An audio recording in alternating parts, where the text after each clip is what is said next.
Varför kör inte min herre Volkswagen? Det skulle jag, om den accelererade snabbare och... Titta! Volkswagen 61 accelererar mycket snabbare. Den har mycket starkare motor. Och om den hade lite mer utrymme för bagage... Volkswagen 61 har 65% större bagagerum fram.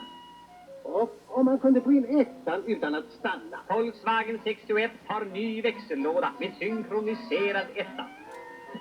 Går den här? Går. Det är ett fotografi. Jag funderar på att byta. Gör det.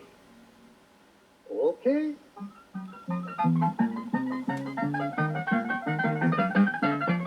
Bra byte det här.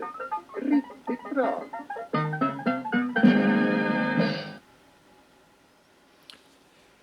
Well, that is a fun spot, isn't it?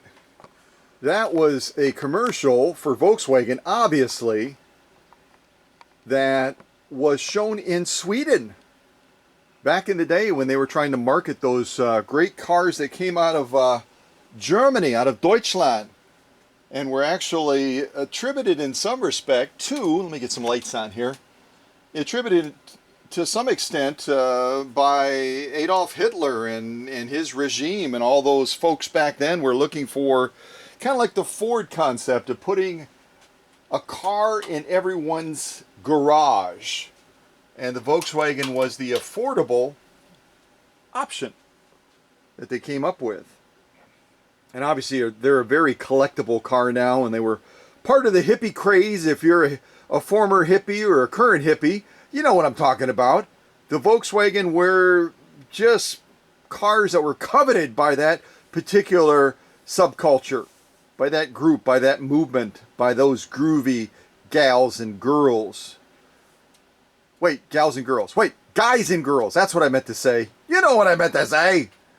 So this is actually a premiere on this Swedish beauty that I didn't know if I would have time to present or not. It was a machine that was going to be picked up pretty quick by Carol Johnson, who's also from Wisconsin, and actually put the request in for this machine many moons ago.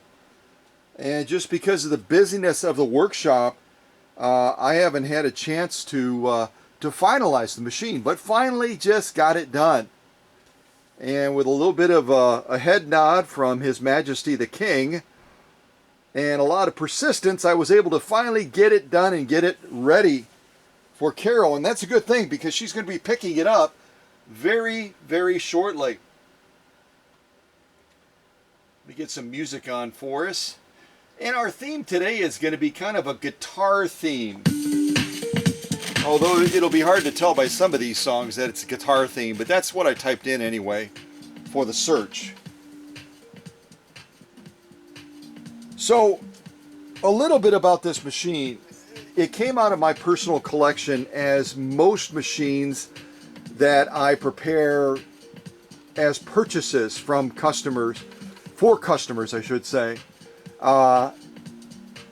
So this machine I actually bought from the original owner many years ago.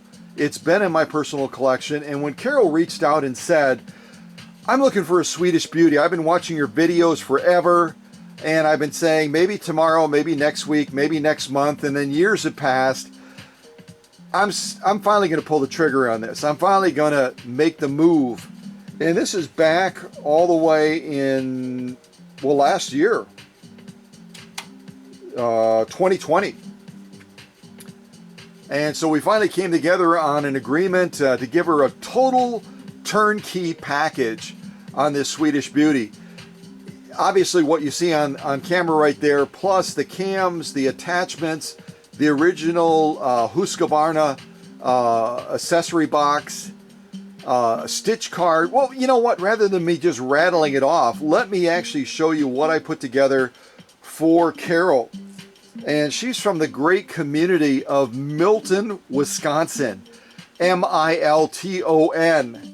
If anyone wants to Google it for fun and type in the chat some interesting facts about Milton, Wisconsin, that would be way cool, because I know nothing about her community other than that's where she came from, and that's where she's driving from when she comes to pick up the machine very, very shortly. So we got to stay on track here. Otherwise, Hank is going to announce her arrival, and then I would be scrambling upstairs while the camera is rolling and bringing her in, and it'll be awkward. So we got to stay on track. We got to stay on track so that we are ready when she arrives. So let me show you some of the things that I included with this package. And I can do the same thing for you, by the way. If you're looking for a Singer 201-2, if you're looking for a FOF machine, if you're looking for an Elna, if you're looking for a Japanese clone, if you're looking for a Swedish beauty like this, all you have to do is reach out and say, Scott, this is what I'm looking for. Do you have something like that in your personal collection as an original owner machine? The beauty of that, and Carol's real smart, she knows this already, is when you go with an original owner machine for my collection, you already know that I've already done all the legwork and the due diligence to vet that machine, to know the provenance, to know the history, to go through it, to make sure from one end to the other that it's ready to go. And that's why it takes so long to get one of these machines ready. It's not a quick, wipe it off with a cloth like they do on eBay or on Pinterest or on Etsy, or even, I have to be honest, even the good folks out at the featherweight shop, they've got a lot quicker process than I do when it comes to featherweights. And that's why I just recently had the privilege with a gentleman. I'm preparing a featherweight for him, a centennial featherweight from my personal collection that he's getting for his wife for Christmas. I'm not going to name any names so I don't ruin that secret in case somehow she stumbles across this premiere. But I've got a lot of machines, and I'm more than happy to pull one of those machines out of my personal collection to prepare it specifically for you. So just shameless plug. Absolutely a shameless plug, but I got to do it, right? I got to do it. So let me get on my DeWalt jacket. So I'm officially at work. It's a little bit cooler out today, so I can get away with that. Couple days in the workshop, it was just warm. And it was like, there's no way I'm going to black out if I wear my jacket. But today I can get away with it, which is really neat. So what I did for Carol is I was able to pull a number of neat things together for her. Number one, this original Husqvarna or Husqvarna accessory box. And there's all kinds of goodies in there. Let me turn my screen around so I can see what I'm showing here.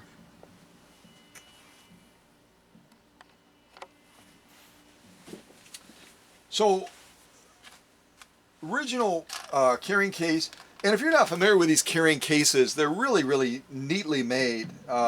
Great engineering, just like the machines. This top portion comes off, and it's got that beautiful Husqvarna badge mark on the front of it. I don't have all my lights on yet. Let me turn some more lights on. But you can see it right on the top of there, which I think is just absolutely gorgeous. Hold on just a second. Let me get some more lights on. I thought I turned them all on, but I didn't. Okay, I've got them all on now. So in this top portion of the case, and this comes off as well, by the way, you can put all of your bobbins, your attachments, and other goodies that will fit in here. So it's just nice. It's so convenient.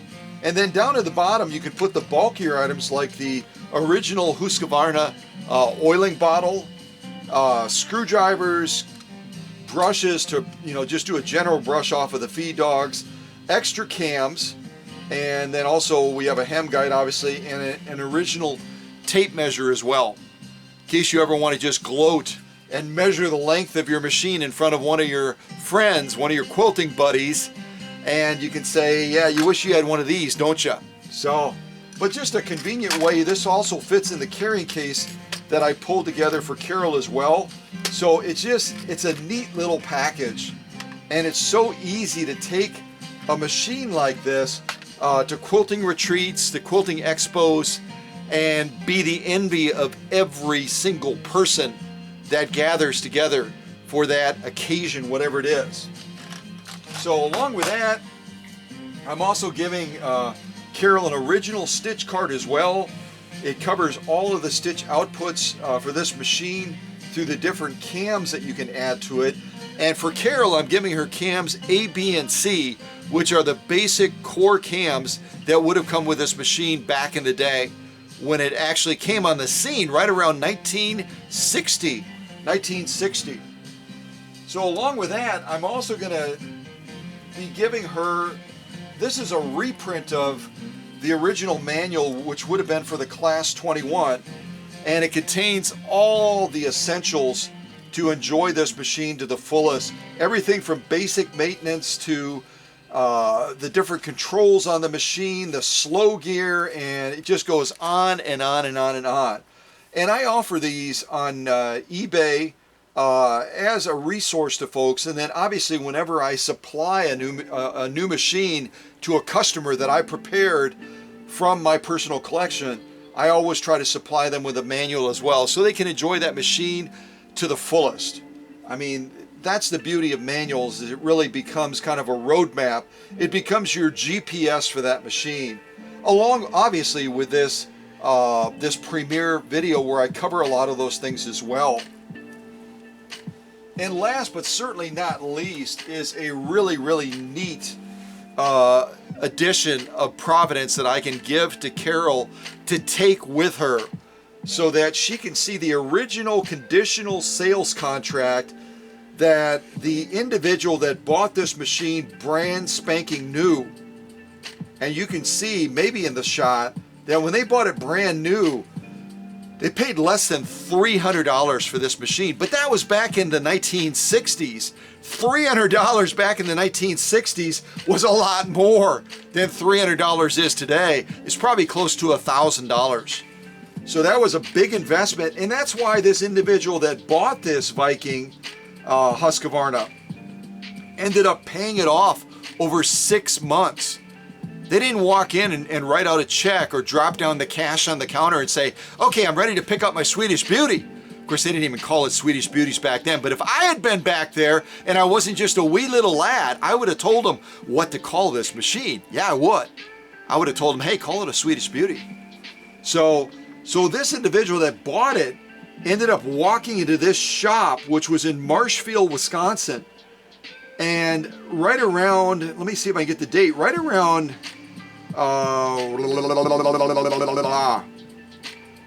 December, right before Christmas in 1961. December 15th, 1961, they walked into this this dealer location for Husqvarnas, located in Marshfield, Wisconsin. And they said, I can't pay it all down now, and I need to pay this over installments over 6 months. But as a, kind of a Christmas present to myself, I want to buy this machine on installments and then pick it up next year once I paid it off on June 16th, 1962. So that's what they did. They signed this contract in December of 1961, and they paid it off on June 16th, 1962, and took this machine home. And then I was able to much later buy it from the daughter of this original owner that entered into this contract with this Husqvarna dealer location back in the 1960s. And now that I'm looking at the dates, I wasn't even born yet. But you know what? It's all well and good. From the twinkle of my daddy's eye, I would have called out to them and said, you have no idea what an incredible Swedish Beauty you are getting your fingers on, your hands on, your toes on, everything else. So way cool. It's great to be able to, when I can, offer providential documents like this to an owner that comes to my workshop and says, this is what I want. Do you have one? Yes, I do. Plus, I'm going to be able to give you incredible providential documents like this. And another thing I'll just show you, I'm not going to be giving it with the machine. It's something that I have in my original documents for Swedish Beauties, but one of the original Viking Husqvarna advertisement brochures that would have been out there in the day when they were promoting machines like Carol's. And you get to see the proud mama just made this beautiful dress, probably made her own dress as well. And she is just proud as can be to be the owner of a Swedish Beauty.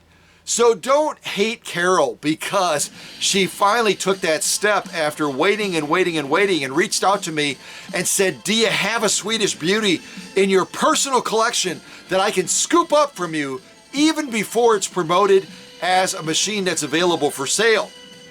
Because I have other machines that are just as fantabulous as this incredible CL-21A that's right here on the workbench. But aren't these neat? They're so much fun, and they featured a number of machines in these brochures. They were smart. They didn't just go with a Class 21. They showcased the 19 series, the 8 series, one of the really cool rotary machines that Husqvarna came out with, the 51 series, the 71 series, blah, blah, blah. So they came out with a brochure that covered a lot of bases so they could really be able to present the incredible family of green machines that Husqvarna had. So really neat, really fun, really cool. So again, I was not even planning on being able to premiere this machine, but we're able to sneak it in real quick if we stay on track. And I already did some off-camera sew-offs. As those of you that follow on Facebook know, I used some of this fantastic saddle grade leather that came to me by way of Maddie from the great state of Florida. She knows that I do a ton of sew-offs, that I love to sew leather. And so she just happened to be traveling somewhere and ended up going into like a leather shop of sorts and mailed me a whole bag of scraps and remnants of this incredible saddle grade leather. And so I couldn't help myself when I was getting this ready for Carol, and I went through the final stages and steps, as you'll see on the Facebook shots that I'll share with you. I had to buzz over it, not just with a straight stitch, not just with a zigzag, but also all of the stitches that Cam A can generate. And we're going to be duplicating a number of those today during this live premiere. But I love saddle grade leather. It's an incredible leather to be able to sew on. And a shout out to my friend Dusty out in Colorado, who does a lot of leather custom type work. Even did leather custom work. And if you don't know who Dusty what? I interviewed Dusty on this channel, so you can go to my playlists and look for VIP interviews, and you'll see me chatting with Dusty about some of the work that he did for Alice Cooper, and I mean just a number of other great stars, Johnny Depp, and other folks like that. So now if I really have your interest piqued, you can go there after this premiere and check out that interview I did with Dusty. But my point is this. Dusty primarily sews on vegetable tan leather. Dusty, why don't you sew on saddle grade leather, my friend? Look at the beauty of those stitches in how they present on this. And that almost sounds like Alice Cooper in the background or something, or somebody jamming away. So, yeah, beautiful leather to sew on. If you've never sewn on leather on your Swedish Beauty, especially saddle grade leather, you gotta try it. You gotta try it! It's amazing stuff to sew on, as you can see. And then I did a variety of other sew-offs. I did some of my genuine elk hide. I did 2 layers of that, about 8 to 12 ounces of leather. I did, on the light side, some Christmas type velvet. I don't think I ever sewed velvet before, but I had to try it out. And I did, what else did I do? I did some genuine cowhide. Some beautiful stitching on there. I did some of this satin as well. And then I did, this was some of my earliest sew-offs I did with this machine while I was still trying to get it finalized and balanced. And you can see I had a little bit of a challenge initially with that upper tension. So I had to tear that upper tension down and get it right so we were ready for this premiere today. Much more ready than my camera work, that is. So anyway, these are all off-camera sew-offs that I did in preparation for this premiere. Originally it was in preparation just so that Carol could pick up the machine and take these with her. But now it's in preparation for the premiere that we're doing right now.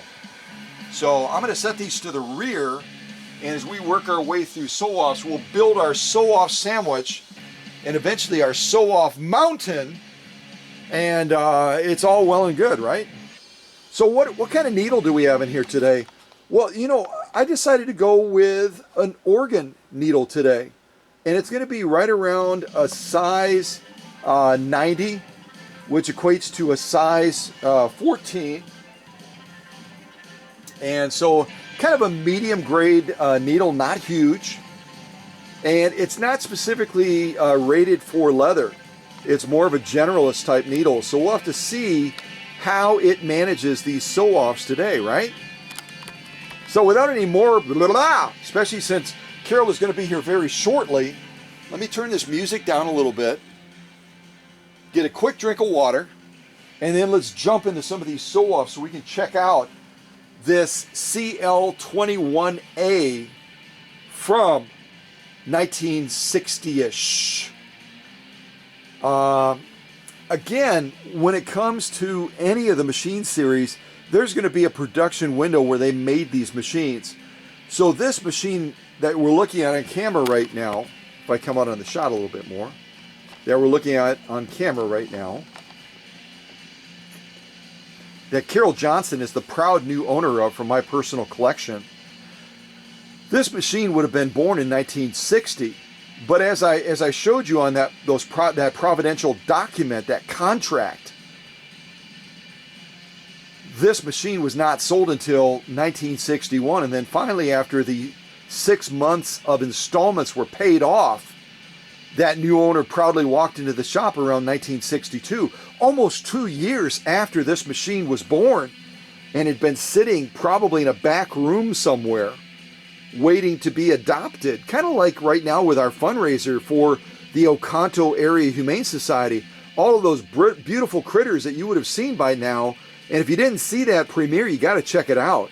You got to see my tour of the Oconto Area Humane Society, my visit with the director, and just walking through that incredible facility and seeing all those beautiful critters waiting for adoption.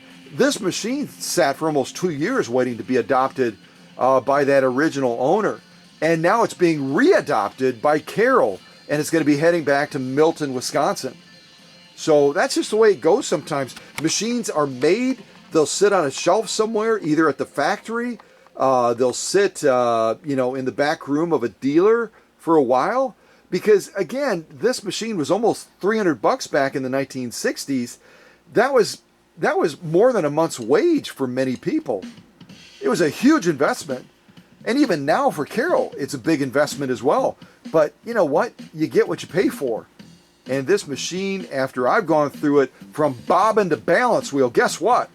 This is a lifetime machine for Carol. It's going to last her for her lifetime, for her kids' lifetime, for her grandkids' lifetime. It's going to go and go and go. And if there's ever a need that arises, they can always come back to the workshop and I will take care of them. No doubt about that. So, all right, let's see what this machine can do. We'll do some general sew-offs, maybe some straight stitching, some zigzags, and then we'll jump into the decorative side of this as well. We might even try to go through all 3 cams as well on this machine. We'll see how much time we have. If I hear Hank rattle off, we'll try to wrap this up quick. So, all right, you guys ready? Let's do this! Yeah! I was so excited I forgot to get a drink of water. I better do that real quick.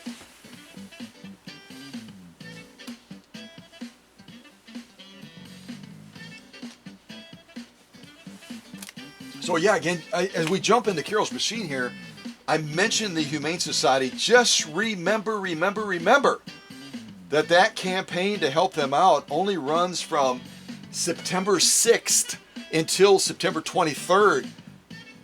And I know you believe in causes that I believe in, and this one is personal because my buddy Hank Many of you know him on Facebook, on YouTube. He was adopted from that humane society. We got to help them out, folks. They were impacted by the pandemic like everyone else. Jump in there, put your life on pause, and if you haven't already donated, doggone it, donate. Help out those little furry friends and those critters. And if you watch that premiere of my visit and you see all those beautiful animals, there's no way, not even if you were the Scrooge of Scrooges, would you be able to say no to helping out those little guys and those little gals. Yeah. There's just no way. All right. So what should we try first? What should we sew first? Why don't we do some good old genuine elk hide? I've got a single layer right here. I'm going to set this machine up for success. Presser foot is down. And as you saw in one of those recent premieres that I did, presser foot pressure is so essential to generating great stitch output on a machine. Not just a Swedish beauty like this, but any machine. Like some of my customers, you could have a brand new Elna $12,000 long arm quilter. And I'll tell you one thing, presser foot pressure is as essential on a $12,000 machine as it is on any other machine. So I've already set this up for a range of sewing since we do a field of dreams when it comes to sew-offs. And so we should be ready to rock and roll on this genuine elk hide. And again, if you're brand new to the channel, brand new to VSM, this stuff is tough. It just is. It's chemically processed. This alone, this single layer, is going to be about 6 ounces of leather. And we're going to be laying down a straight stitch on it. And I don't know, maybe we'll lay down a zigzag on it next to it as well. Let me slide it over so we can at least preserve that option. Otherwise, if we don't do it, we'll leave that other side for Carol to buzz down once she gets that machine safely home and gets it all set up. All right, straight stitch to begin with. And this is, I got to turn this up just a little bit. This is straight stitching music. If you've ever heard straight stitching music, yeah.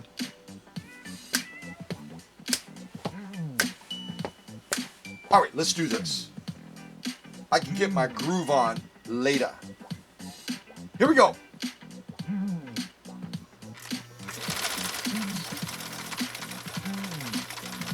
Here we go, once I get my foot all the way on the foot controller. Blah, blah, blah.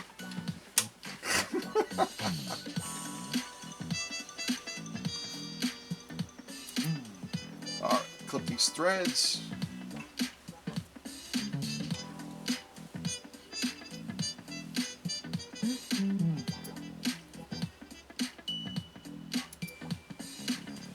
All right, let's lay down a zigzag next to this. Carol, sorry, I'm going to take your space.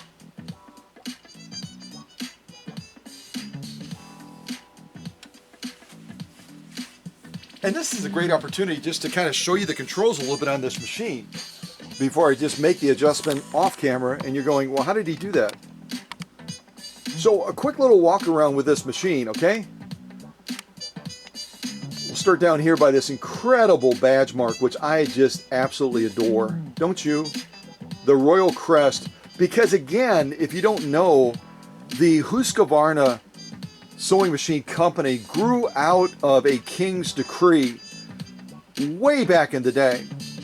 And finally, after having made musket barrels and a variety of other things at that factory, they ended up rolling out the first sewing machine right around 1872. So because of the roots, the royal roots, that's why you'll notice on the Husqvarnas, they've got this incredible crown to remind us about those royal roots. Right above here, we've got the feed dog drop, this little knob right here. If you rotate it clockwise, you're going to be able to drop those feed dogs for free motion quilting, freehand embroidery, that sort of stuff. You rotate it back to the 12 o'clock position, those feed dogs are fully engaged, and you're ready to rock and roll. Right here, we've got the control for stitch width. And you can see right now I have it set on 0 because we were doing a straight stitch. But the next stitch we're going to be doing is a zigzag, so I've got to make an adjustment on that and take it from 0. And you always, whenever you're changing knobs on any machine, make sure that that needle is clear of the material. So I'm going to be taking us to right around 2. We're not going to be doing a full-blown zigzag. We're going to be doing what I call a compressed or a micro zigzag. So I take my stitch width to right around 2, and this little metal tab on top of the stitch width controller is going to be for stop and start points if you decided to use this for the auto buttonholing type function. Okay, you basically push it as you go through the different phases of the buttonhole, and it does it automatically. Really nice little feature on this Husqvarna automatic. Right above it, we've got our stitch length.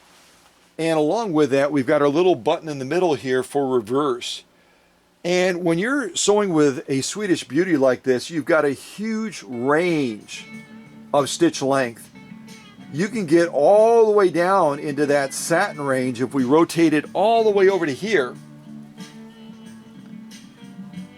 0.5 is where we'll be sewing most of our decorative stitches today, but you can even go down below that. Now, if you go down way down here, almost down to 0, your material feed is going to be so minimized, let's say that. I don't want to make up any new words today during the premiere, although I might. So if you go all the way down to here, that material feed is going to be so minimized and so reduced, you might get some bird nesting and some other issues going on. So for the majority of your decorative sew-offs, you're going to want to be right around 0.5 or maybe a hair below that. But if you do a straight stitch down in this range, you're going to be down in the satin range right around 25 to 30 stitches per inch. You can go up to 1 to 2 to 3 and to 4, where we'll be doing the majority of our straight stitching during the premiere today. But again, in preparation for the next zigzag, we're going to be doing a compressed zigzag, so I'm going to take this down to right around 3. If we move over here, we've got our control center for needle position and also cam output. This little slider right here can pull out or pull in, or I should say pull out or push in, so you can select the different outputs from the cam that happens to be in the machine. And you'll have settings from 5 all the way down to 1. The other important thing to mention is on these Husqvarna green machines, the cam that you put in the back of the machine also sets swing boundaries for any stitch that is going to have swing. So a zigzag, decorative stitch, any of those stitches like that are going to have needle swing. And if you don't have a cam in the back and you try to execute, let's say a basic zigzag, you have the potential for that needle to strike the needle plate. So word to the wise, big caution flag, neon sign blinking, stop, stop, stop. Do not operate your green machine, your Swedish Beauty, without having one type or another of the cams in the back of the machine. Because again, it's going to set the swing boundaries so that that needle doesn't go further out than it should and end up striking that needle plate. So that's really a key thing to point out, right? Really a key thing. So that's a real basic walk around. Obviously, this is our upper tension, and I've got it set right around 7 right now, even though we're sewing pretty heavy duty. Our take-up arm, I can show you the basic threading, although I think it's really quite a simplistic machine. Will come off the back, and obviously there's going to be 2 spool pins because this machine is capable of doing dual needle sewing or twin needle sewing. You come through this thread guide right here first off the back, across the top of the machine through this other thread guide, down here through the tension. And always when you're setting up a machine for sewing and you're threading it, always make sure that your presser foot lever on the rear of the machine is in the up position so that there's no pressure on those pressure discs So when you draw that thread between those pressure discs, you can draw it in there deep as far as needed, so that it's going to give you really, really nice stitch tension management for that upper tension. So when you come around the other side, you kind of come up through those discs, and then you come through this take-up spring right here that you can see. And then you're going to go down through this. This is a little bit awkward. Hold on a second. I wasn't going to come off the tripod, but doggone it, it'll just make it easier and more, make more sense. More sense. Okay, let's rewind. So off the back, from there to there to there, down through the discs, around here, and when you come up from the other side of the disc, you're going to come over the top of this spring and bring that thread so it's saddled right in between there. See that? Then we come around this thread guide, we come up to the take-up arm, thread it from right to left, come back down. There's a thread guide right there. There's another thread guide right there, that little black band. And then you finally thread this machine from front to back.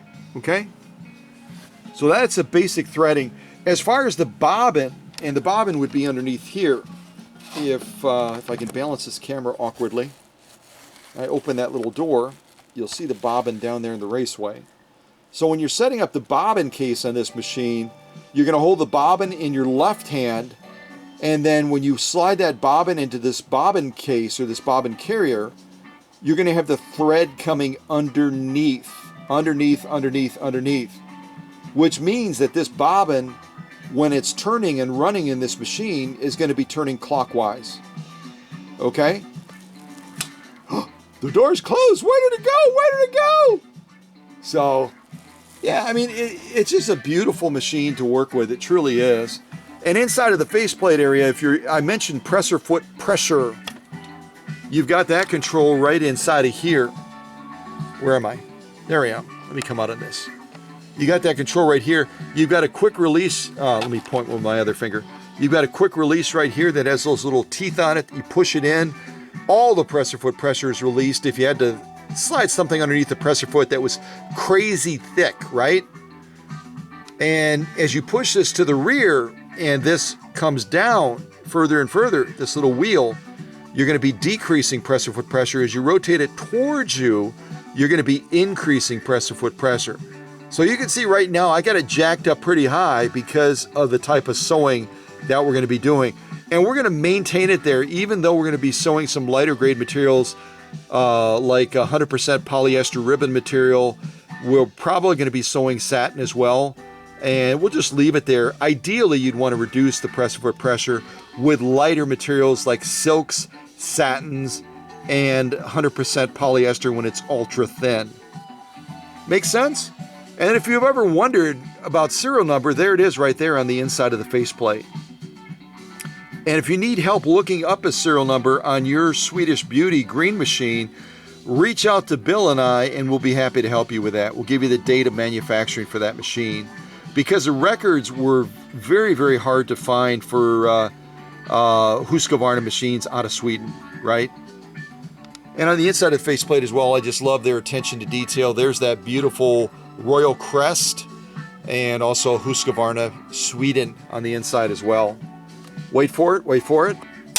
Yeah, quality. Quality of manufacturing, just beautiful, beautiful manufacturing, and every appointment on this machine, I mean, it is just drop dead gorgeous. And sexy. Let's just say the word sexy, okay? If you had grandkids or kids in the room, just shoo them out real quick. But this is just anyone that gets a Swedish Beauty has to acknowledge at some point that it is just a gorgeous, sexy, wow, are you kidding me machine. Again, if you go to a quilting retreat, quilting expo, sewing class, blah, blah, blah, whatever, someone sees your Swedish Beauty, they are going to love you and hate you all at the same time. Yes, they are. Yes, they are. All right, let's zoom in on this. Let's get ready for that zigzag now. That we're going to do. So again, look at that leather from the side. Nothing lightweight about this stuff at all. I'm not touching the camera right now. It's alive. It's alive! All right, let me plug this camera back in because I see my battery is pretty daggone low. I did run it at the Humane Society without plugging it in. That's probably why. Okay. A zigzag on this genuine elk hide. Let's see how this machine does. And I'll do a better job this time of actually giving it adequate gas, because this machine, I didn't mention it yet, comes with a 1.5 amp Swedish original motor. It is, I mean, it's like a muscle car. It's like a muscle car. So I don't want to give it, give anyone the impression that it doesn't have enough power to go through these heavier grade Sowas, because it's got so much reserve power. It's ready to blow your socks off. All right, are you ready? All right, here we go.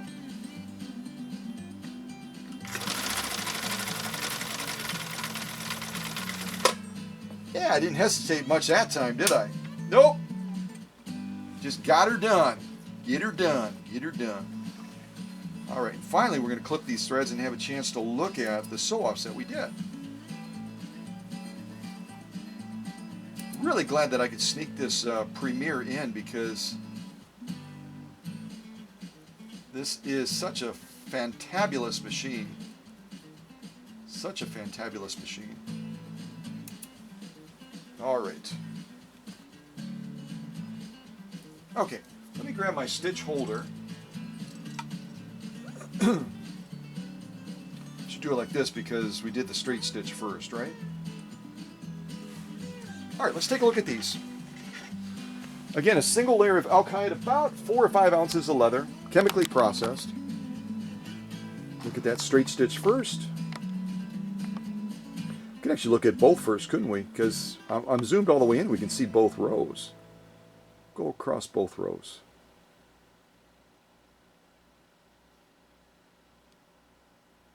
Pause right there. Folks, I'm already at page 34.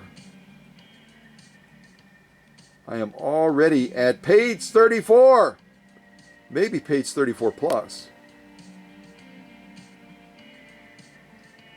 And I don't know if Carol's going to be sewing leather or not, but it's great for her to know that if she decides to sew a jacket or a vest or whatever, that this machine is more than up to the task.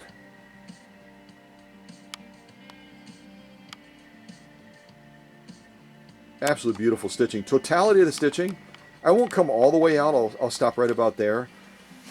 The spacing, the formation, the integrity of the stitch, I mean, it's gorgeous. It's absolutely gorgeous. From start all the way to finish. So a definite pass on this genuine elk hide. Let me turn around. Let's look at that lock stitch.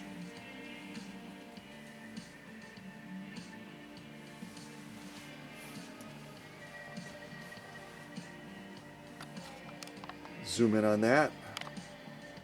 Look at again from the side right there, the thickness of this elk hide. It's why I love this stuff. I really do. And this again is our lock stitch. Always more difficult for the machine to complete because of the gravity factor, the friction factor of pulling that thread all the way back up through this thick layer of genuine elk hide. Folks, those stitches are so solid, page 34, even page 34 plus.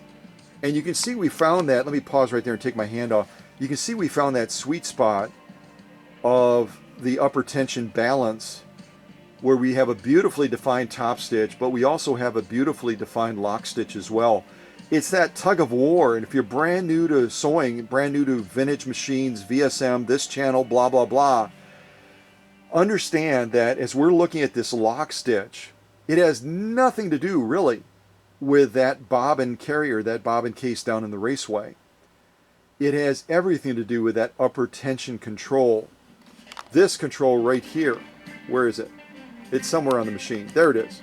It has everything to do with this upper tension control, pulling up that thread to define that lock stitch. That's the way it works, folks. That lock stitch is defined by the upper tension, control, the top stitch is defined by that bobbin case pulling down. So upper tension pulls up, bobbin case, bobbin carrier pulls down, and you find that sweet balance where you're getting a gorgeous lock stitch like this, but you're also getting a gorgeous top stitch as well.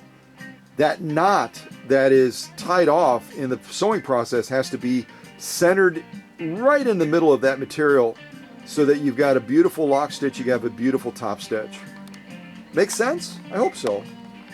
Totality of the stitching we're looking at right now, if I get my hand off the camera, everything about that top stitch, everything about that straight stitch, the lock stitch, and that zigzag lock stitch on the lower row is absolutely as it should be.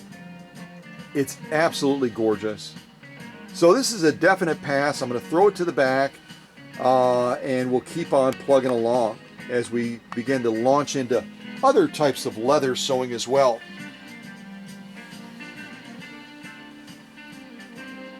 What should we sew next? What should we sew next?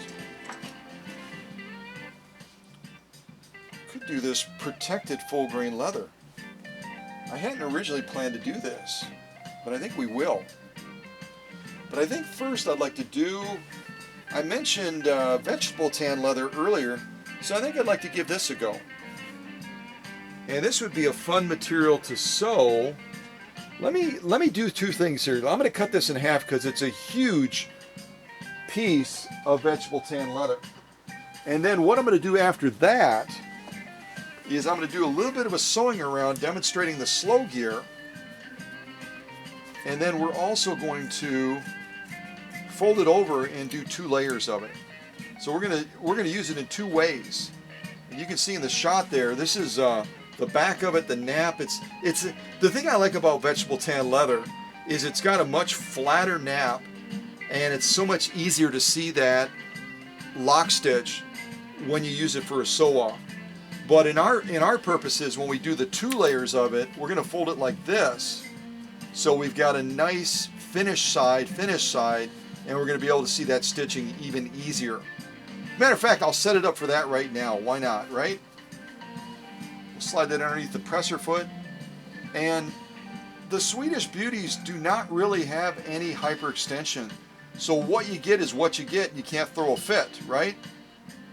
But again, you could sneak into the faceplate, hit that little toothed quick release, and then you could push this presser foot up as high as you needed to do, and then re-engage the presser foot pressure afterwards, so you can sneak super thick materials underneath the presser foot on these green machines, these Swedish beauties, and you're not really restricted then by what the normal range of motion is for that presser foot bar going up and down. You can hyperextend it by releasing all the pressure as well, like I showed you when I opened the faceplate. All right, let's zoom in on this, and we'll do this first of all. We're going to focus on the heavy duty. So what I'm going to do, right now we're set up on 2 on stitch width, right around 3 on stitch length. This right now is it's not going to change. I mean, we could change it, the needle position, but we really don't need to. You can see it's free of the material right now, so if we wanted to change needle position, all we would do, and this will only work obviously when you're set on straight stitch. So I've got to reach down by that. Here, let me come out wider in this. So right now, if I try changing needle position when our stitch width is above 0, it's not really going to do much. It's going to wiggle a little bit, but to really get it to respond, you take this down to 0, and then you can get the full response of that needle position. Right now we're right needle position, center, and then obviously left. But I'm going to take us back to where we were at, 2 on stitch width, 3 on stitch length, and the slider right now is all the way on position 5, which you can't see the numbers from your side right now, but on the other side of this control is 5, 4, 3, 2, 1. And when we want to do a zigzag, we have to have it on position 5, because on every cam for this type of machine, I'll actually take it out and show you.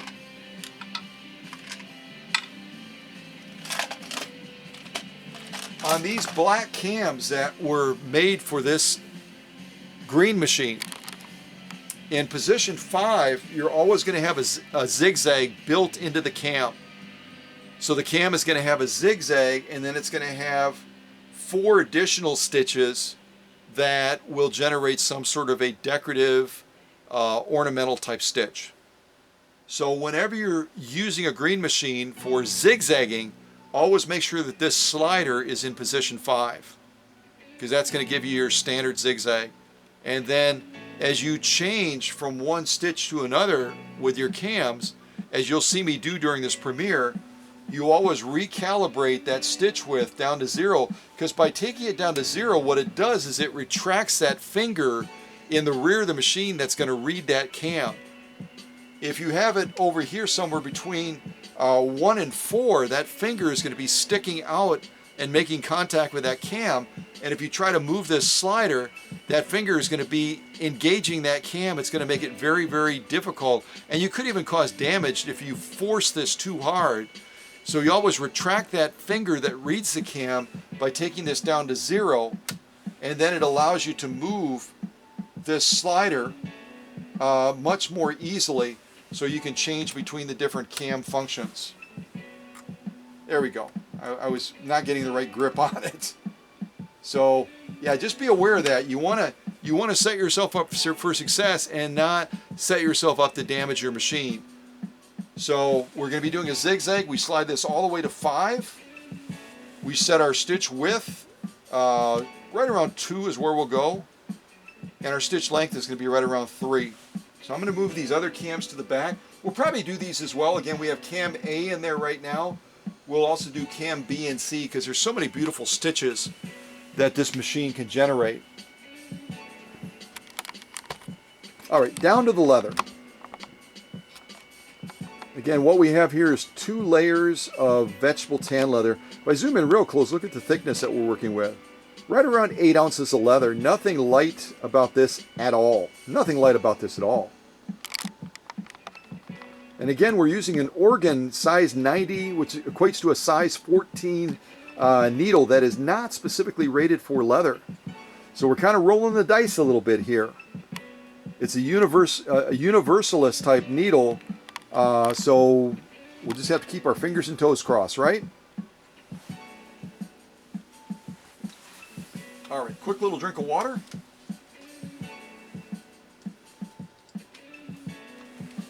Go ahead and buzz down this and lay down.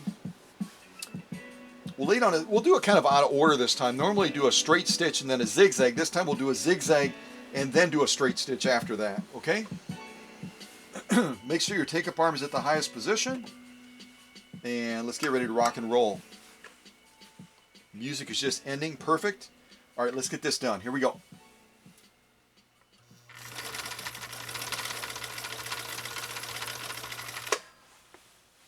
Perfect. All right. Now we're going to lay down a straight stitch next to this. And if you're not aware of it, these green machines are a belt-driven machine. They have a short belt that goes between the output pulley off of the motor and the bobbin winding assembly inside the housing of the machine. And so I always like to say, you know, it is a belt-driven machine, but because of the way the tensioners are set up on this machine, you're able to launch without any slippage, especially on Carol's machine that has brand new belts on it. Brand new belts. Eventually belts will become glazed and they'll start to slip. And I just recently got a note from somebody from England that's experiencing that challenge right now with their machine. And so we're in a conversation right now finding out if either I or Alex can supply them with the belts that they need. Because the belts for these machines, if you don't know the channels to go to, can be pretty challenging. And I know Alex over in the UK doesn't work a lot with Swedish beauties. Matter of fact, we were in a dialogue about something and he was like, I have no idea. And I appreciate his honesty and integrity, because he's a student too, just like I am. Even us experts are constantly learning. So what I'm doing off camera right now is I'm taking our stitch width from 2 back to 0, because we're going to be laying down a straight stitch now through these 2 layers of vegetable tan leather. And I'm going to leave the stitch length on 3 just because that's what I'm going to do. All right, so here we go. 2 layers of vegetable tan leather. Now we're laying down a straight stitch. Here we go. Get my foot on the foot controller.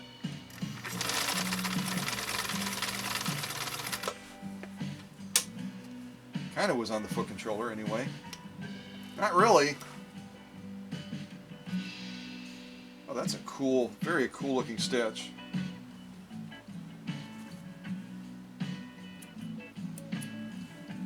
Bring that thread back.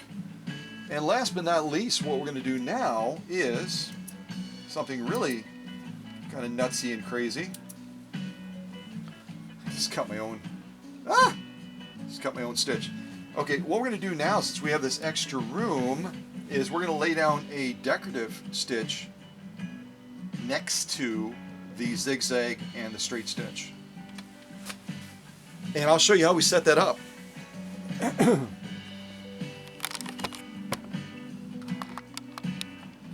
All right, kind of come out to right about there, right about there.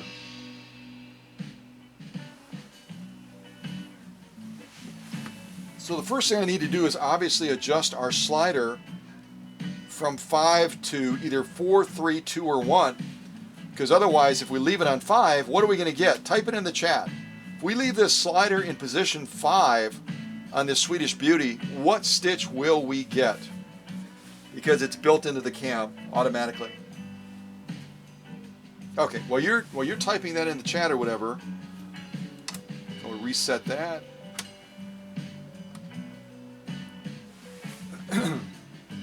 So if you typed in the chat, we're going to get a zigzag, you're absolutely right. Whenever this slider is in position 5 on one of these green machines, it doesn't have to be a CL-21A like Carol's. It could be a Type 21. It could be a 21A. It could be a Type 51, and you're going to get that. You're going to get that zigzag in position 5. So we moved our slider now to position 4, and now I'm going to adjust my stitch width back to 4. Generally, when you're doing the cam output stitches, when you're sewing one of the cam output stitches, you always want to have your stitch width on 4. I know some people will graduate it back to 3, 2, 1, but ideally you'll want to set this on 4. And then we have to take our stitch length way down. Right now we're on 3 for the last stitch that we did. We're going to go past 2, past 1, all the way down to about 0.5, right there. We could go below that, but I generally don't recommend it, just again because of the feed factor. Okay, so let me adjust my camera shot. We're going to go back down to the material, and we're going to sew off the decorative or ornamental stitch that's on cam A in position 4. Position 4. And look at again, folks, I always like to say that this channel is about the real deal. You'll go to other channels, they kind of hodgepodge it a little bit when it comes to really testing a machine before that machine graduates from their workshop. We've laid down a zigzag, we've laid down a straight stitch, and now we're laying down a decorative ornamental stitch, not through like a polyester blend or a cotton blend type material with a stiffener in the middle, which is what the majority of people on YouTube channels will do. Why? Because it guarantees you the greatest level of success when you use that stiffener. When you go with a polyester or cotton blend material, you're not dealing with all the dynamic factors that can come out of trying to sew a stitch like this on 2 layers of vegetable tan leather. We're dealing with about 8 ounces of leather here, and we're going to be executing a stitch that has crazy, insane needle swing. Yeah, why wouldn't we do that? Because it's fun! And because it really genuinely tests that machine and whether or not it's ready to graduate from this workshop, right? All right, let's do this. Let's do this. Come out just a little bit. All right. This is fun. This is fun. And this is the real deal. All right, here we go. Again, we have cam A in the back right now. We're sewing stitch number 4. Here we go.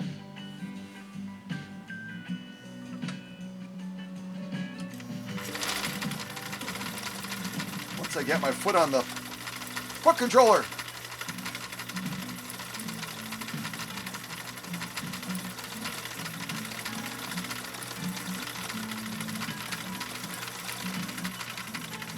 Look at that needle swing, folks.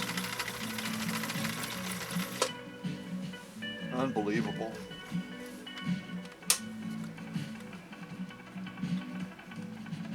Oh, one of my favorite stitches. I call it kind of a sunburst. I don't know what you call it. Can you see that on the top? There it is. That's what we just sewed. And again, we laid it down with Carol's machine through 2 layers of vegetable tan leather. You're not going to see that anywhere else on YouTube, anywhere else on the internet, because somebody would be absolutely terrified to sew a decorative stitch like this that has so much needle swing through material like this. Oh my goodness. Wait until you see this stitching. Wait until you see this stitching, especially this decorative stitch that we just generated. Oh my goodness. Oh wow. Wow! Absolutely unbelievable. Let me get my stitch off holder. And we will do it, we will position this in the order that we sewed them. I'm going to grab a quick little swig of water at the same time.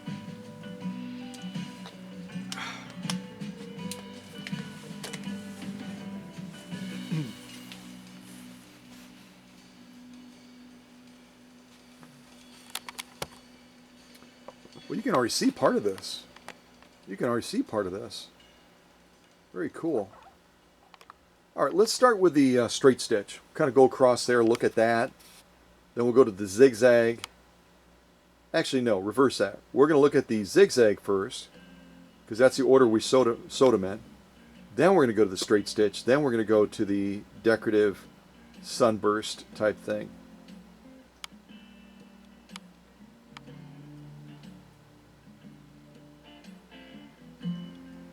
Absolutely gorgeous zigzag. Again, through 2 layers, about 8 ounces of vegetable tan leather. Absolutely fabulous. Fabulous! There you can kind of see that. See that off screen there to the left? Take that times 2.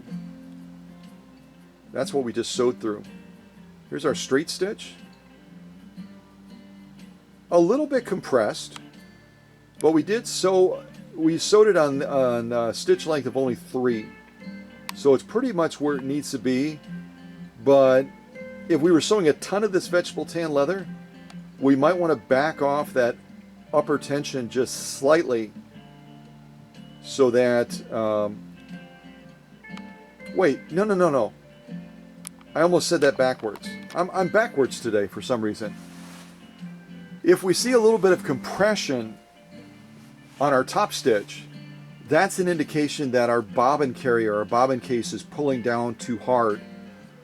So what we would do in this instance, if we were sewing a ton of this, is we would back off our upper tension just...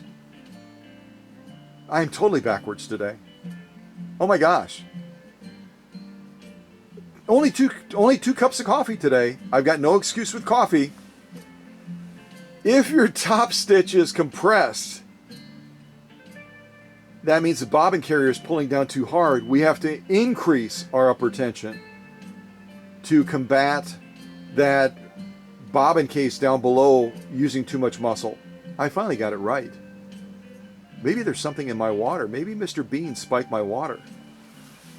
So again, the tug of war factor, if your top stitch is a little bit compressed, that means your bobbin carrier, your bobbin case is pulling down too hard. You could either back off the bobbin case a little bit, which is a little bit more tricky to do, or you could simply bump up your upper tension so that you get a little bit more pull up to combat that. Makes sense? So, I mean, it's amazing if it does make sense after all of that gobbledygook of me miscommunicating. So again, to set the record straight, if you have compressed top stitch, increase your upper tension. If you have a compressed lock stitch, you want to back off that upper tension because that upper tension is pulling up too hard. Oh, that was exhausting. I almost said I should go get another drink of water, but if Mr. Bean spiked my water, that's not going to help. It's going to make it worse. I wouldn't put it past him. So at any rate, the long and short of it is we've got some really, really good looking top stitching here. It's absolutely spot on, but maybe just slightly compressed. So now let's finally go to the decorative stitch down below that we laid down. And I have nothing but praises about this stitch. The formation, the integrity of the stitch, the clarity of the stitching, going through this much leather is just absolutely, absolutely spot on.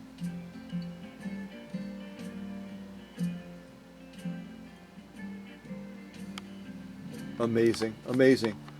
Totality of the stitching, looking at all of this top stitching, is a solid page 34. I might even almost lean towards page 34 plus, but I'm going to reserve that plus just because we did have a little bit of compression of that top stitch in the center there on that straight stitch because our bobbin carrier was pulling down a little bit too hard through this leather.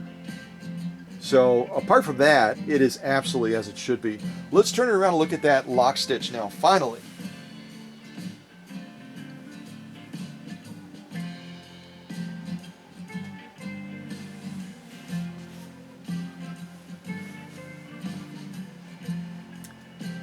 Folks, I'm already at a solid page 34 and we haven't even zoomed in on these yet, but let's zoom in now.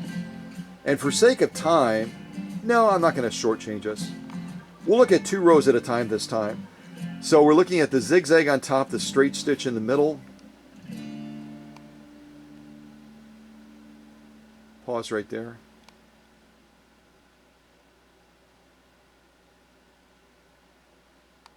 Pause right there.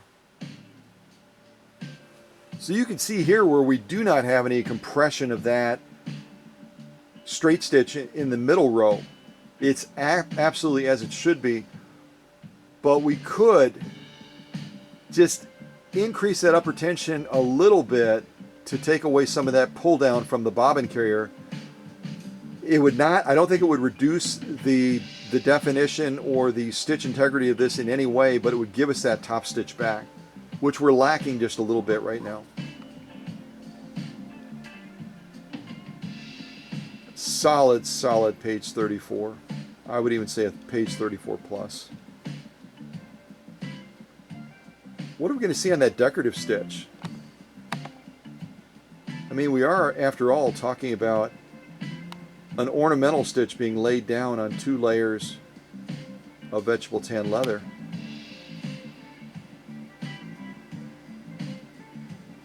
A solid page 34 there as well. And the lock stitch. The lock stitch is so much harder to define. Let's look at totality of stitching. Get my hand off the camera. Folks, that's out of the park. If you want to go to a textbook perfect page 34 stitch, near page 34. Near perfect, solid page 34. It's a solid page 34 stitch, all 3 rows. But it's near perfect because that's what we say with our page 34, right? If you're brand new to this channel, page 34 means near perfect stitch. We're always committed to making things better. So as great as this stitching looks, especially through 2 layers of vegetable tan leather, I'm always committed to the belief that we could make it even better. Maybe by adding roller foot, maybe by adding a walking foot, instead of a standard presser foot attachment like we have right now. Maybe by using a different thread, maybe by using a dedicated leather needle instead of a generic organ style needle like we're using right now. So that's the Kanai factor, as I call it, constant and never-ending improvement. It means that we can always make it better. So that's why we say page 34, near perfect stitch. It's not a perfect stitch. Now you may look at that and go, hold on, buddy, that is a perfect stitch. Well, in your world it is. In our world, in this classroom, we're always going to be of the belief that we can make it even better. So there you go. A solid pass on these 2 layers of vegetable tan leather. We did a zigzag, we did a straight stitch, we did a decorative ornamental stitch off of Cam A position 4. Amazing, amazing outcome. Now we're going to change gears and go from, you know what, we don't even have to because we already did it. I was going to say now we're going to do 2 layers of vegetable tan leather, but what's the point? We already did it. And we already did it even using a decorative ornamental stitch. So I'm going to move this to the side and save it for another day, another premiere. I hate to waste leather, especially when it's duplication. All right, so let's go back down to the needle and we'll do one more sew off and then we're going to pop over to Facebook and look at some progress shots after that, okay?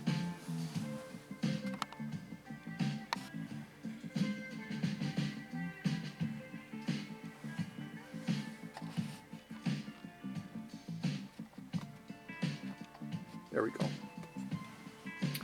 And you'll notice that the extension bed, depending on the surface that you have this machine setting on, I have it on Astro, like an AstroTurf right now.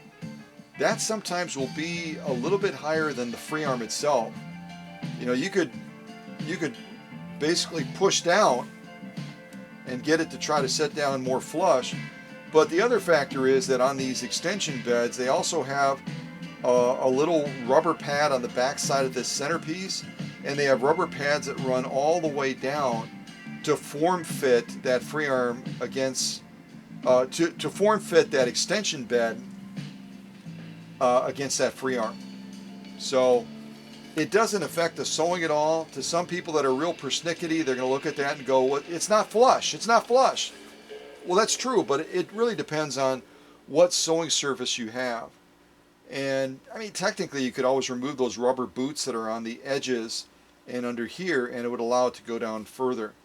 And I don't know if Carol will elect to do that or not, but it functions just beautifully as it is right now. Okay, that was a lot of blah blah blah. What should we sew next? Maybe we should do some denim, huh? Do some denim. So I've got 2 layers of heavy grade denim right here. If I fold it in the middle, it's going to get us up to 4. If I fold it one more time, it's going to get us all the way up to 6 layers of heavy grade denim, which I think is what we're going to sew next.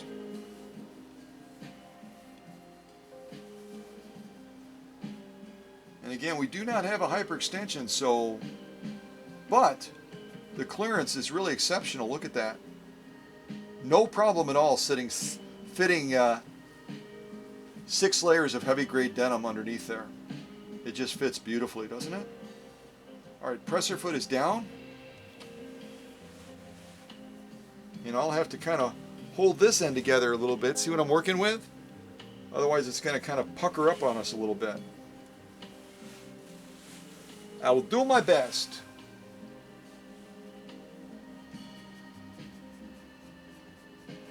Thought that was a Hank hair in there. He usually stays upstairs, but once in a while he'll come down and visit. Or if we have a tornado drill or something like that, or tornado warning, he'll come down to the basement as well. But look at what we're going to be sewing next through these 6 layers of heavy grade denim. This is where I say, come to this channel if you want to see the real deal. Very seldom anywhere on the internet, on any YouTube channel, sewing related, will you see someone on a live video showing this much denim. We're going to do it anyway. Because that's how we roll, right? That's how we roll. Alright, so we're going to start with... I better change it. I was still set on that decorative stitch. First thing I'm going to do is I'll move our slider back to 5. And I'll move... I think we'll do a straight stitch and then we'll do a zigzag after that. We'll do it in the regular order this time. So first of all, a straight stitch, and then we'll come down this material with a zigzag next to it. Alright, here we go. 6 layers of heavy grade denim. Easy, buddy, easy.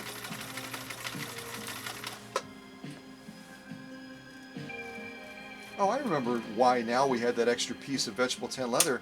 I was going to demonstrate the slow gear too, wasn't I? Yes, yes, yes. That's why we had it. Alright, I'll grab that piece back and we'll demonstrate the slow gear with that. That'll be fun.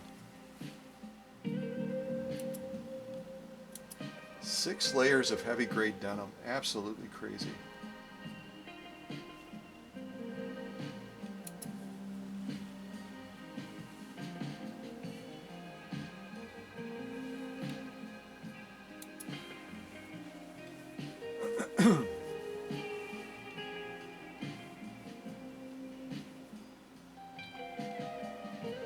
Alright, a zigzag down this side now.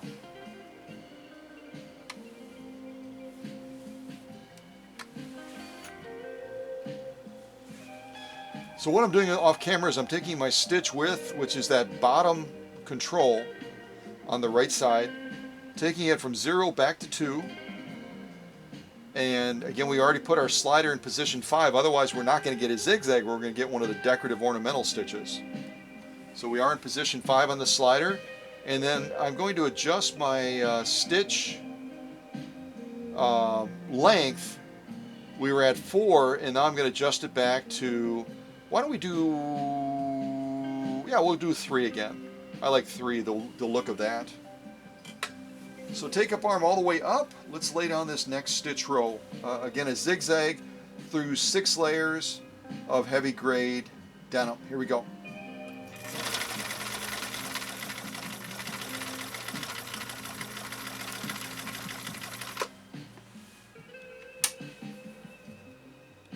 It just gets the job done so ridiculously easy. It's just kind of crazy, isn't it? It's crazy.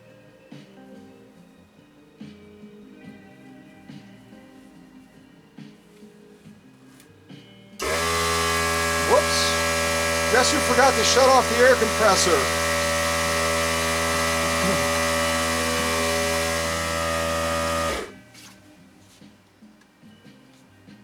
I'd love to blame it on Mr. Bean, but I was the one that forgot to shut off the air compressor. Brrr.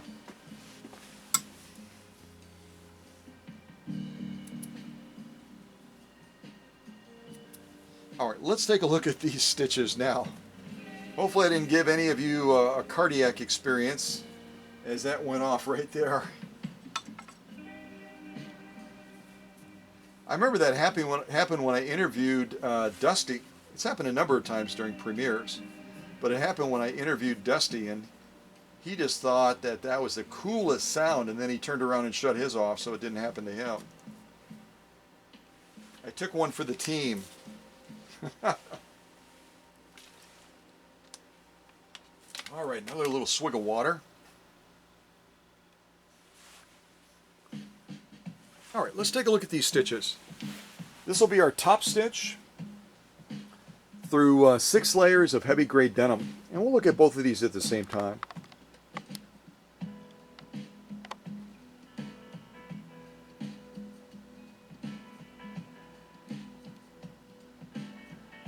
I am already at page 34.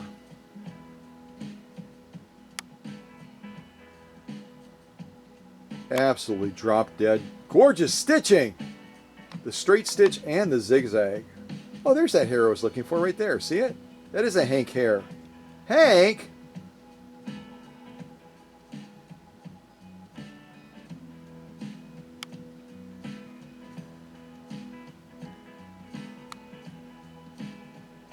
I am really impressed with that stitching, and we've done a ton of sewing already on this needle. So you know what? Even though it's a generalist type needle by organ, it has continued to deliver through leather and now through denim as well. You see the stitching there is just absolutely spot on. Stitching over here is also spot on as well. Just absolutely gorgeous. Totality of the stitching, exactly what we want to be seeing. Let's turn it over and look at that lock stitch. And as I do it, let me turn it towards the camera so you can see the thickness, again, of what 6 layers of heavy gray denim looks like. So we're spinning it around now. Let's look at that lock stitch. There we go. Give me a little bit to get that balanced. All right, let's zoom in on this. Take a look.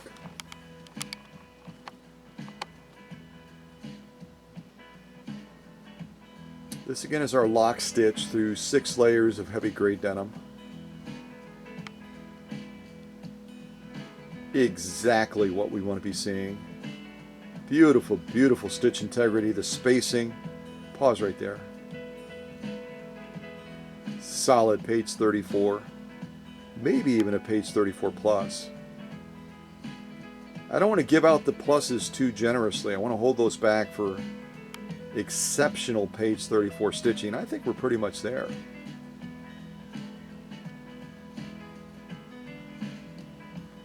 Beautiful, beautiful stitching. Totality of the stitching, again, this is 6 layers of heavy grade denim, and we're looking at the lock stitch right now. Folks, that is a solid page 34. Wow. Wow! Let's throw that to the back, and we're going to keep marching forward. Again, I get a little bit, I have the gift of gab, but I have to stay on track because Carol's going to be arriving soon, and we got to be ready for that. We got to be ready. Okay, now back to the vegetable tan leather that I kind of took off. I said, well, we don't have to sew it again because it's too thick. You know, it would be duplicating a stitch off that we already did, right? But I was going to demonstrate the slow gear on Carol's machine sewing that vegetable tan leather. So let's go back to that. Let's rewind. Go back to that vegetable tan leather. Throwing it back on the bed again. And then if you're brand new to these green machines, even though I've got a ton of videos on this particular feature of the green machines, and certainly it's available on a number of the other Husqvarnas as well, in the 6000 series, etc., blah, blah, blah, blah, blah, blah, blah. But what the slow gear does is it uses a gear reduction in order to take the machine from full speed all the way down to 1/5 speed. And you do it by simply pulling this little knob out. Let me do it like this so you can see it more easily. Pulling it out like so. See, it's out right now. Now it's in. By pulling it out, you engage the slow gear, and what it does, again, it uses a gear reduction, almost like a 10-speed bike. And it takes the machine from full speed all the way down to 1/5 speed. It does not increase the power of the machine. A lot of people try to say that, and some of the Facebook groups and even some people that I have a lot of respect for online that have YouTube channels similar to mine will say, this is your power boost. It's not. Some of the Italian machines have a little switch you can flip. Some of the Kenmores have a little switch you can flip that will increase the electricity flow to that motor, and they genuinely do increase the power when you use those. On this one, you're going to have 1.5 amps, whether it's in the slow gear or whether it's not in the slow gear. What you're going to do is you're going to reduce that speed all the way down to 1/5. Power will be the same as we're using it at this setting as it is if we were to push it back in. Power does not change. The speed changes. I got to drive that home because there's still, I'll see it on the internet, I'll see it on Facebook and other places, people still get it wrong. They get it wrong. So let's go over and we're going to sew this vegetable tan leather using this slow gear. And I'm going to be a little bit further this time just so you can watch me struggle trying to stay on course. Because here's the deal with the slow gear is it kind of locks that balance wheel, and it makes it more difficult when you're trying to make turns. Unless you stop and you disengage the slow gear, then the balance wheel will move freely. So you may see me do that depending on how much I'm off course, because I definitely can't speak today. That's for darn sure. Okay. So let's kind of start over here and we'll just kind of go in a circle as best as I can. No guarantees. And this is definitely sewing in a circle music if I ever heard it. Hold on. Here we go. All right, let's do this. Oh wait, I don't want to do it. Do I want to do it during a zigzag? That would be crazy, wouldn't it? I'll just make it a little bit smaller zigzag so I can manage it a little bit easier.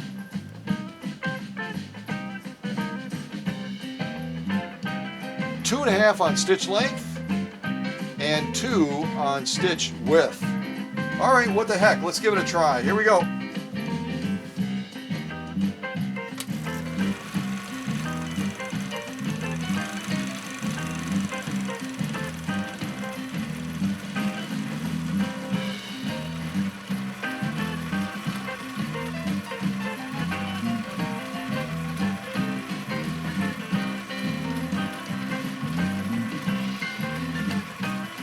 I cannot help bopping over here. I am bopping in my seat to this music. Oh my goodness, this is good stuff, isn't it?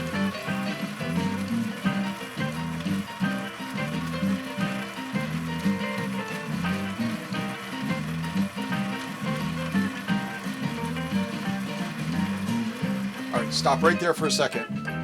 As much as I love this music, I'm going to turn it way down. I'm still going to be bopping in my seat. But I want you to hear how this runs when it's got that gear reduction. It's going to sound different. It's going to sound like a horse that's harnessed back. We're having the same power, but we're slowing that speed down dramatically. Here we go.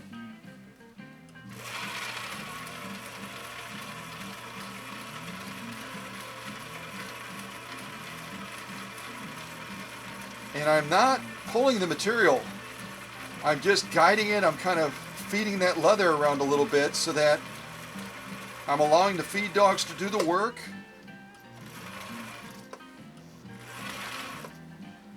But I'm not yanking it. You don't want to do that because then you could break a needle. Especially when you're dealing with turns like this. I'm going to try to get one more turn out. I don't know if I'm going to be able to do it or not. And I can't see what you're seeing because my screen is the wrong way. Here we go.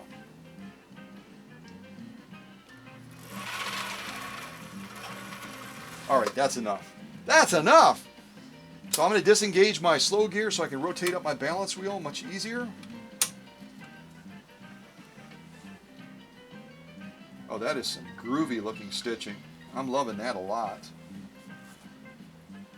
But can you see the advantage of the slow gear?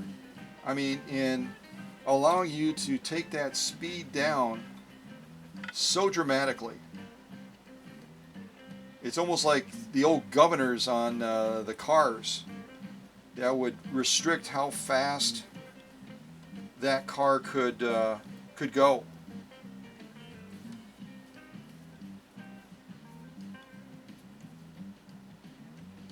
There we go. Kind of sewed over my thread a little bit, so I'm kind of undoing that.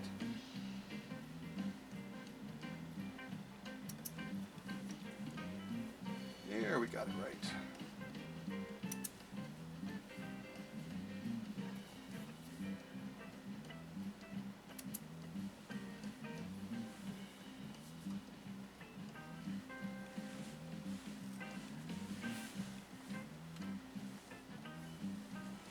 Back to the rear.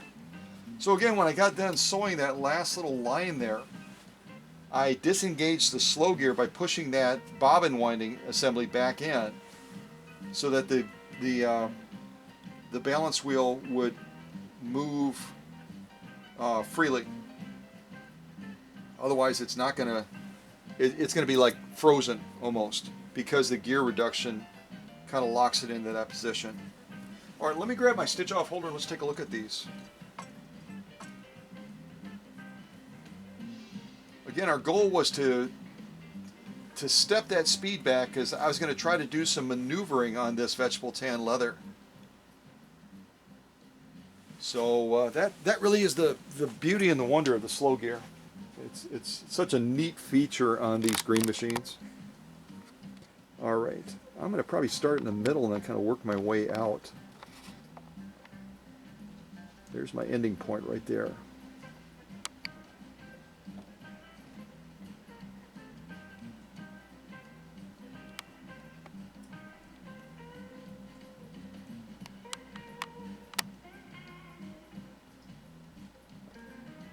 Pause right there.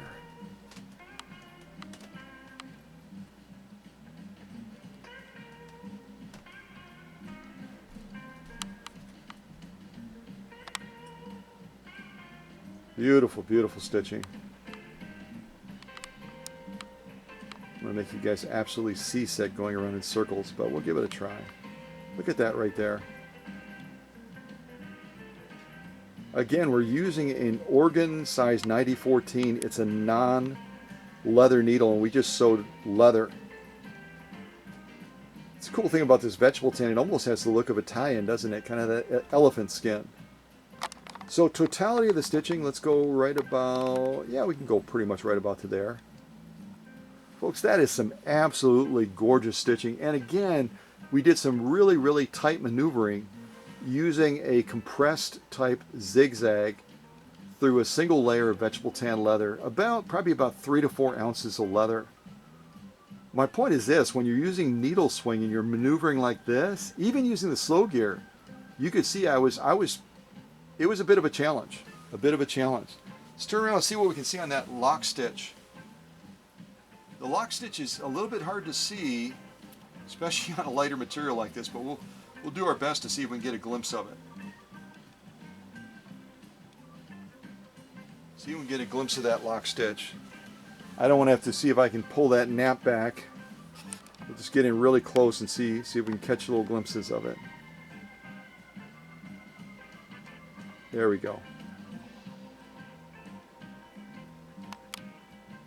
It's in there. It's in there somewhere. Imagine if we were sewing like cowhide or one of the other leathers, it'd be nearly impossible to see it. Look at that. See it popping through? And if we had a more contrasting thread color, you'd be able to see it much, much easier. Much easier.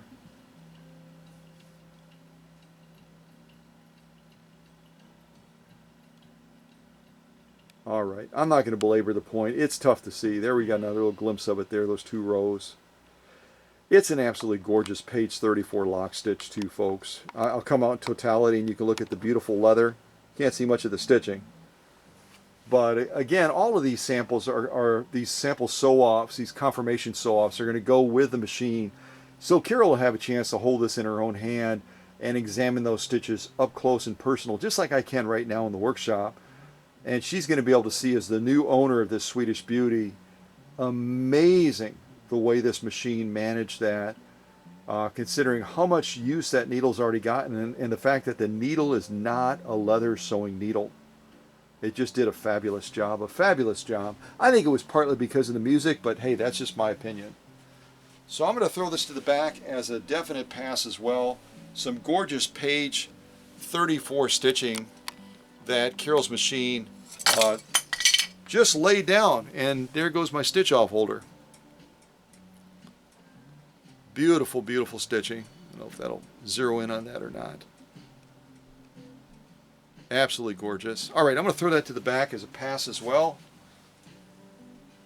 and try to pick up my stitch off holder, because inevitably we're going to need it. I'll let you focus on the machine while I'm crawling on the ground trying to pick up the pieces. But it's pretty evident why people love these Swedish beauties, isn't it? Like I said, they're just a drop-dead gorgeous, sexy machine. And they're not just a looker, they're a doer. They are absolutely a doer when it comes to their performance. Here's some of those leather droppings.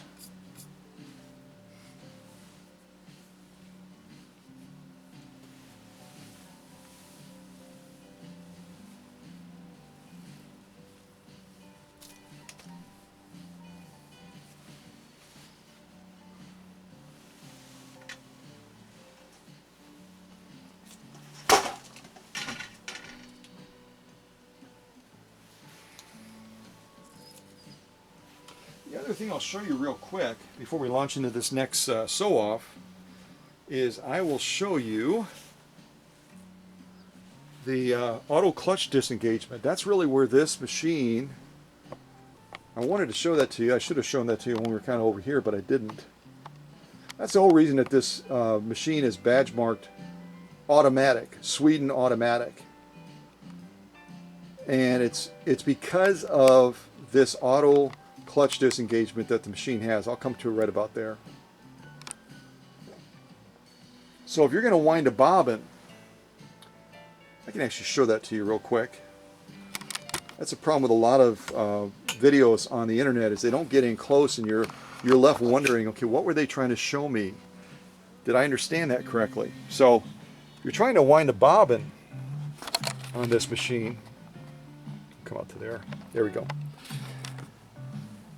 That's generally going to be where you put your spool of thread. You could just as easily feed it from here, but it's easier if you move your spool over to here. And I usually have a second spool of matching threads so that I can wind the bobbin more easily. So you come off of here, then you go to this thread guide right there. That's on the rear of that access panel. Thread it through there.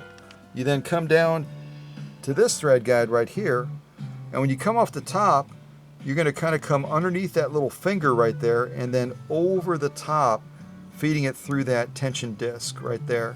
And then the thread will be coming this way, because then you're going to wrap it around the bobbin like this to wind that bobbin. But I'm going to slide this into place and just slide it over that stem. And I'm doing this one-handed so you understand. All right, and then what we're going to do, move my little garbage can here temporarily. What we're going to do then is step on that foot controller, and what should happen is you'll see this spin up, but the needle will not be moving. So we'll kind of come out like this so you can see that whole shot there.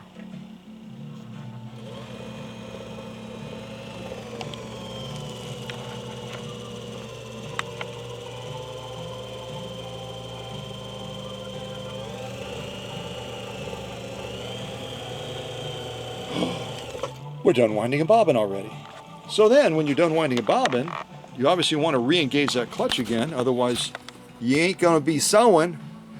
So we just slide that bobbin back off.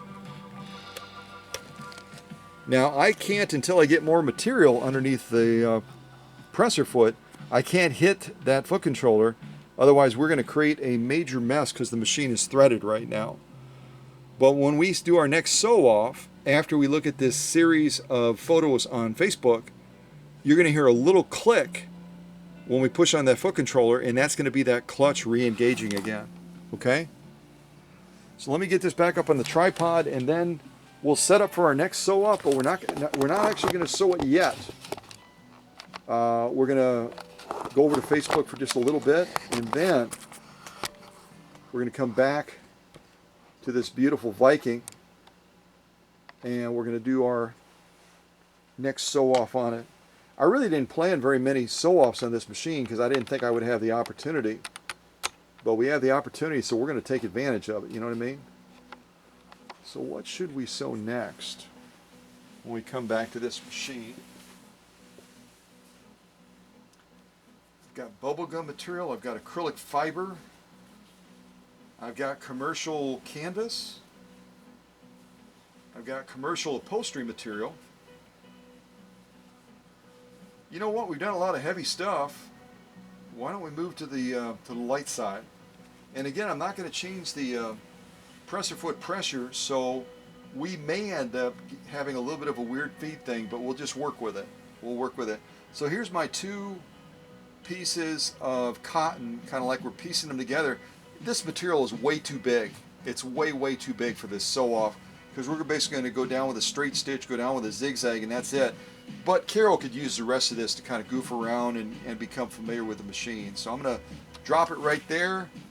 I'm going to adjust our stitch width back to... Why don't I do this? Why don't we set the stitch length on 3? We'll set our stitch width on 3 as well. And the first stitch we'll lay down on this 100% cotton is going to be a zigzag, almost a full-blown zigzag, but not quite. It's going to be real close. So that'll be our next sew off.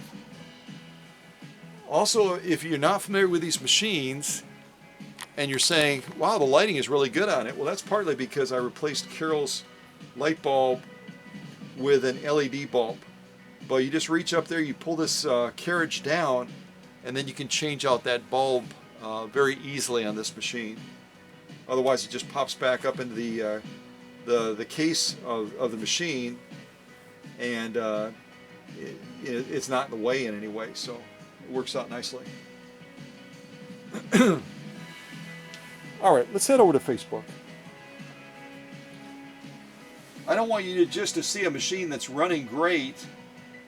I want you to also understand how we got to that point.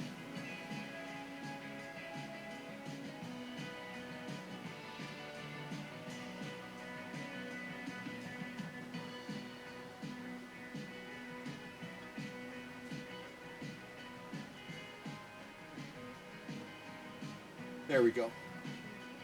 Took me a little bit to find the right. I've got a number of windows open right now, so it took me a little bit to find it. All right. So again, we're going to be sewing cotton when we get back. 100% cotton.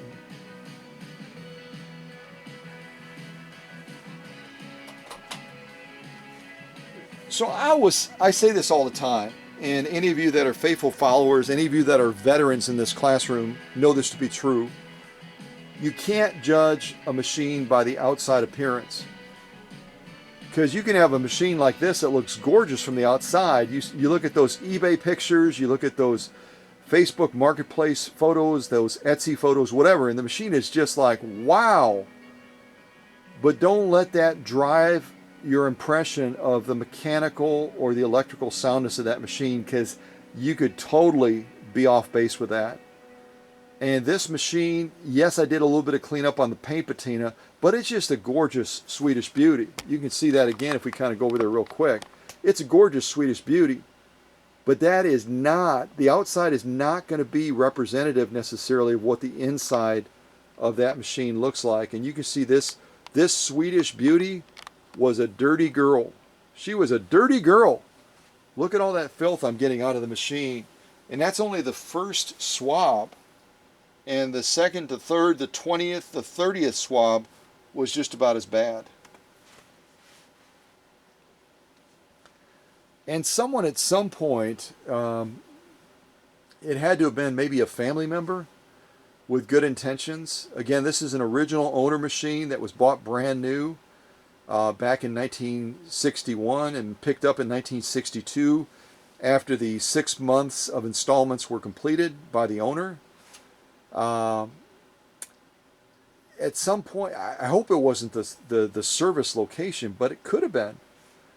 They used some sort of a penetrating oil, almost like a PT blaster or something like that, and that was just pooled in the bottom of the machine when I took the bottom off, and I really dug in surgically. I think Emma had said it almost looked like butter, and it does. It almost looks like butter. But it was some sort of, based on the odor and based on the texture when I rubbed it between my fingers, it's some sort of a penetrating oil. And, you know, we've seen people in the past where machines have come to the workshop and they've used different weird oils and greases that are not appropriate for sewing machines. Just showing you that beautiful Viking branding mark on the rear of the machine. These were most commonly referred to back in the day, even though they had the Husqvarna branding underneath the Viking, they were commonly referred to as Viking machines.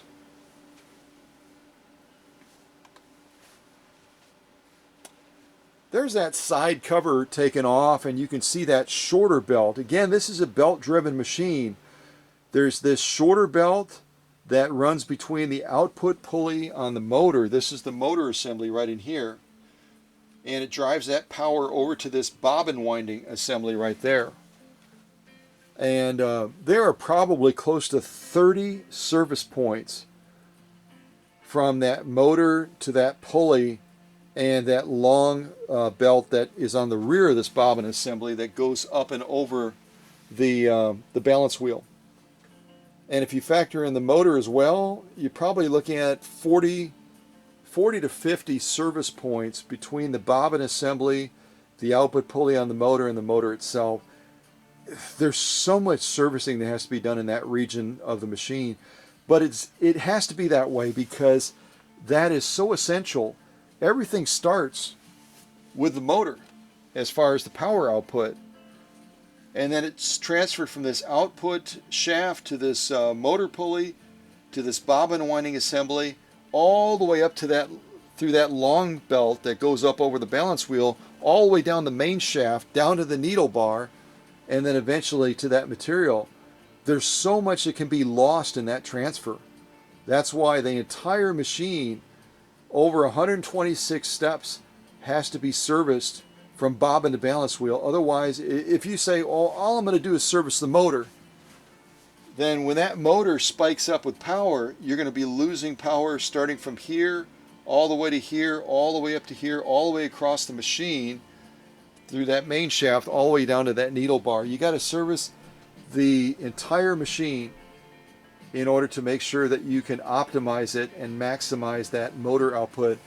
Otherwise, you're not going to be truly getting 1.5 amps. Even though it's rated at that, you're going to be getting much less than that from the motor, and then you're going to be losing even more of that as that motor is transferred all the way across the machine, eventually down the needle bar into the material.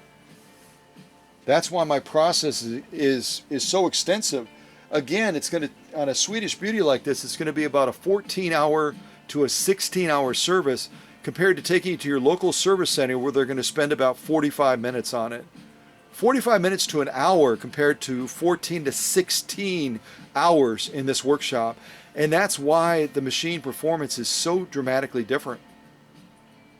Not to mention the longevity of the machine. If you think back to this original owner that bought this machine on installments over 6 months, they were making a huge investment back then, almost $300, which would equate to about $1,000 to $1,200 now. And Carol is making an investment in this machine as well. Why wouldn't you set that machine up to perform at the top of its game? And also, because of that surgical service approach, it's also going to make that machine last longer than it would otherwise. So much longer. There's a closer look at that, as Emma called it, butter. But again, some sort of a penetrating oil. Someone just saturated this machine in that stuff, and there was a lot of cleanup that had to happen. Here I'm using my Black & Decker drill to begin to take apart the machine and get into that area and deal with this contamination. Taking apart that bobbin winder so those belts can come off. Look at the condition of that original belt that was on there, probably from the original belt from 1961. And again, this machine is technically from 1960. It gets to be a little bit confusing. The machine was born in 1960. That person signed the contract to enter into an agreement to buy this machine in 1961, and then it finally transferred from the dealer location to the owner after the installments were satisfied in 1962. So a lot of moving parts to follow there, but long and short of it is that this original belt is the original belt. So it needed to be changed for sure. It had lived a real good life.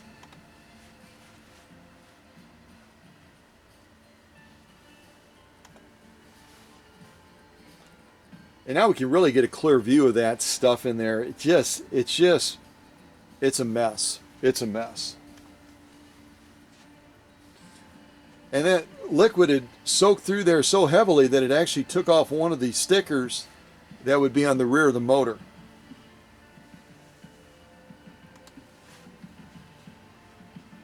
So now it's just a process of systematically going through there, cleaning all that up, and then eventually we'll be targeting the motor as well, getting that all cleaned up. You can just see that is not the way it's supposed to look. And I just have to emphasize this, that if that original owner before I acquired it from their family member, had taken this machine in to be serviced. As a matter of fact, you know what? Now that I think about it, I think the daughter told me that they had taken it in to be serviced somewhere. And yet, look at all that I discovered after that person supposedly, that business supposedly did a complete service on it. All of this junk was inside of that machine. And there's no way that I was going to be taking this machine and handing it off to Carol as the new owner without mitigating all these issues. No way. A lot of cleaning, a lot of deep cleaning, a lot of optimizing, a lot of adjustments. And there I am back at that stuff again, starting to sop it all up.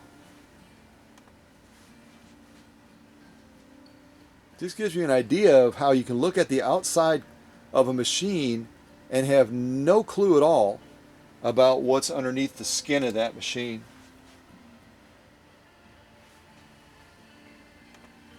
Using a combination of things, everything from Q-tips to cotton balls to dental tools, getting into all those nooks and crannies and getting all that junk cleaned out of there. And there you can kind of see in the back that's the long belt that goes over the balance wheel, and that also is at a point where it is definitely lived its life. It's heavily glazed. It's not going to provide the traction and the drive and the positive launch that we need. And there I'm going after something with a pair of tweezers. I think it's a piece of a metal, a piece of a pin that I found in there as well. Yep, it is.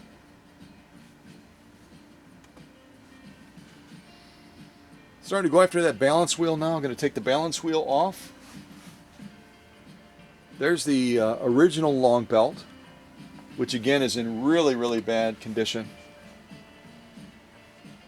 And as I took it off of there, it actually separated right there at that point. You can see in the front. So it was on its last leg, to say the least.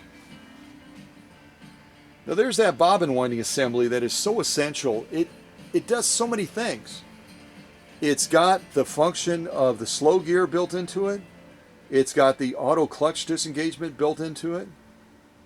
It's also going to obviously drive power from the motor over to the balance wheel and down the main shaft. So it really is an integral component of the machine and has a lot of service points on it. Now it's a little bit hard to see in this shot, but what I use is I use a flushing solution along with dental tools and everything else to really clean this up and to free it up and to make sure that it's moving without any drag or any resistance at all. Because anything that creates drag from the motor down to the needle is going to be stealing power. And we don't want to lose any of that 1.5 amps leaving that motor, especially after I optimize the motor too. So what I'm doing is I'm using a flushing process, and down there in the bottom you can see all of the junk that I'm getting out of that bobbin winding assembly. Areas that would be a lot harder to reach even with dental tools. Now there's that area right there that was just flooded with that nasty butter substance that was some sort of a penetrating oil, and now it's all cleaned up.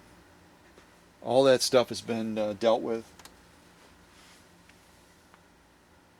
And now I'm also using my typewriter brush as well to get into a lot of those little grooves. These wheels on the bobbin winding assembly are obviously going to be a Teflon type material, a very hardened type of plastic, and they're built to last, they really are. But they also become a magnet like the motor to pick up all the junk in the environment of the machine and outside of the machine as well. They get sucked in. It's looking better, isn't it? That bobbin winding assembly does so many things for this machine, and it's got to be optimized so that it can get the job done. Looking a lot better. And these are really essential parts of the bobbin winder right here. This portion right here is where that short belt is going to run, coming off of the motor output shaft. This is where that long belt is going to run right in here. So after this is entirely clean, those surfaces need to be prepared as well to be non-slippery so that that belt really bites into both of them, the short belt and the long belt. Checking here, spring function, checking the release of that slow gear to make sure that everything's working well. Checking in here as well where there's a special spring and pin release that allows that clutch disengagement to occur. A lot of servicing, a lot of adjustments, a lot of optimizing just on the single component of Carol's machine. That's a real good shot right there. It shows you that release mechanism that allows that auto clutch function to work properly. A busy workbench. I say it all the time. There's so many things happening at the same time. Now we're kind of looking at that main shaft with the balance wheel off, and there's a lot of areas there that have to be cleaned and serviced as well. And also we're going to be installing a brand new belt. Look at the contrast here. This is the original long belt that in all likelihood has been on the machine since the 1960s. This is the new belt that I replace it with that even provides better positive traction because it has a cogged tooth type setup on it instead of just a standard V-style belt. Also, the beauty of this type of belt that I replace it with is it's much less likely. I'm doing a lot of alliteration. It's much less likely to have any glazing issues because of those raised teeth on it that bite into those pulleys. And I do offer those, a shameless plug, I offer those for sale as well if someone has a Husqvarna green machine and they want to replace them. Cleaning up that balance wheel as well, focusing a lot on that bobbin winding assembly. And I think we're full circle. I think this is where we started. Yep, it is. So again, do not be a smart consumer. Be a smart consumer, considering you're part of this classroom. And do not buy into the lie that a pretty machine means a well-maintained machine, means a machine that is optimized, because it definitely doesn't. This machine, even before I touched the patina on it, was already a gorgeous, sexy, beautiful machine.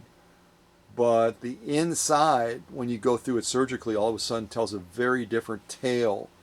And it's no knock against the original owner. They probably took this machine in for regular services. But again, the depth of service that I take a machine through compared to what the general service center would do is night and day. It's absolutely night and day. All right, let's go back and do another sew-off. And then we'll eventually pop back over to Facebook again and look at some more progress shots. Again, the whole purpose of the progress shots is so that you can see and understand what the machine needed, the process I took it through, at least to some extent. I don't show all the steps, or I would have 400 or 500 photos instead of 150 to 200 photos that we're going through.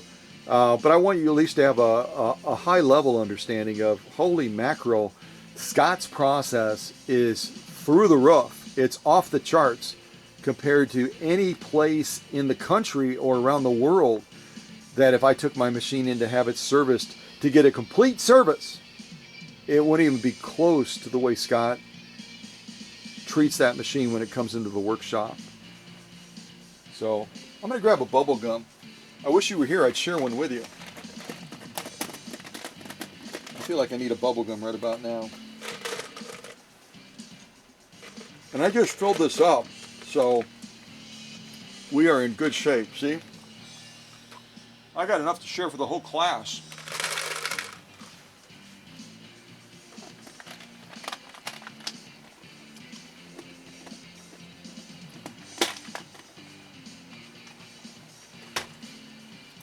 All right.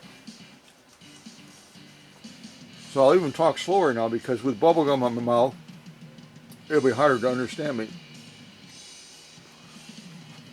So again, the next sew-off we're doing is going to be 100% cotton.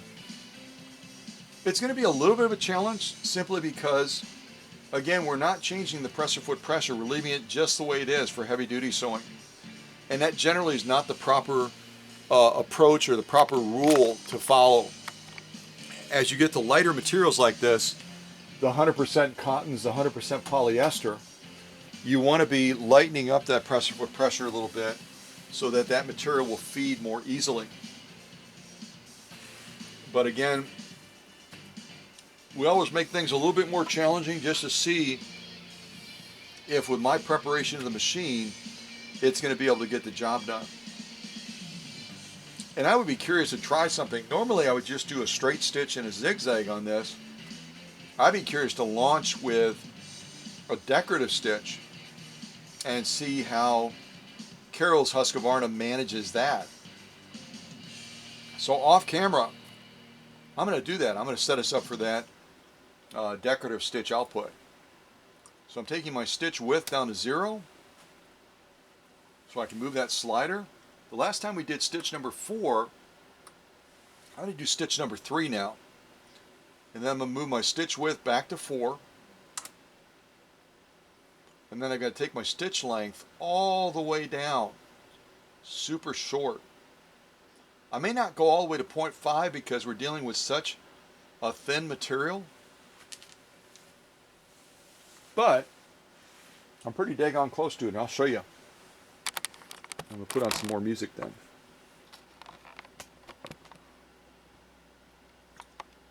So what I did first of all is I took our stitch width down to 0 so I could move that slider. Then I moved it back to 4.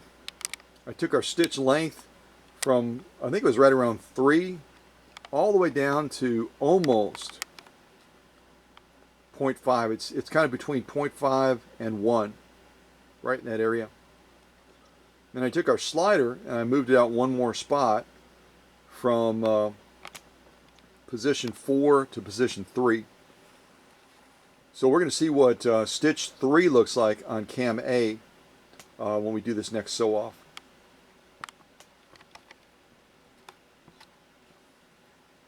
Let me see if I can find a little bit more music to put on. I must have run all the way through the guitar songs.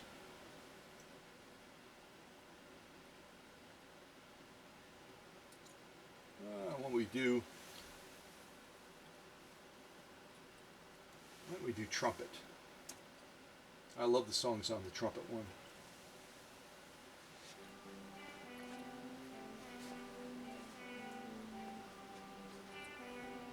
All right, let's see how this machine manages this sew off. It's going to be tricky. It's going to be real tricky because of all the factors that I already mentioned, and the fact that we're working with a much heavier presser foot setting than we normally would. So, yeah, let's just do it. Here we go.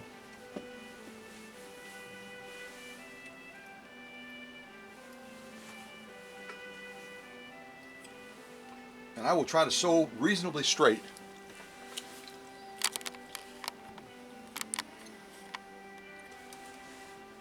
All right, here we go.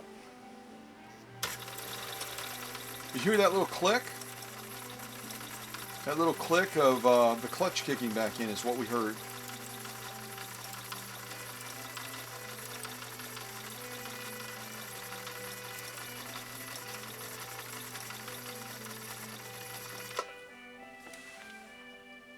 Oh, that's a 3-point zigzag. That is lovely. Oh, is that lovely.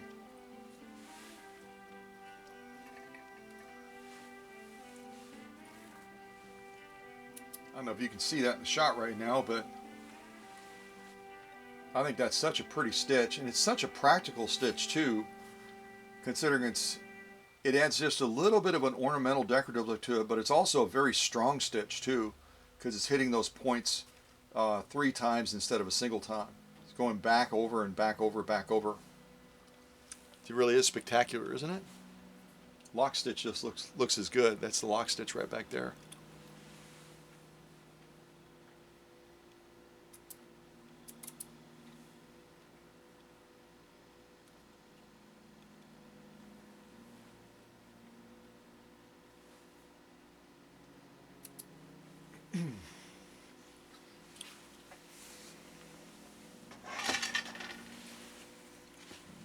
garbage can back.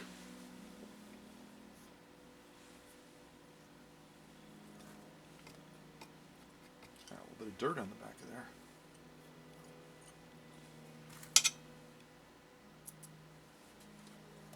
there. Okay, let's get this back into place. Now I think I will change the setting from where it's at right now back to a straight stitch. We'll lay down a straight stitch down on this now. And come out right to, okay, we don't need to come that far. So again, right now we're set up for that decorative stitch. As long as we're going to be doing a straight stitch, which means we're taking the stitch width down to 0. And again, always make sure your material is, or your needle is clear of your material. We don't need to be concerned about sliding this back to the zigzag setting on position 5. We can leave it right there, and all we're going to get is a straight stitch. But we need to take our stitch length and move it back to a reasonable length, because we were all the way down to between 0.5 and 1, and that's way too short. I mean we could do it that way, but it's just going to give us a stubby little satin straight stitch, and I want to give us a much longer one. I think we'll go like around 3.5. Let's do right around 3.5. 4 is our max. Give us the longest stitch possible. We'll go a little bit less than max, right around the 3.5. Get our take-up arm all the way up, and we'll lay down this straight stitch now. Here we go.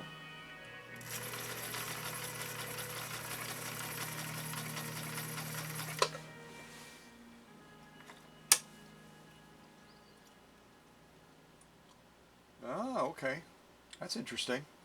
So right now when we're laying down a straight stitch and we're going a little bit, a little bit on the longer side, 3 is a little bit longer because 4 is our max as far as the biggest stitch that this machine will generate. The longer you stretch a stitch out, in other words, the longer you make it, the wider you make it, the more it impacts tension balance between the top and bottom. And we're sewing a real light material, 2 layers of cotton. So right now, for what we just sewed, our top upper tension is pulling harder than it needs to, or than it should. I'll show you what that looks like.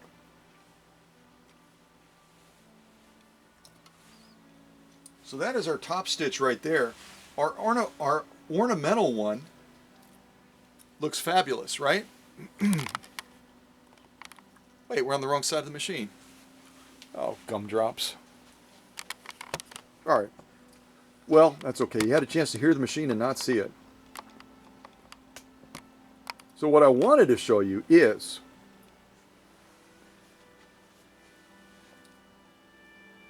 I can leave it like that for right now. That's fine. Because we're going to be sewing it again, making a slight adjustment. So right now you can see that top row of stitching looks really, really good.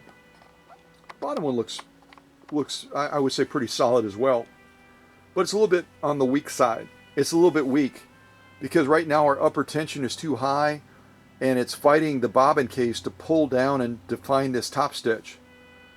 So it's not as pronounced as it could be. It's a little bit weak. Kind of go across and look at that.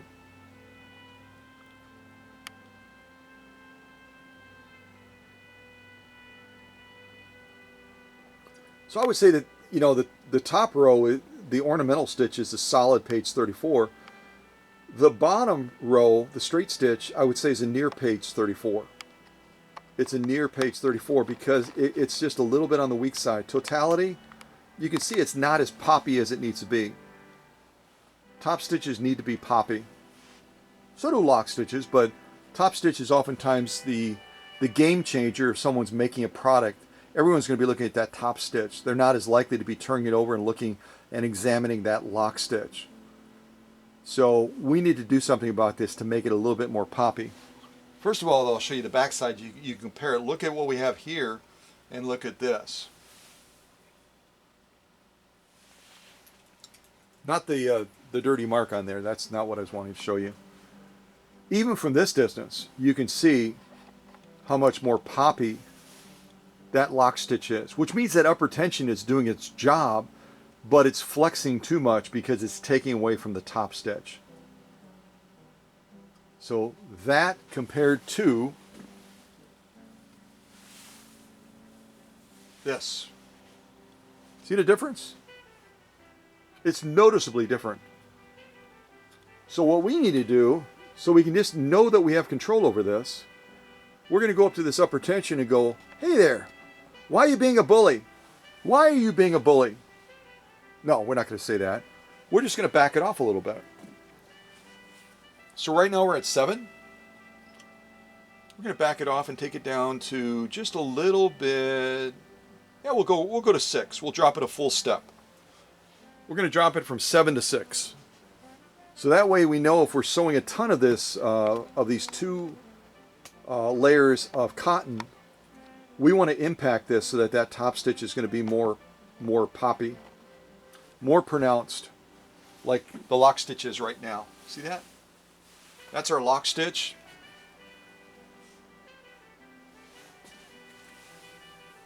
Top stitch. All right, so let's get this into place and sew that row again, since we just backed off that upper tension. And again, when we back off that upper tension, what we're doing is we're giving more muscle back to that bobbin carrier to pull down and to define this top stitch, right? And this time you'll actually be able to see the machine sewing. Who knew? And see, I want to say something very clearly so you don't get the wrong message. I'm saying that's a near page 34. Other people would call it a page 34 stitch, because look at it right there.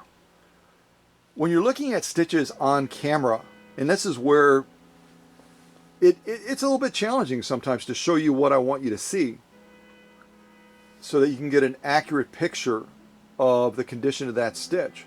Depending on the angle, depending on the lighting, depending on the distance and all that kind of stuff, all of a sudden we're looking at this stitch now and we're saying, Scott, is that the same top stitch?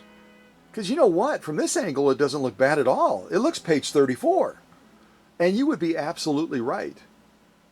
But my goal is constant and never-ending improvement, right?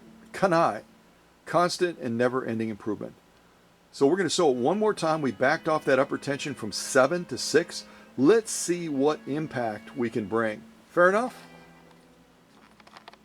Come out to right about there, which is better than having you over by the knobs, which is where you were before. Sorry about that. Sorry. Let's sew this one more time and see what impact we can bring. All right, here we go.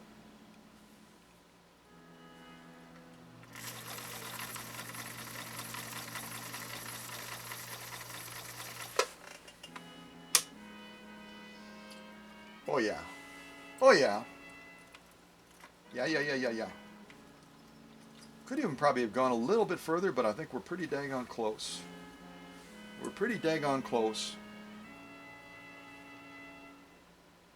Yeah, we're going the right direction. We're definitely going the right direction.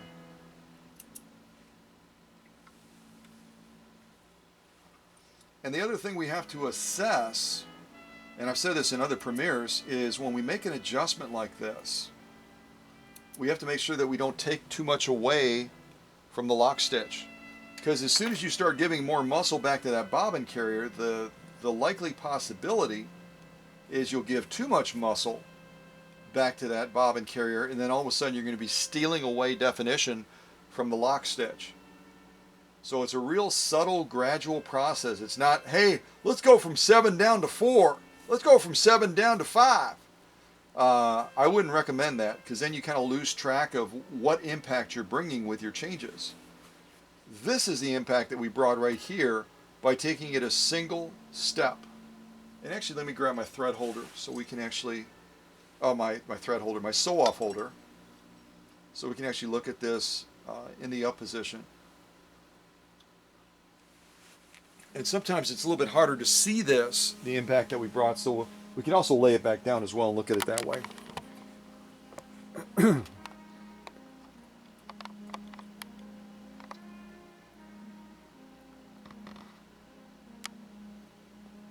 All right, let's go across, take a look.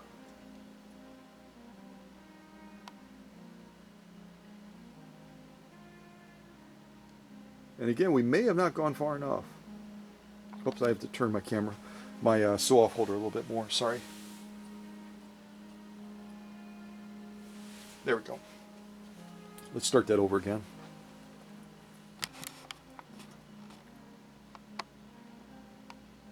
There we go. Pause right there, just at that launch. Again, the top row I'm giving a near page 34. As we work our way across, we may not have gone far enough. Maybe instead of going down to 6, I should have gone down to 5.5. But we know what we need to do to affect the change that we want. And we're heading in the right direction. So let's continue to go across and see what impact. And again, we're only sewing 2 thin layers of 100% cotton. So there's not a lot of wiggle room in between there for that not to go. It just isn't.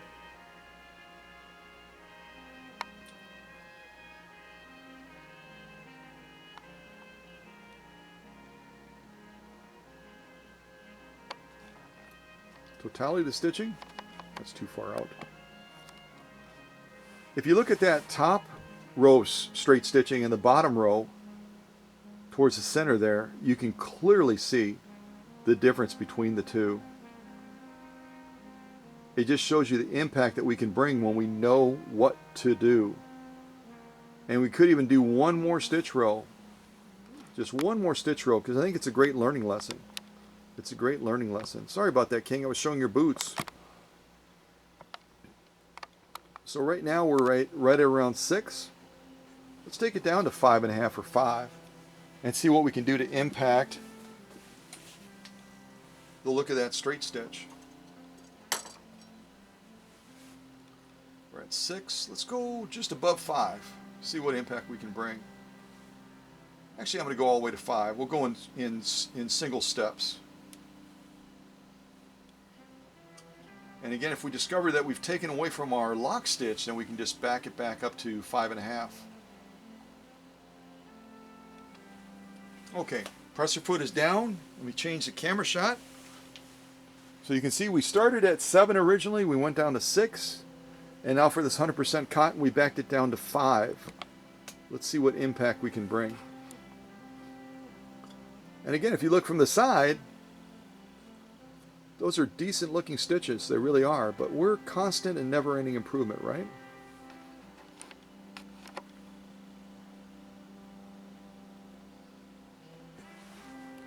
All right, let me flip my screen around. Let's buzz down it. This will be our final run. This will be our final run to see if we can continue to impact this in a positive way. All right. Here we go.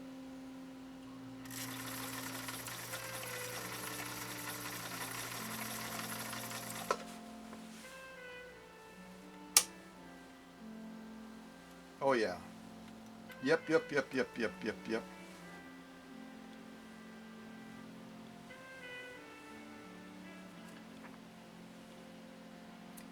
Yeah, if you look at these from the first run we did to the second to the third, it's clear. It's very, very clear the impact that we brought. And I'm getting a first glimpse of it, and we haven't taken anything dramatic at all away from our lock stitch.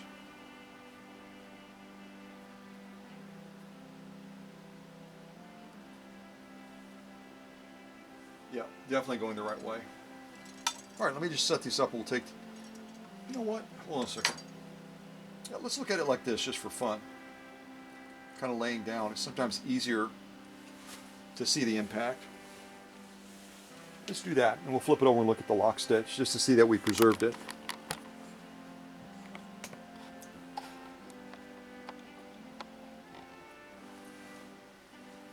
So again, the top row closest to the zigzag, right, or not the zigzag, the 3-point stitch right up there. The top row is the first one that we did. And it's not horrible, it's not bad, but it's not as poppy or pronounced as it could be. Slowly we incrementally brought that upper tension down to give more authority and power to the bobbin case to pull down to define this top stitch. And look at the impact we had. We'll go across these three together. The bottom one again is the last one we did.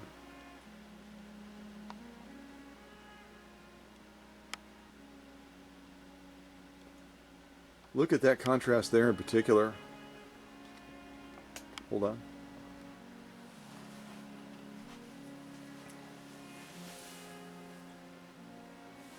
There we go. That's a proper angle. See the contrast there? On that very top row that we started with, and even to some extent the middle row, you can see that knot kind of peeking a little bit between the stitch rows and peeking out next to the stitches themselves. On that bottom row, we've clearly have addressed that, and we've moved that knot more center between the top stitch that we're looking at right now and that lock stitch on the other side. And that's the goal, is to get that knot centered. So we're definitely going the right direction. We're definitely going the right direction.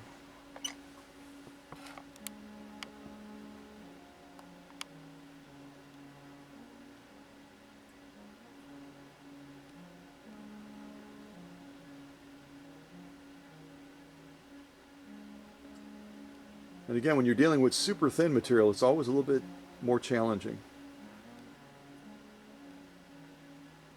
because there's only so much girth and space for that knot to fit. Can you see the difference? Take my hand off the camera. There in particular right there is a real good illustration. Right there as well. Okay, I won't belabor this anymore. Let's just flip it over and make sure that we haven't lost our definition on that lock stitch. That's always the risk when you're making adjustments like this.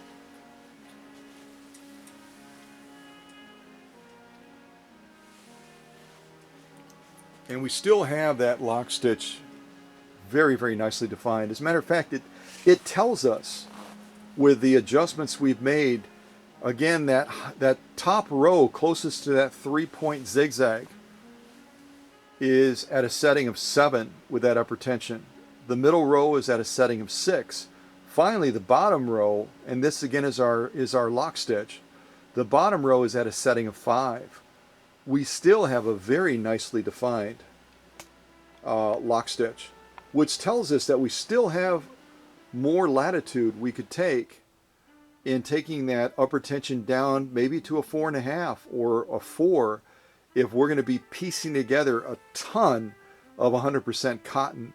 We're going to be putting, basically piecing together 2 super thin layers of cotton.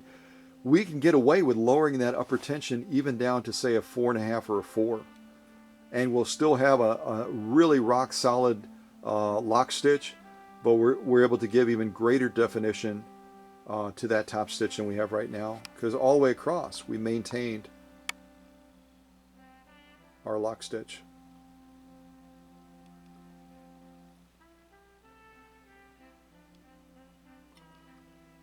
And in extreme cases, what this can also be an indication of, it isn't in this case, but it can be in other instances, it can be also that our bobbin carrier screw that allows us to adjust tension on that is turned down way too low. And we can take that bobbin carrier out and just turn that screw a little bit clockwise so we don't have to go through as many reductions in upper tension when we're sewing lighter materials like this 100% cotton.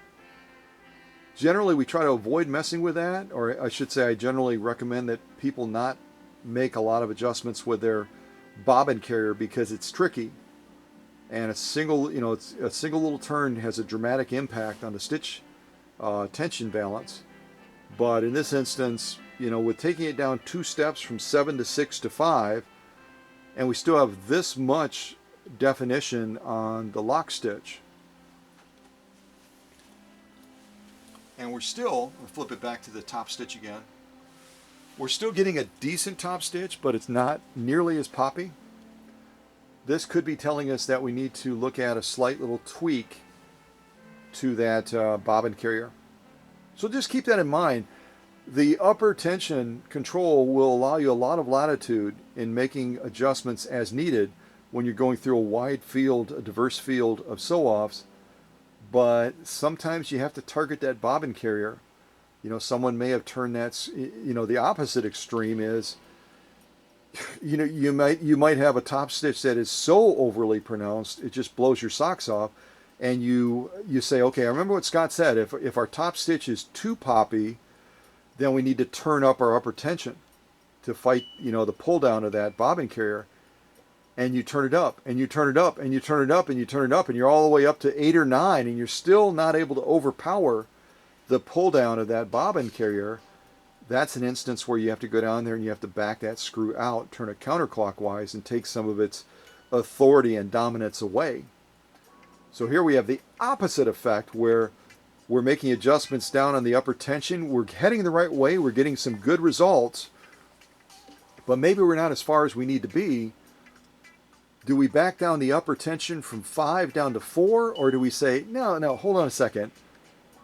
Let's target that bobbin carrier now and give more authority back to that bobbin carrier, and we'll turn it just a slight little bit, maybe about 1 millimeter, clockwise to give more authority to it, and that way we don't have to go any further down on that upper tension control. You get what I'm saying? Oh yeah. Yeah, you do. Not only do you get what I'm saying, he said, Scott, let's groove a little bit.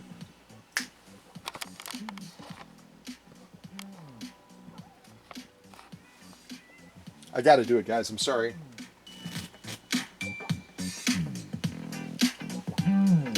Yeah.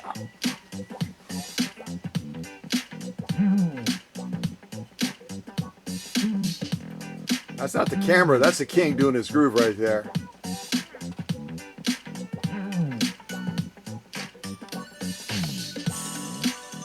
No, that's the camera. I'm just messing with you.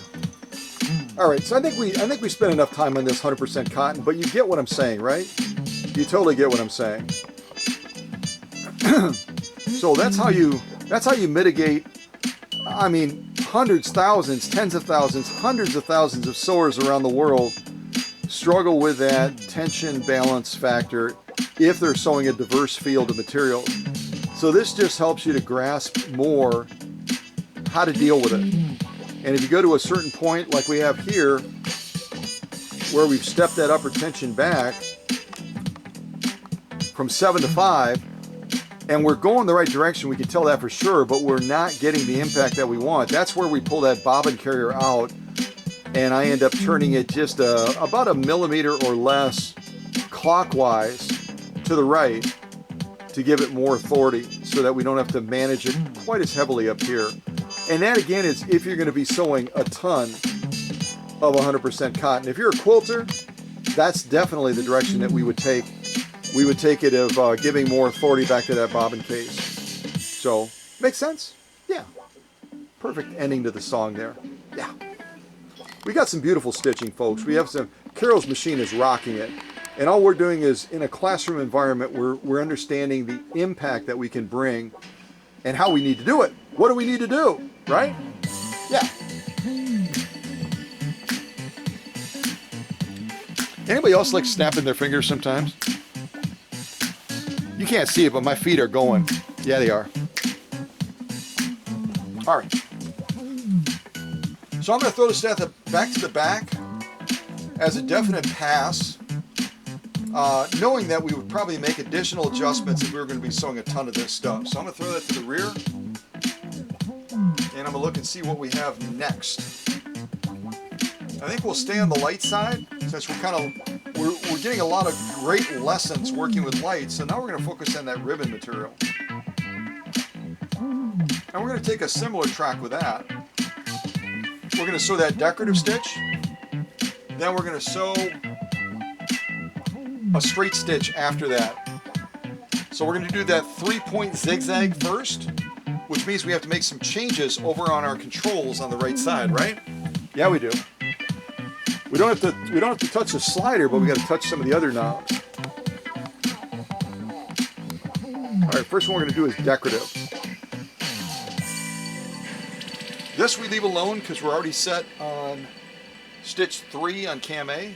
Now we're going to take this one And we're going to bring it way down. Remember? We bring it all the way down to almost a 0.5, kind of between 0.5 and 1, right about there. And then we have to take our stitch width from 0 down to 4. So now we're ready to do that next stitch. And we're going to be doing it to polka music. Just a little bit quieter polka music.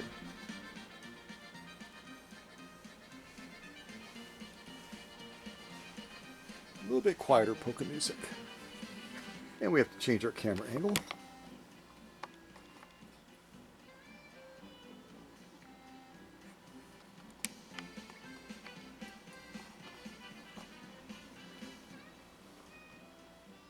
All right, there we go.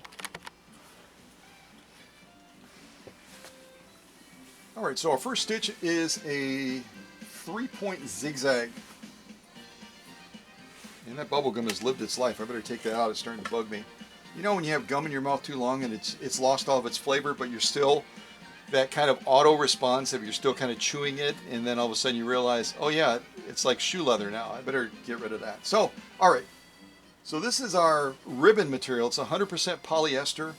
It's paper thin, as you can see from the side. And we're going to be doing the same thing we did with that 100% cotton to see what impacts do we need to or changes do we need to make. Maybe when we do this 100% polyester compared to the 100% cotton, and why don't we do this so we start in the same position? I'm going to take our upper tension from 5 all the way back to 7 where we were. So we can just compare it, you know what I mean? We'll start at the same place, static, and then we'll do a direct comparison. So here goes that 3-point zigzag. Here we go. Take up arms up. Here we go.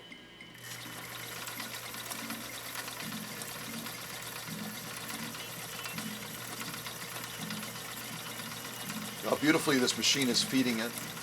Very slippery stuff.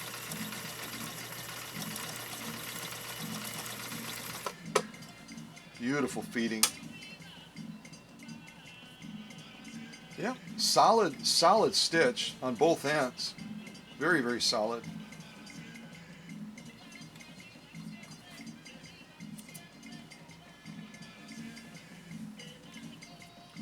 So now we're going to target that straight stitch next and see if we have to make any tension adjustments with this type of material. Again, 100% polyester is going to be very, very different.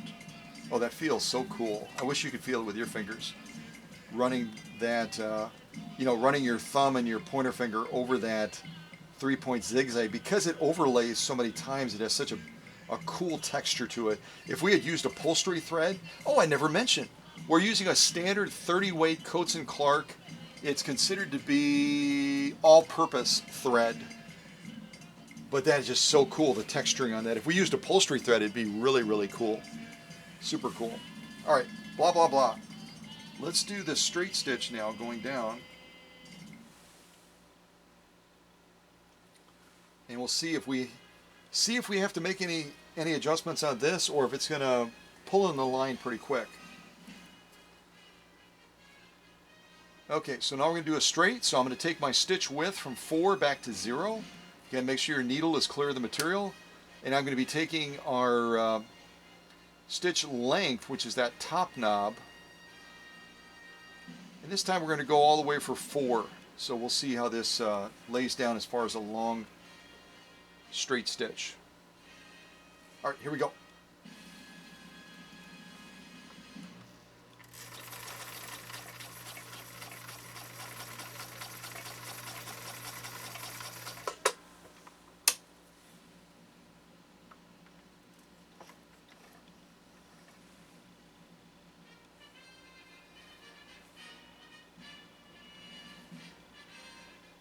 Yeah, not as dramatic of a challenge, but still with this super light sewing, our bobbin carrier is not using enough muscle.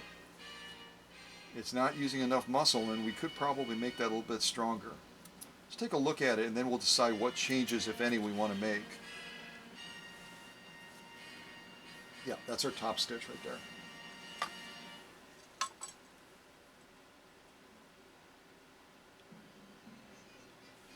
There we go.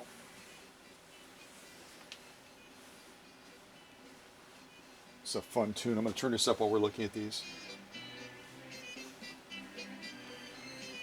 All right, let's take a look at these. Actually, we already are.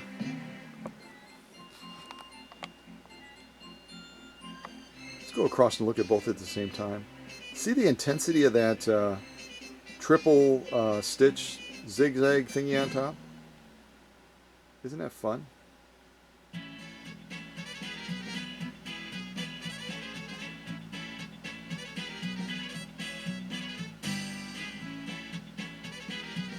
Pause right there. Folks, I think we nailed it. It just shows you, and I say this all the time, when you move between unlike some people that will be sewing, the majority of the time, all they're sewing is denim. The majority of the time, all they're sewing is leather. The majority of the time, all they're sewing is 100% cotton. You know what I'm saying? They concentrate in one field of fabric, and that's 99% of the type of sewing that they do. With these sewing Olympics that we do on these live premieres, my goal is to show you a wide field of materials. And where when we did that first stitch row of 100% cotton, our top stitch was really weak. It didn't have any definition. It didn't have any real solid clarity. Well, that's not true. It had some clarity to it, but not enough. Not for our standards. Here we're sewing 100% polyester, which is a very different material, but it's just as challenging.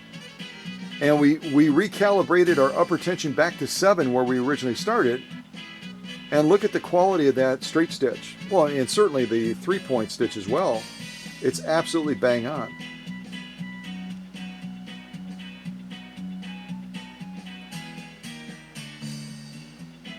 So I say it all the time, before you fault a machine, you look at it as an educated operator and you say, what do we need to do to impact this? That's a beautiful, I mean, that is a no-brainer page 34, if not a page 34 plus. It's absolutely, and I love the little quilting effect in between the 2 rows, don't you? Isn't that cool? Let's spin it around now, look at that lock stitch, see what we have. This is our lock stitch now. 100% polyester. We pieced together 2 super thin layers.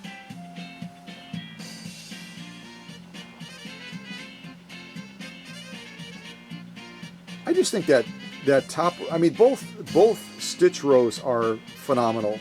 This is, starting at this point right here, I can say without any reservation, we're at a page 34 / page 34 plus. Don't you agree? But I just think that top row stitch is just so daggone cool.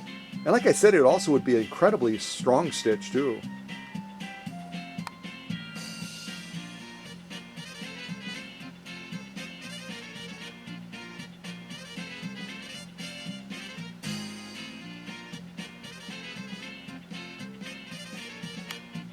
Beautiful, beautiful stitching. Oh my gosh. Oh my goodness gravy.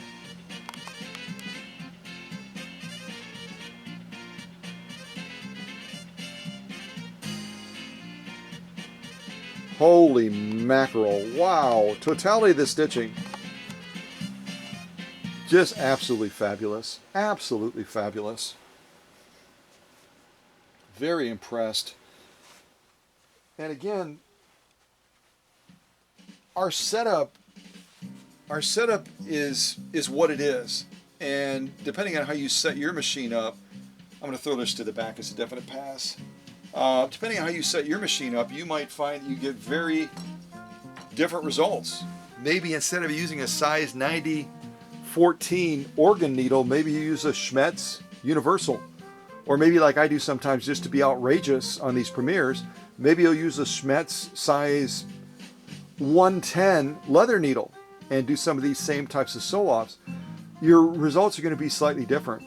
Now, if the machine has been, let me come out on this. If the machine has been set up properly and optimized like Carol's has been in the workshop, you're going to be able to make those wide leaps between different materials, even using different setups, and still get a very, very good outcome. But again, being committed to constant and never-ending improvement. Our goal is not mediocrity. Our goal is moving towards that bar of perfection. We're already at near perfection, if we keep working at it, we're going to get closer and closer to hitting that point of saying, I don't know how I can improve this. And I've said that a couple times in premieres with stitch offs. I know we're committed to CANI, constant and never-ending improvement, but I don't know how I can improve this, other than maybe changing the attachment, the pressure foot attachment, and using a roller wheel or a walking foot or something like that. But the results that we get because of the way that I optimize these machines is just, it's mind-blowing. You could take a non-optimized machine with the same setup, the same make and model, even made in the same year of 1960, and you would not be able to duplicate the outcomes that we're getting on this machine because this machine is sewing at the top of its game right now. Does that make sense? I think it does. I hope it does. Let's look at that next set of photos. And these photos are so essential because this machine would not be delivering like this if it weren't for my process. It just wouldn't.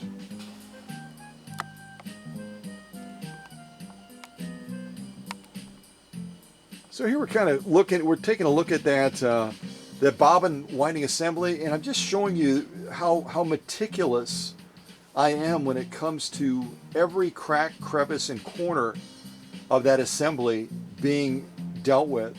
Not just a whole high overview of it, but getting into it surgically. Because again, this assembly, this bobbin winding assembly, does so many things for the machine. So many things. Type in the chat if you remember some of the things that this bobbin winding assembly does for the machine. What are some of its functions? That one little unit. What are some of the functions of that unit? Type it in the chat. And I'll let my veterans be the fact checkers to see whether or not, individuals nailed it. And you could fact check fellow veterans too, why not? While you're doing that, I'm going to get a quick drink of water, and then I'll rattle off some of the things that this assembly does.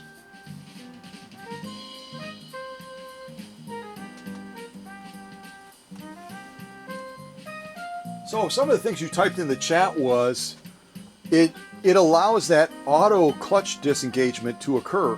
You're absolutely right. It allows that speed reduction with that slow gear to occur. You're absolutely right. It acts as the bobbin winding assembly so you can wind bobbins. That's true as well. But also equally important, it becomes that transfer exchange of the power coming off of that output pulley for the motor, driving that power down to the needle, across that balance wheel, down the main shaft, down the needle bar, all the way down to the material. So we optimize this part of the machine intensely because of all the functions it has, but also because it's a gateway for the power of that motor. If we've done a good job of optimizing that motor, but we do a crummy job of optimizing this unit, from that point forward, that power is being stolen away. We could have a really strong motor, but we're not going to be able to deliver the goods going through heavy grade leathers and stuff because we're losing power. It's leaking. It's trickling away from the point of that output shaft of the motor all the way down to that needle because we haven't optimized the entire machine from bobbin to balance wheel. That's why my process is so unique. It's so standalone. It's a one-off, as my friends in the UK love to say. I think is one of the phrases that Alex used during the interview that I really enjoyed hearing him say, because I've heard it before, but I love to hear it again, is we were talking about needles. We were talking about the Schmetz needles. And we had that one person write in from wherever they were writing from. I don't remember, Australia or wherever. And they were asking, we already believe because Scott said it, but what do you think, Alex? And Alex said, and I quote, he said, Schmetz needles are the best in the world, full stop. Full stop. So when it comes to my process, especially on the Swedish Beauties, because it's 126 plus steps, I continue to add more progress and process steps to that intense process. It's the best process in the world, full stop. No question about it. And so if you've got a Swedish Beauty and you want it to sew as well as Carol's does, if you want it to last for a lifetime, because any machine has an expiration date, especially if it's not maintained properly, if it hasn't been restored properly, So if you want your machine to last for generations and to continue to sew at that level that you expect to see, a workshop level, then there's no place to bring that machine other than here. I mean, there just isn't. There's no place that it can reach those plateaus well and above what you would expect to see. Okay, so at any rate, blah, blah, blah. Here what I'm doing, I'm going to put some more music on.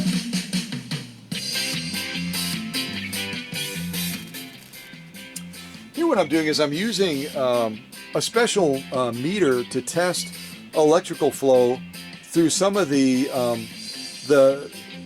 condensers and the transformers that are part of the foot controller.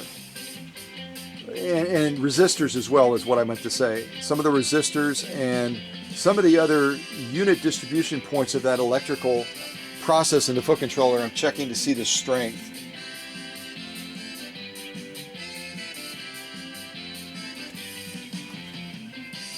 There's that integral bobbin winding assembly. Does so many things to help us. We've got to help it so it can succeed. And there I'm using some of my special solvents to do different phases of optimizing that bobbin winding assembly. Again, like I say all the time, there are people out there that lubricate areas on their machines or components on their machines that should not be lubricated. There's other areas that they bypass that should be lubricated that are bone dry. And then they wonder why their machine doesn't perform like the ones they see on this YouTube channel that are supposedly identical to theirs. That's the very reason right there. And here we're just checking the belt groove and the fit of that replacement short belt that's going to be going over that bobbin winding assembly.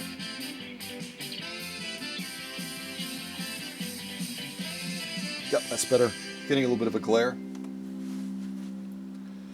And there you can see two brand new belts that I'm fitting into position. I'm checking the tracks, verifying that the fit is appropriate, that they're going to be traveling over that with as little drag and resistance as possible. And we're getting set up for incredible success now. It's really kind of an exciting phase when you get to this point, especially considering the starting point of the machine. Here we're getting that belt installed now on the machine. And there's several steps in that process as well. We've gotten the long belt installed. We've gotten the long belt installed, and now we're going to be focusing on that bobbin winding assembly and the short belt as well. I don't like to ratchet things down. I like to use this drill because this drill allows me to set specific settings of tightness on the bolts and screws that are integral to the machine so that they're not over tightened or under tightened.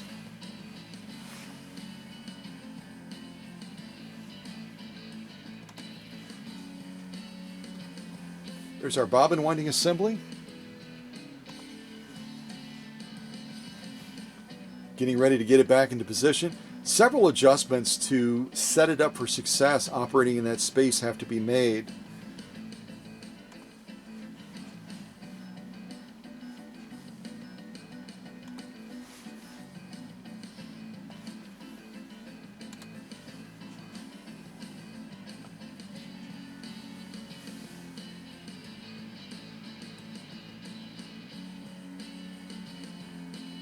I'm not sure what I'm doing in that shot, to be perfectly honest with you. I see my watch on the top.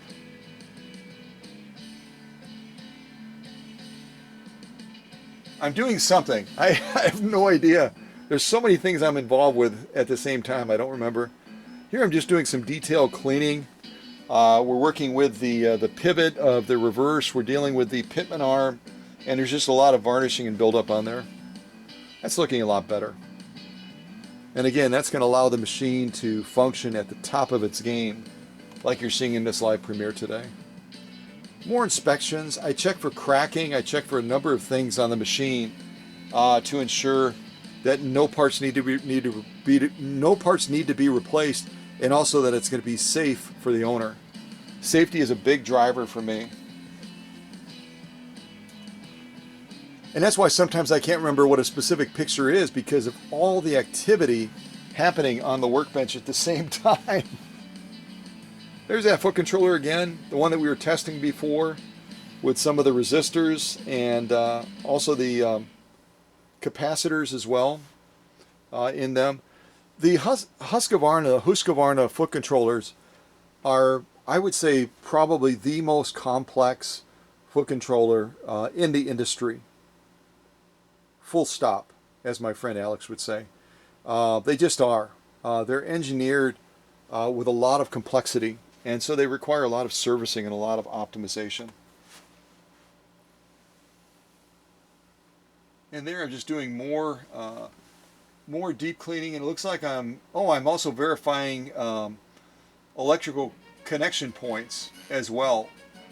I always check every screw that I can check, every bolt, to make sure that it's properly tightened. Numerous times I found loose ones. More optimization on the foot controller. I probably, definitely, without a doubt, between the motor and the foot controller, which I always tell you, they interplay with each other. They're dependent on each other. But alone, just on the foot controller, I probably spend as much time optimizing that one component of the machine as the average service center spends on the entire machine. Does that give you a perspective? And there you're seeing me again using my detector to check energy flow through those resistors and those capacitors. That sometimes can help me troubleshoot a failure that's coming up as far as how that meter responds to the volume of electricity running through those. And there's the plug-in itself that goes into the back of the machine from the foot controller. I also tear that apart as well and make sure that all the contacts on the inside of there are solid. And that looks like the side panel for the cover, for the bobbin winder, etc. And I'm looking at cleanliness issues there. Again, type in the chat if you know what does a motor act like on the machine in relation to environmental contaminants and stuff. What's the word I'm looking for? What does it act like, the motor?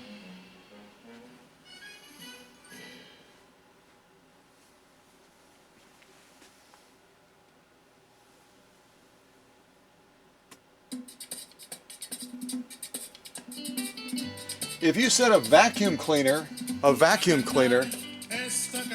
you're absolutely right. And you can see evidence of that right there. Along with that, that's partly because of the degradation of the belts. Those are remnants and fragments of the belts that have spun off as well, and then got either stuck to the inside of the covers or sucked into the motor themselves, and then they stick to the electrical fields. And because of the electricity, they fuse to them as well. So that's a lot of motor treatment and service. I love the Spanish culture. Such a beautiful culture, beautiful people, and such a beautiful language. Hi, hi.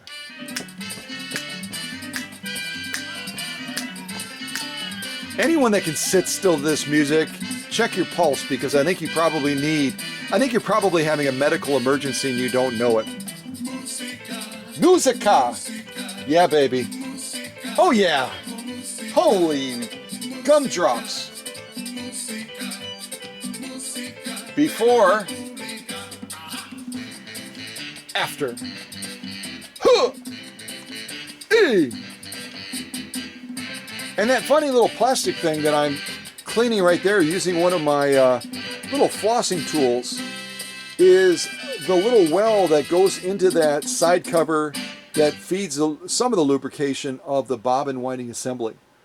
And anything can caramelize, anything can cause buildup, and rather than having Carol, in good faith trying to maintain the machine and dropping oil in, but it's not really getting in there because it's kind of plugged up, like a drain can plug up, I'm making sure that that's cleaned absolutely spick and span as well, so that if she drops a couple of drops of oil in there to keep that bobbin winding assembly functioning well, that oil is going to get in there and wick through those areas that it needs to wick through to keep it functioning well for her.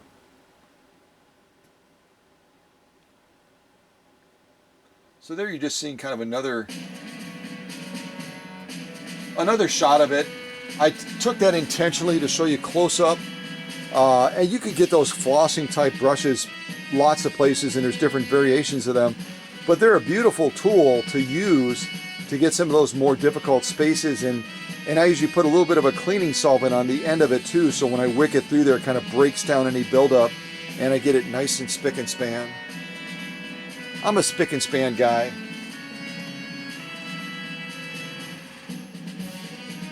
And there I've just reinstalled it into that side cover. It's ready to do its job. It's ready to allow that lubricant to get in there and maintain that area well. Now we've tilted the machine back and we're concentrating on the bottom portions of the machine as well. Concentrating time on the motor.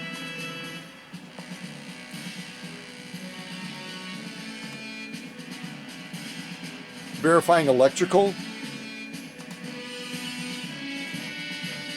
Verifying that all the bolts are secured.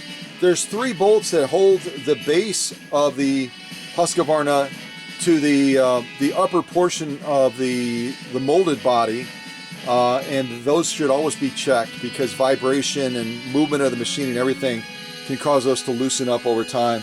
Plus we've got 2 access panels on the bottom, one that allows us to access the bottom of the pitman arm, and also the pivot point for the feed dog drop. And then also our little small door on the right there is to access the motor brush on the bottom of the motor, so we don't have to remove the motor. That's why they put that in there like that.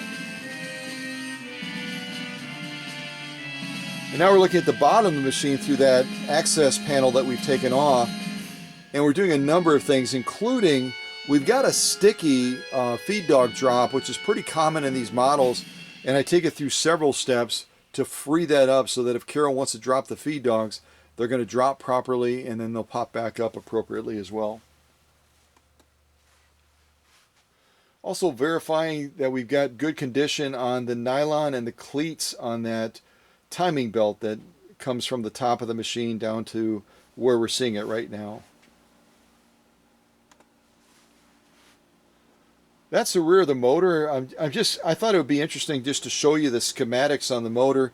They show some of the wiring configuration of it, and then they also give specs on it as well, which I think is kind of cool. And you can see the tolerance of this. They build it so that it has the capacity to manage voltage that's crazy extreme, all the way up to 350 volts, which is, I mean, that's off the European charts even. But they give that extra tolerance just so that, you know, if something spikes, if something weird happens, that motor is less likely to be damaged. Making some adjustments here on the bottom of the machine. Also verifying some bolts as well that are critical.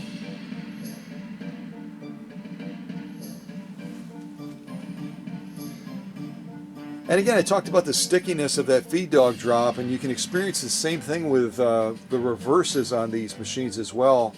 Combination of cleaning, extreme heat. Again, my torch is going to hit right around 1200 degrees. And then also solvents that will break down the sticky gumminess in there will allow this to move more freely. The thing you have to be careful about, particularly on these Swedish beauties, is the Swedish love to put these lubrication pads throughout the machine, and there are several right in this area right here. So if you just decide, hey, I saw Scott using a torch and my feed dog drop is kind of sticky, and all of a sudden you're hitting it with 1200 degrees and you start seeing fire or you start seeing smoke, it's because you're probably allowing that flame to also make contact with those pads, and you're setting the pads on fire. So just be careful, be careful. Dental tool getting in there and breaking some of the varnishing down so that that feed dog drop will work nicely for Carol. if she decides to use it. Inspections and verifications. I have so many inspections and verifications that are part of those 126 plus steps. I'm using a mirror here to look at the backside of that return from the bottom of the machine that helps to drive off of the pitman arm to make sure nothing is cracked. And that's where we started. Yeah, that's where we started. Holy mackerel, that's scary. Who is that guy? But he looks happy. Yeah, that's me. That's me. And I've got my cool little light assembly thing on there because a lot of, and with my magnifier, because a lot of the stuff I want to look at is really, really up close. I want to look at it under like a microscope. Yeah. That's fun, isn't it? I like progress shots, and I know many of you do too. Some of you are a little bit less patient, and you're like, let's get back to the machine. But you got to understand how different my process is. And, you know, if you want excellence, you got to come to the workshop. You just do. All right, we did trumpet.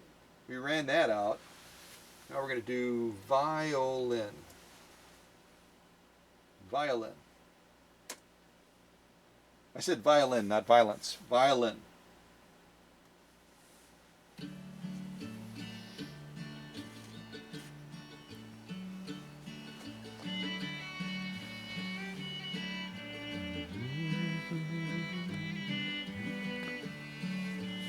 On the everlasting heart. A great hymn. Any of you that are church folks, I'm sure you probably know this hymn. All right, let's do a little bit more sewing on Carol's machine. We've got a little bit more time to work with before she's going to be showing up, so I think we can sneak this in.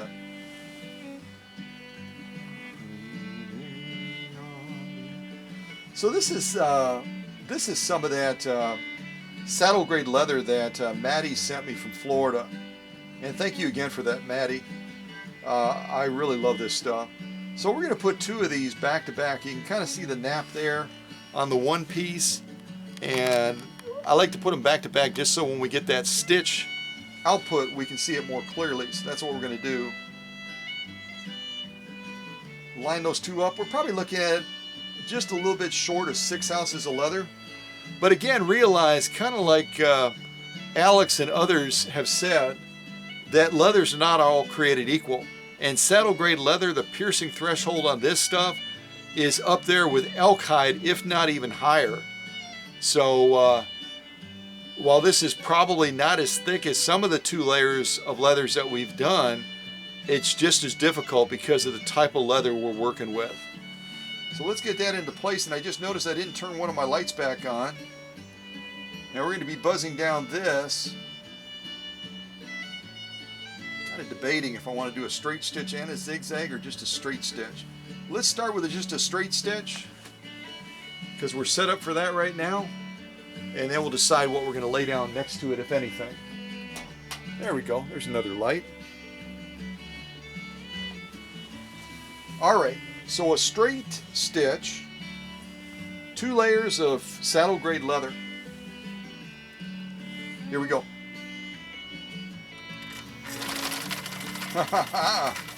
See what I mean when you hit that? I was having trouble staying on course there a little bit. When you hit that, you can tell, and yes, we're not using a leather style needle, but you can tell what kind of leather you're dealing with when that needle hits it. It's like, are you kidding me? Are you kidding me? What? Beautiful stitching. Wow. Wow. And see, in this instance, we have to have that upper tension up at 7 where we started. Otherwise, we would have a wonky donkey lock stitch. That's our lock stitch right there. Instead of a wonky donkey lock stitch, we got a page 34 plus lock stitch because our upper tension was able to pull that thread back up through those very, very intense layers of saddle grade leather. And it just gives us a beautiful, beautiful stitch product. Isn't that gorgeous? That's absolutely gorgeous. And you look from the side again, you can kind of see what we're managing here. And then our top stitch, I'll just flip it around here. Our top stitch is right here, and that's equally gorgeous as well. Just kind of walk it past the camera.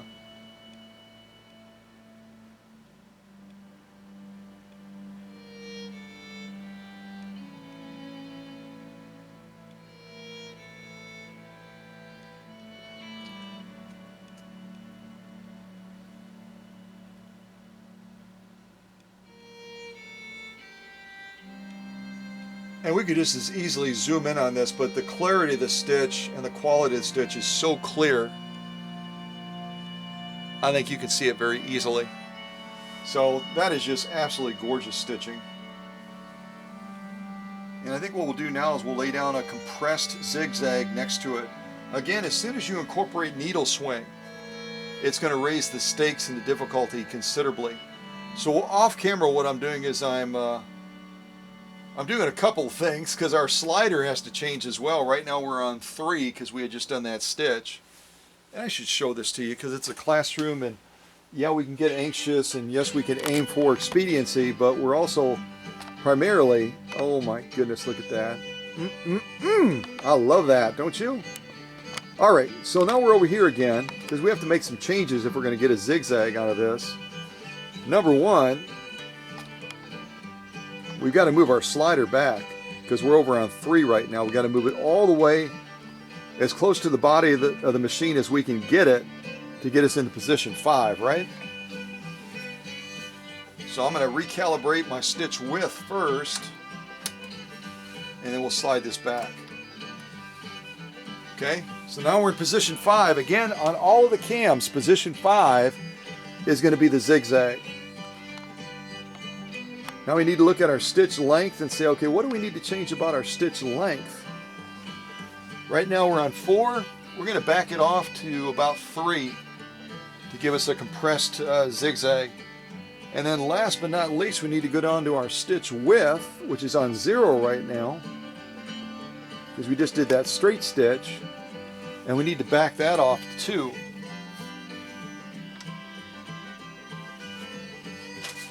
So now we've done all of our settings. Our stitch width is on 2. Our stitch length is going to be right around 3.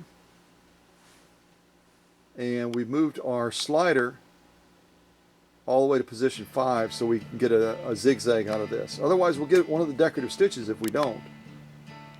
So let's zoom in on these, on this saddle grade leather. 2 layers of saddle grade leather. We'll stop right about there. There we go. That's about spot on right there. All right, now we're going to be laying down a zigzag. Needle swing, more difficult. It just is. All right, here we go. Just verifying my settings. Making sure I give it enough gas at launch so we can get into this. The other thing we could do, what else could we do? If we want to control speed, type in the chat, well, what can we do on this next and final stitch off on this saddle grade leather if we want to manage speed but also launch into it with full power? I'm going to get a drink of water while you're typing in the chat.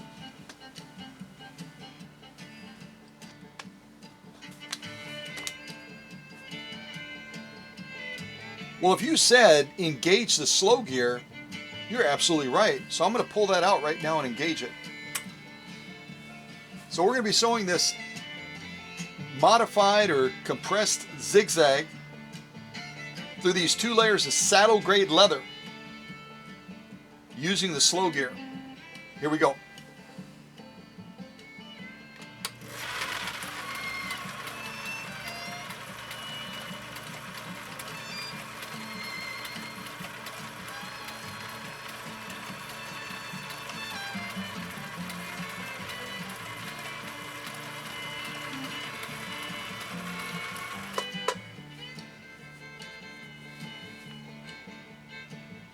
I don't know what you can hear, and I know I'm playing a little bit of music softly in the background, but this Swedish beauty, she's not only good looking, but she is magic underneath the needle. She is magic underneath the needle. All right, and we're going to take a look at these again.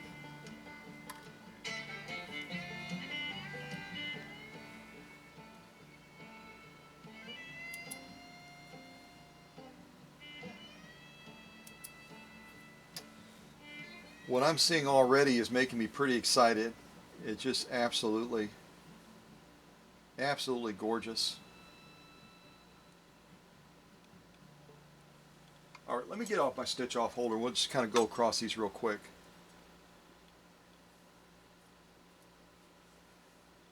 Making sure I'm doing this correctly here. Yeah, that's correct. This is our top stitch. And again, our setup will impact our results to some degree because the machine is running so much at the top of its game. We can push the boundaries a little bit and give it a less than ideal setup. Like here where we're sewing 2 thicknesses of saddle grade leather. Well, we're getting results like that with a non-leather needle. A non-leather needle. And it's because this machine has been taken through my process, and it is a happy camper. And the evidence is not my words. The evidence is what you're seeing on screen right now. Let's go across and look at those stitches. This again is our top stitch.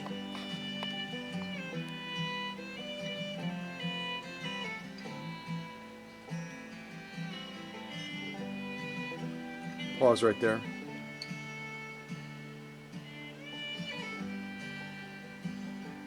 Pause right there. Folks, those are absolutely drop dead gorgeous stitches. And if we were to employ a leather needle by Schmetz, because I won't use any other leather needle, just won't, we could even make it better. And I know that's a little bit of pure imagination, kind of like Willy Wonka, but I'm telling you, we could make it even better using a leather needle. But we'd be hard pressed to make it much better than that. Don't you agree?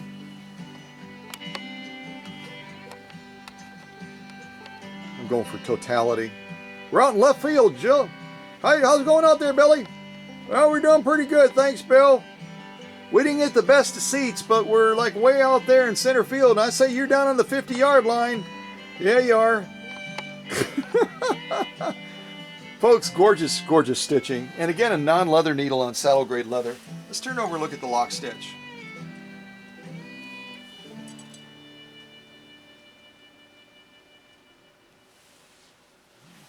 I already know what we're going to see. I already know what we're going to see.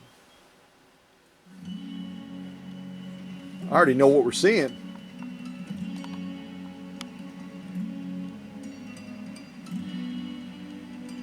I see. You can tell it's the lock stitch, even though you know it's the lock stitch. You can tell because when that needle comes down, see how at the joining points of the stitch, it creates that little dimple.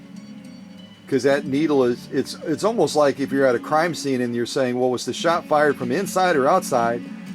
And you can tell by the way the bullet passed through or whatever, and the damage trail based on, you know, which way that bullet was traveling. Same thing with the needle. Here you can see those little dimples that you didn't see on the other side as that needle punched through the bottom of these 2 layers of saddle grade leather. I just think it's kind of cool. Maybe it's a boy thing, but I think it's cool. I think you ladies think it's cool too. And look at those stitches, folks. I'm just going to pause right there for a second. Absolutely drop dead gorgeous. Page 34, if not page 34 plus stitching. Carol's Husqvarna CL-21A is not just a pretty face. She is a girl ready to get the job done, as you can see.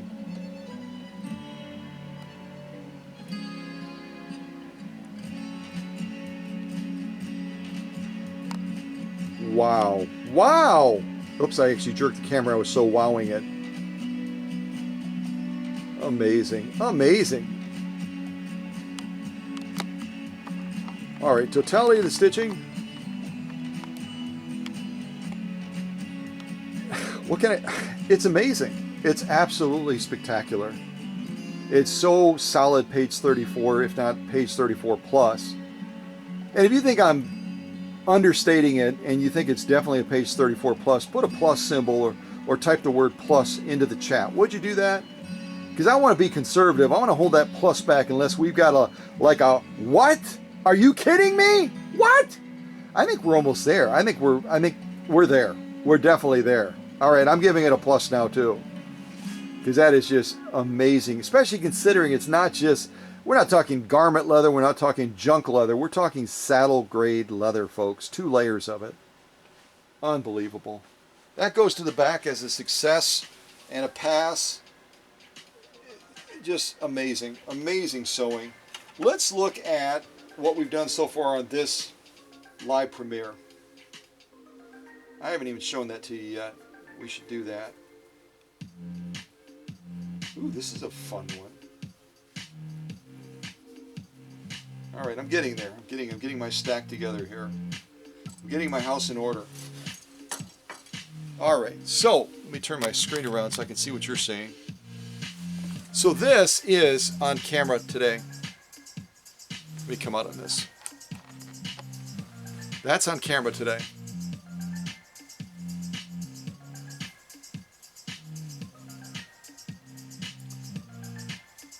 Now, to give you an understanding of what this needle by the Oregon Sewing Company has already gone through, this is our on-camera.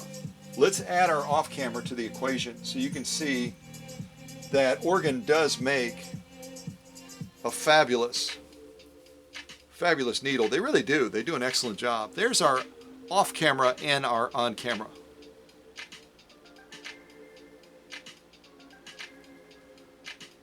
How many times have I said that this is the real deal? Because it sure as heck is.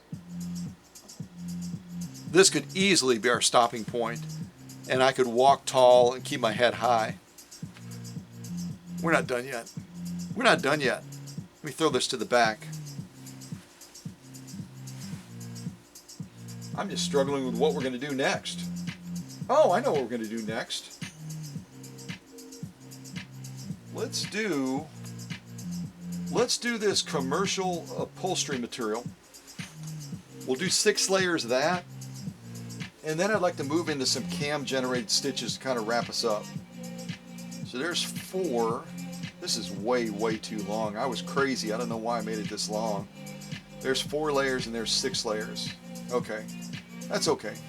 There's our 6 layers of commercial upholstery material. And we're way, way too far out right now, aren't we?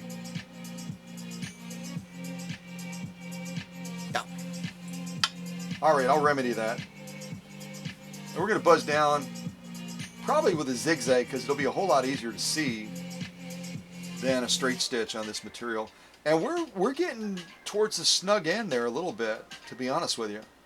And we have no hyperextension, so we would have to cheat then and do that quick release inside of the faceplate, and then we could push that presser foot bar up manually and fit even thicker material in. But 6 layers of commercial upholstery material, we're real close to maxing it out, truthfully.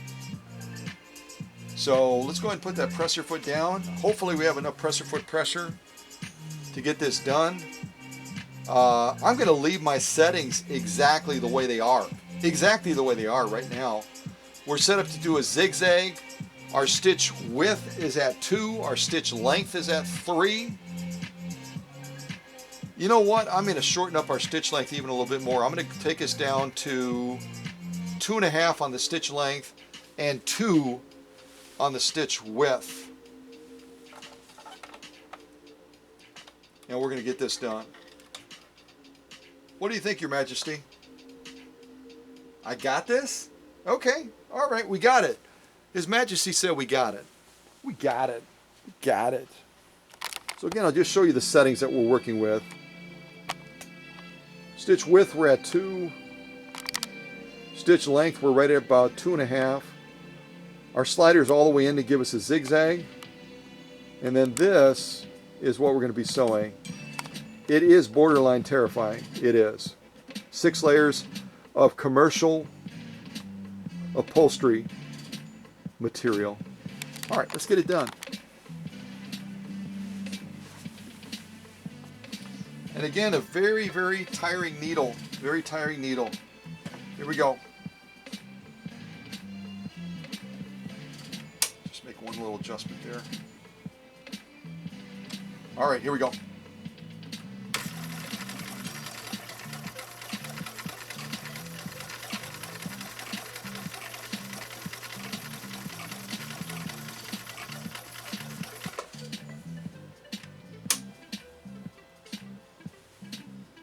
Holy jumping jelly beans. What do they say at Office Max or whatever that place is? That was easy? That was kind of easy.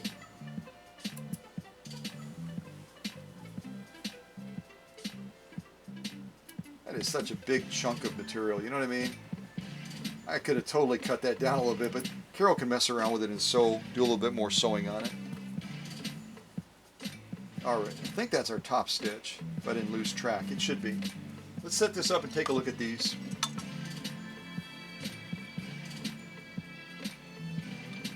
This is our top stitch through 6 layers of commercial upholstery material.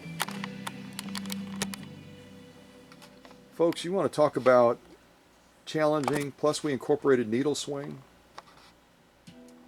Holy mackerel.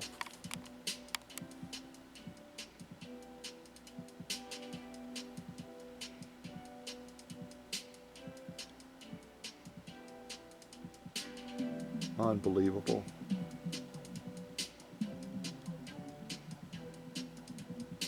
Unbelievable. Do I need to go back again? All right, I'll do it anyway, but it's so obvious. Page 34, if not page 34 plus. Unbelievable. Totality of stitches, we can't come out too far. Right about there. Folks, that's the way it should look. Right there. Right there, that's it. Let's turn around and look at the lock stitch.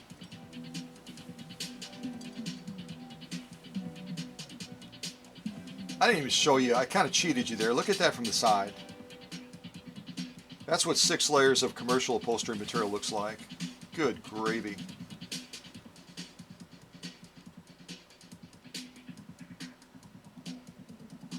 But it is the Sewing Olympics. We gotta do the real deal. We're not going to do window dressing. This is our lock stitch, again through 6 layers of commercial upholstery material.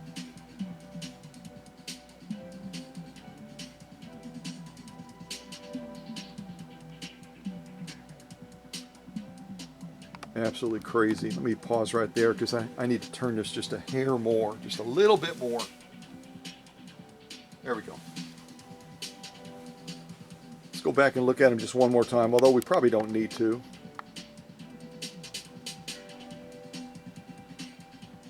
And again, if you want to duplicate this,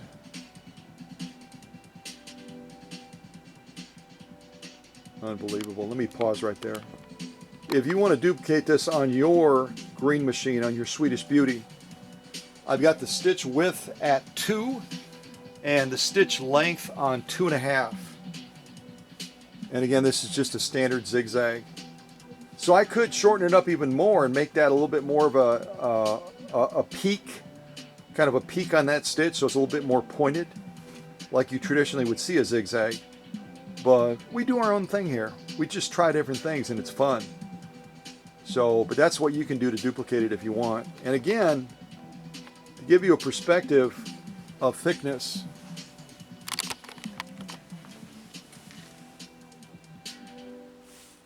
to one side you can look at, another side you can look at. That gives you a clearer perspective of it right there. That's going off in our sew-off pile as a definite pass.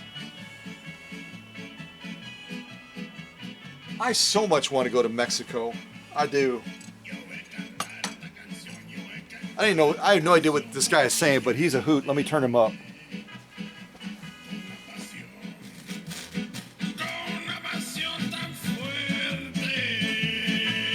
If anyone has been to Mexico, type it in the chat that you've been to Mexico.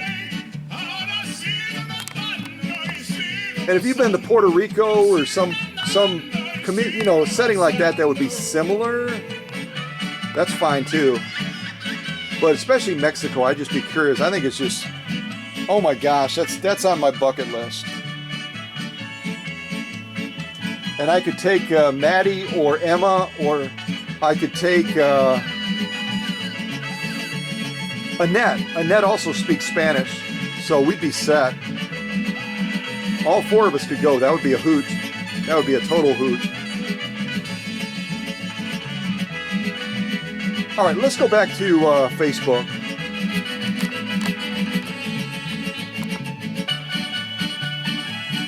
And this particular song is called Mariacho or something like that. That's the best I could see before it changed. Let me turn this down a little bit.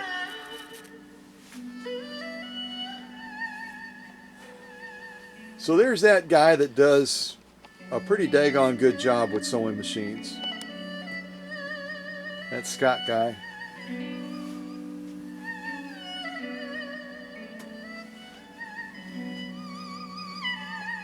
Now that is a very critical part of the brain center for the machine, and if we were talking about Elna machines, we'd be talking about the Elnograph, like I recently showed you in that premiere, but we're talking about the real brain center, and that is down in the raceway area. This is what the hook and shuttle connects to, and then it allows that shuttle and hook to float. One of the great features on the Swedish Beauties, if you didn't know it, is a jam-free raceway, and it's because of the design. But we've got a lot of wear on this one, and the result is that thread has a tendency or likelihood to catch as it's moving through this area. So we've got to make that right. We've got to restore this. And again, not to belabor the point, but you never, ever, ever would get this service at a normal service center, and they would charge pretty much the same that I charge. A little bit less. There's our cover for the bottom of the machine. We're kind of jumping around a little bit. We're going to clean that up as well and get that mounted back on the machine. And if you look real closely at this shot, you're going to notice that the pedestal feet that should support this machine and reduce the likelihood of vibration, we're going to take a closer look at those. They're in very, very bad shape. Like that right there.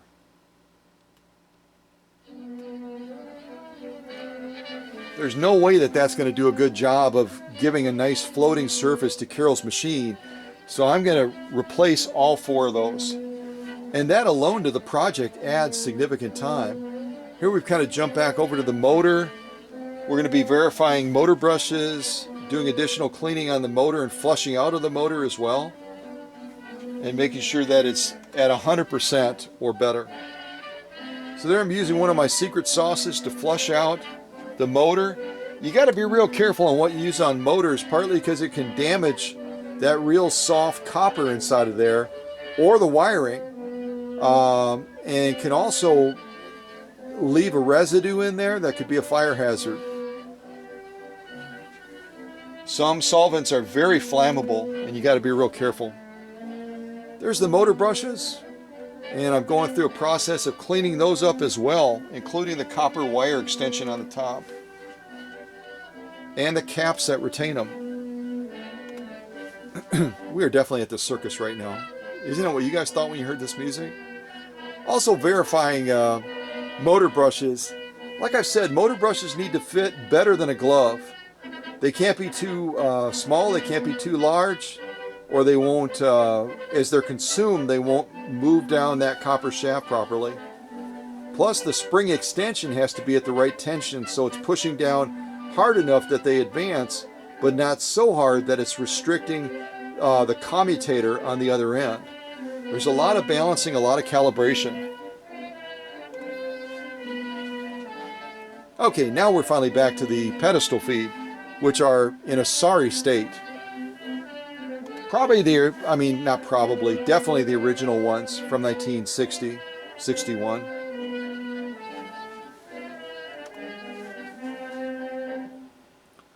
Got all the old ones off now.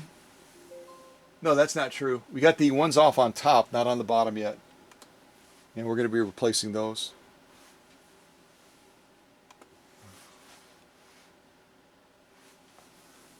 So we've taken the back panel off of the machine, and now we're doing some deep cleaning and servicing, lubrication, verification there as well. It's part of the reason they let you take that panel off on the back of the Husqvarna green machine like this model is because it has to be serviced back there. Which is requiring dramatic music, obviously. Hello!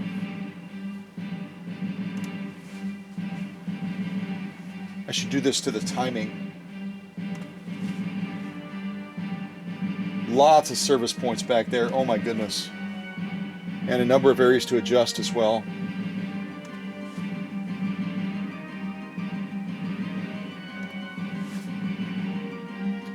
There's one of our covers that covers the motor. A lot of gunk builds up in there. All those grooves and access points have to be cleaned.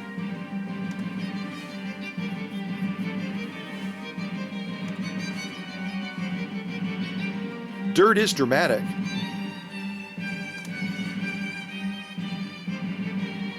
Putting that cover back on after we got done with all of the work on the motor.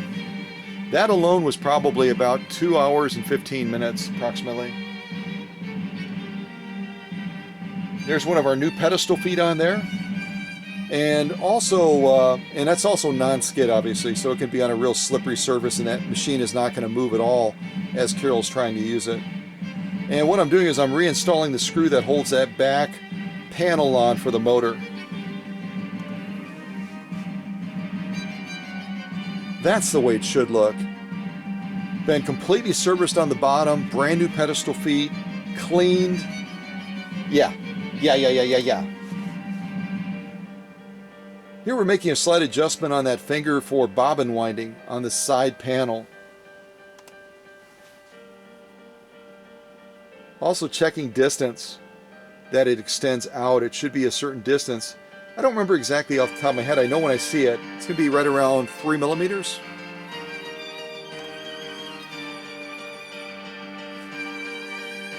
I love getting a machine right, don't you? Don't you love seeing this?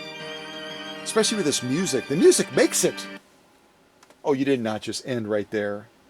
Oh, come on. Who wrote that song? I want their name. I want you all to contact them and say, don't do that. Now we're focusing on the free arm. Look at those feed dogs. They're going to be similar in design. I don't know if one copied the other. But you remember the pyramid style feed dogs on the Elna that I just got done presenting to you. These are going to be similar in their design, and they're all about gripping that material and feeding it.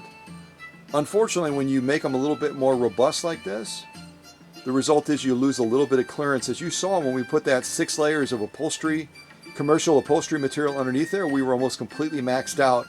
Where with a standard feed dog setup that wasn't as high in profile, you'd be able to fit that underneath there a lot more easily. So you kind of gain one and you lose the other. You know what I mean?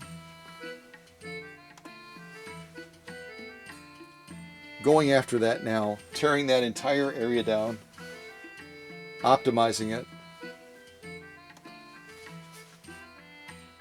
Now we're going to find some other challenges in the raceway beyond that mounting portion right here that I already showed you close up that has some major wear and a number of snag factors to it where it's going to be catching that thread as it moves through the raceway, the brain center. We're going to also find challenges down here as well. Like that. Thread, because of the friction factor, and this is where I talk about it being pulled back up to create that lock stitch, the reality of how much friction and resistance and drag thread can cause, it also can wear quite a bit, almost like the fury of a river wearing down rocks. As it's racing past this part of this cover, it just eats into it. And you can see all the grooving it creates where that thread can catch and can snag and then break. So now we're focusing on that plate, and we're going to be doing some restorative work on that as well. And then we're back over to that again. I am all over the place. And I'm using it's a soft grinding wheel that doesn't bite into it aggressively. It kind of just nibbles at it so that we can get that smooth again. And then I also use another type of brush attachment to take some of the barbing and the rough spots off. And a dental tool to break away some of the buildup. And then I use a very high grit sandpaper. It's over 1,000 grade grit. 1,000 grade grit. It's gritty grade. It's over 1,000 grit sandpaper in order to give that final finish on there, that final surface that's going to allow that thread to move by with no snag, no resistance whatsoever. That is night and day if you look at that closely. What we started with all of that jaggedness and roughness, and now we have a beautiful smooth passage for that thread to move through there, as it should be.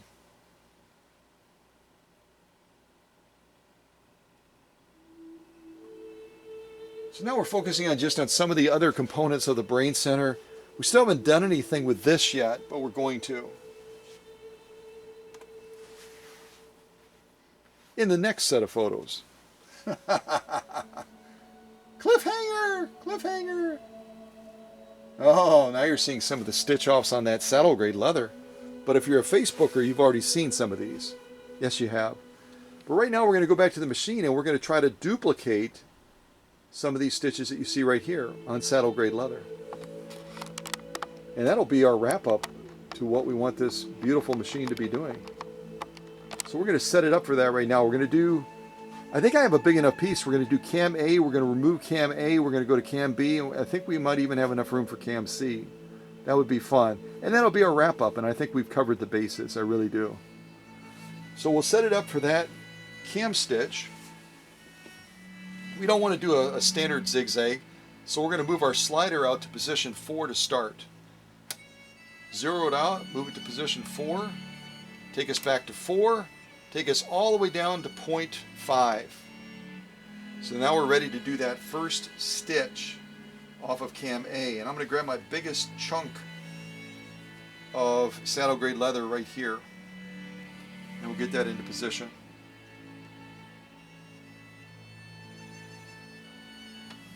So again, we're going to be doing all of the stitches on cam A with the exception of we're not going to duplicate the zigzag again. So we're doing stitch number 4 on cam A to start. But I'm going to grab a quick drink of water. Blah. You're right, Your Majesty, I should not have stayed up late last night. It's definitely not good. It's not good! Alright, take up arm at the highest position. Let's go ahead and do this first decorative stitch. Single layer of saddle grade leather. And again, to remind you, this is what we've already done on this needle.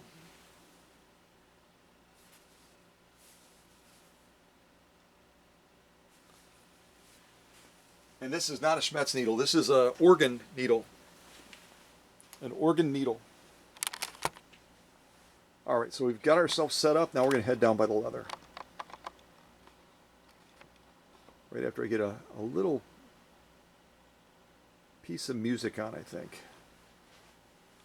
Actually, I'll wait on the music until we do our first stitch row, and then I might put a little bit of music on after that. Okay, there we go. I got it now. Okay, so single layer of saddle grade leather, probably about right around 3 ounces.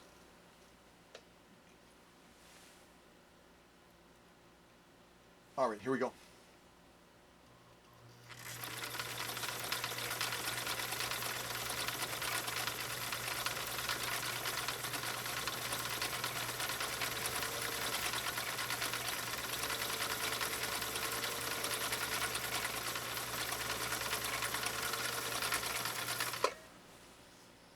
All right, that's stitch number 3 on cam A. Now we're going to go to stitch number 2, and then I'll show you all of cam A, and then we'll see if we have time to move on to cam B and cam C. I would love to do that for you.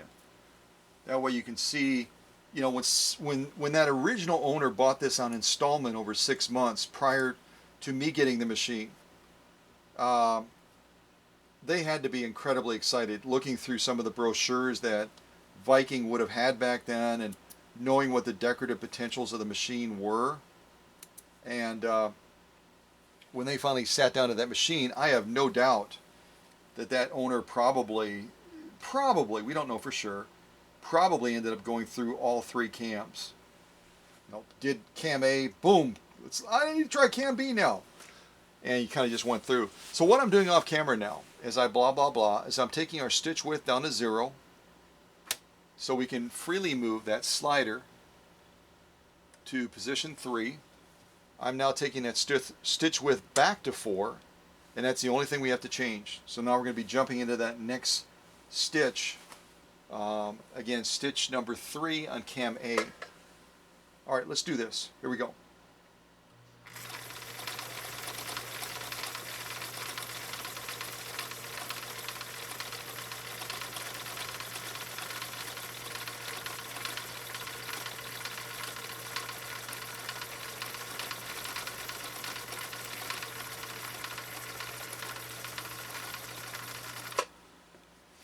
Ended in the up position. Yay, yay. That's what we've done so far. Aren't those absolutely gorgeous? And again, we're doing this through saddle grade leather with a non-leather organ needle. Chew on that for a little bit, you skeptics out there that always give me a thumbs down on a premiere even before the premiere starts. That's my answer to you. Keep on dreaming. You're never old until regrets take the place of your dreams, but you're probably already regretting that you don't know what to do with your Swedish beauty compared to this. Yeah, you do. Yeah, you are. No doubt. All right, let's get this back into position. And we're going to jump right into the next one, which again, we're on cam A, and we're going to be doing stitch number 2. So I'm going to turn my stitch width to 0 to free up that finger that reads the cam. Turn our stitch width back to 4. Everything else stays the same. Take up arm at the highest position. Let's launch right into this next sew off. Here we go.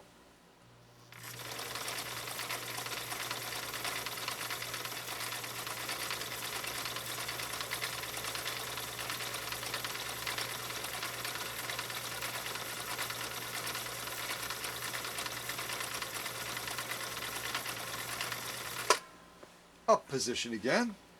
I know, pretty cool. Pretty cool. There's the last one we did right there. I think Emma, or was it Paula? Either Emma, Paula, or Sunny had called this a comb stitch. So I believe that that's the proper term for it. Again, I like making up my own names. It's more fun. So we can call it a comb stitch, or we can call it a poker stitch, or every rose has a thorn stitch, because it kind of looks like it could be a thorn, doesn't it? Yeah, it does. Yeah. I think that's also a song. Every rose has a thorn. Yeah, yeah. It's a song. I've heard it. And some of you have asked, my friend from France, Olga, asked me, Paula has asked me, others have asked me, Scott, you love music. What radio station or what music do you listen to in the workshop? The answer is, it's a radio station out of Door County, Wisconsin, and it's called Rewind. And you can find it online if you Google 97.7 Rewind. You can actually listen to the very same radio station that I listen to in the workshop online or on your device of choice. So again, it's 97.7 Rewind out of Wisconsin. And that way you can say, hey, I'm listening to the same station Scott is right now in the workshop. And it's absolutely true. So I'm going to take the stitch width down to 0. I'm going to move our slider to the final position on cam A, stitch number 1. Take our stitch width back to 4. And now we're going to sew off this final stitch on cam A. And I hope I don't run out of bobbin thread. I hope. All right, here we go.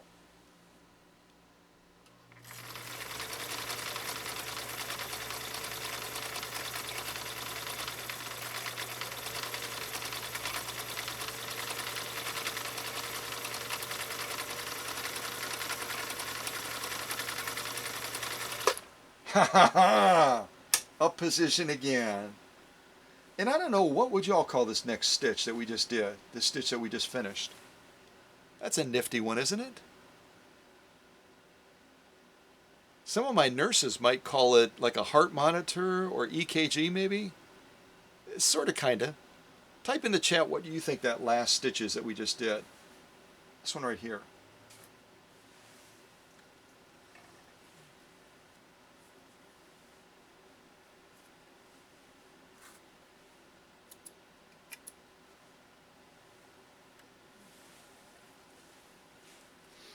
So quiet with no music, isn't it? Kind of drives me buggy a little bit. So I always have music on.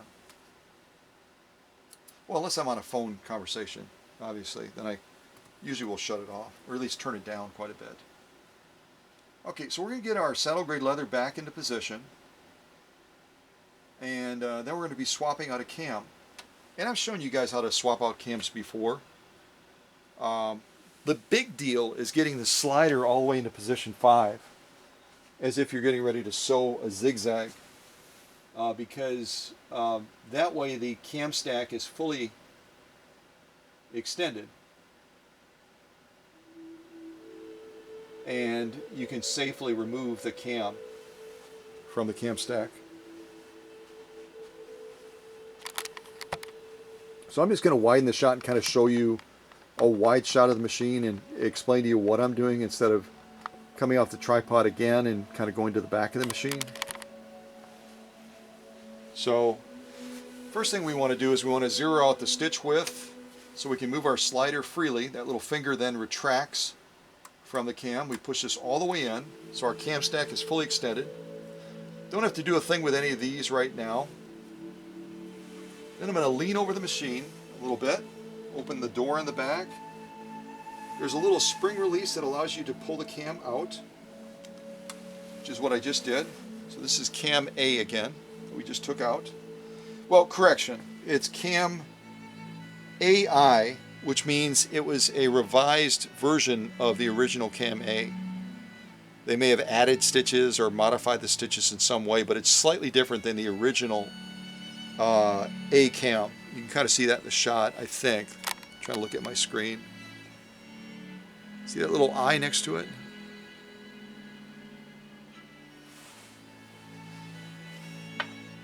Now we're going to go for cam B. I'll put cam B in the back.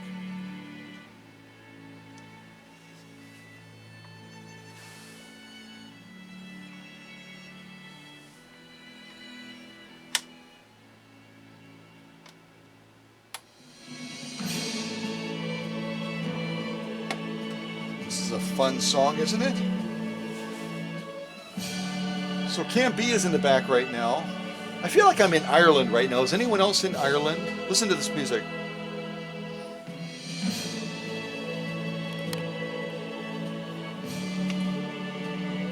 I'm thinking about the trip that I took there. Flew out of Ramstein Air Base in Germany, came into Mildenhall, England, and then like a absolute tourist took a cab ride from Mildenhall, England to Stansted, England. If Alex is watching this, he's probably laughing his head off right now. So is Jana.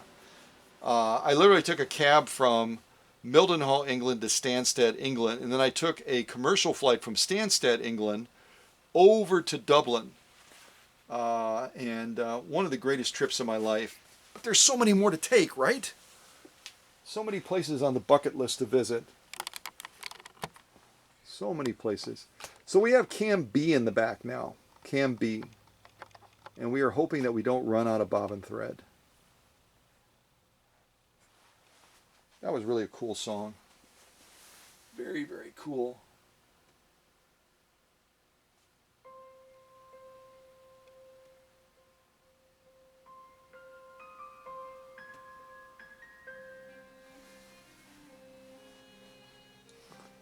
And obviously the keyword that I typed in is violin. That's why we're getting these types of songs.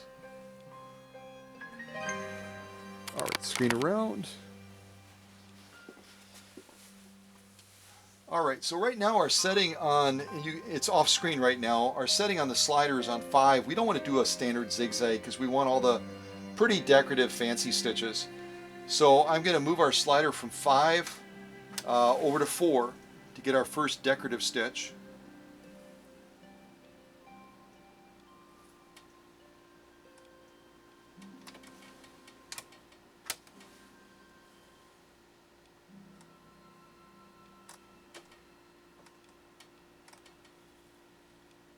There we go. I had an awkward hand position.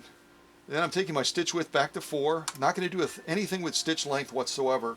And you notice when I was making those changes, the needle is clear of the material. Never ever have it in the material when you're adjusting the knobs, or you'll bend your needle. Just moving it over a little bit. There we go. We'll still have plenty of space, I think, assuming we don't run out of bobbin thread. So, all right, so take up arm at the highest position. Here goes stitch number 4 on cam B. Here we go.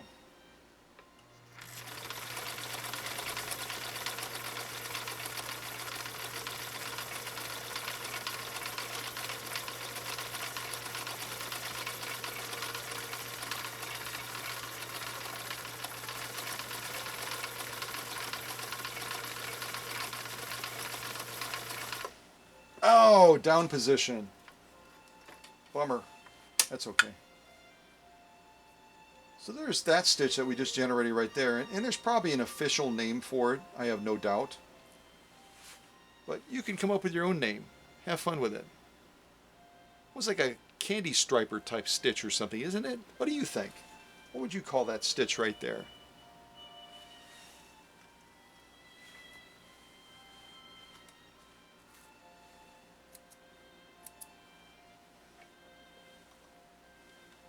You can see a clear shot of it there.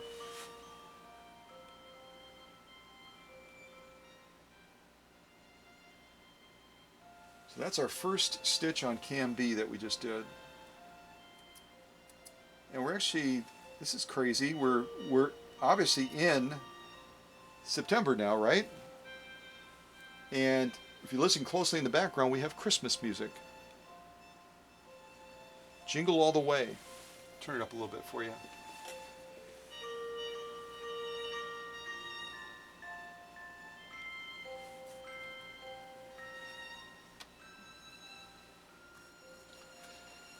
So I'm going to take our stitch width down to 0. I'm going to move our slider from position 4 to position 3. Our stitch width goes back to 4, and now we're going to sew our next decorative stitch on cam B.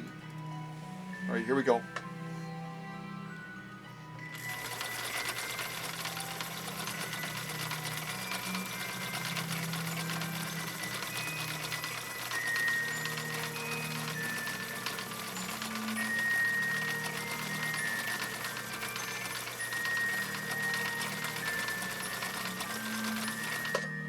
Down again. It must be like a bee thing.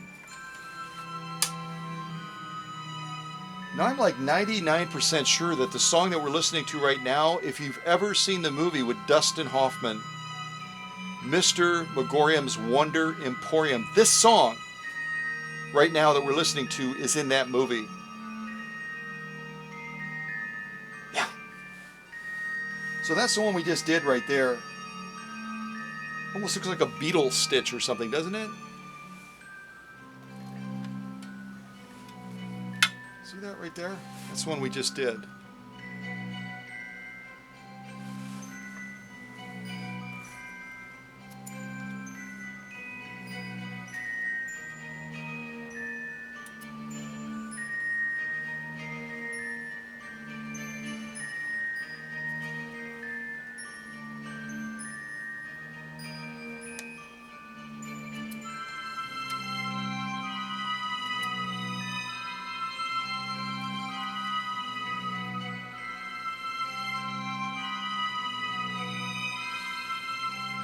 Alright, now we're going to move on to stitch number 2 on cam B. taking our stitch width down to 0 so that that finger retracts, taking it to position 2, stitch width goes back to 4, and we'll lay down our next stitch off of cam B. Again, stitch number 2 on cam B. Here we go.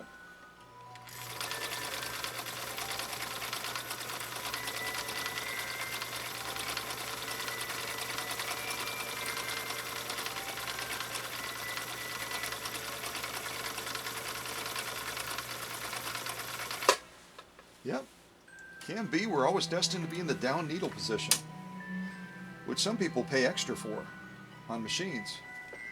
And there's our, what would you call it, kind of a snaky pattern almost? Yeah.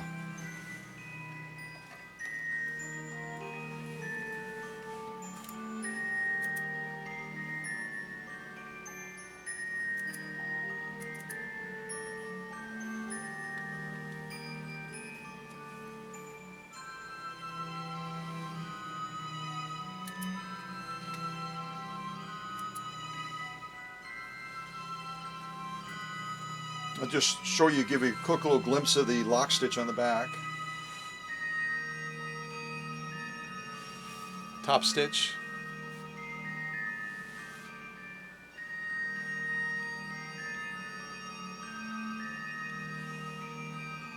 I know. Page 34, right? If not, page 34 plus. Okay, and we're moving to our final stitch on cam B, which is stitch number 1.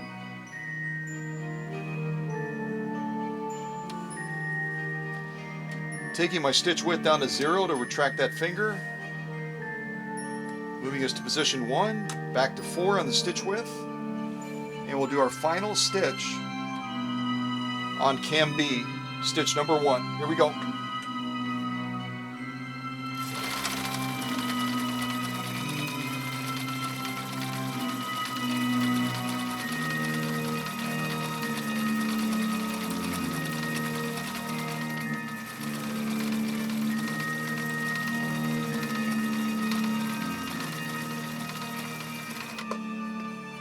We ended in the up position that time. I wonder if that's an indication that we're out of bobbin thread.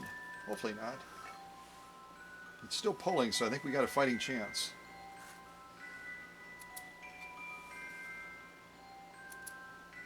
See, that really is one of the great things about the Singer drop-in bobbins. And there's other makers that made the drop-in bobbin style as well. But you just slide that little plate open and straight away you can see how much bobbin thread you have left. And this one you got to take out the whole bobbin carrier, and then you're able to check your level. We're just going to roll the dice. If we run out, we run out, right? So I'm going to get this back into position. Before I do that, I'll show you again, because it's our top stitch.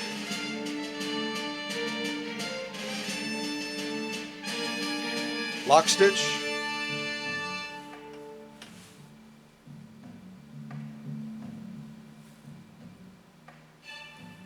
So we're going to get this back into position.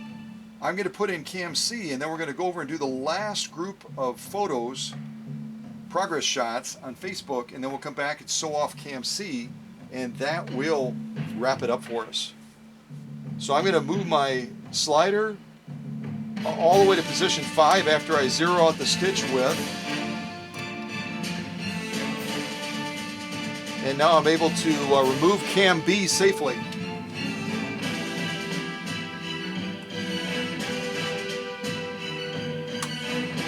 So cam B is now out of the machine, and I'm going to be putting cam C in. And correction, it's actually going to be CI, which means this C cam is a follow-up revision of the original cam C.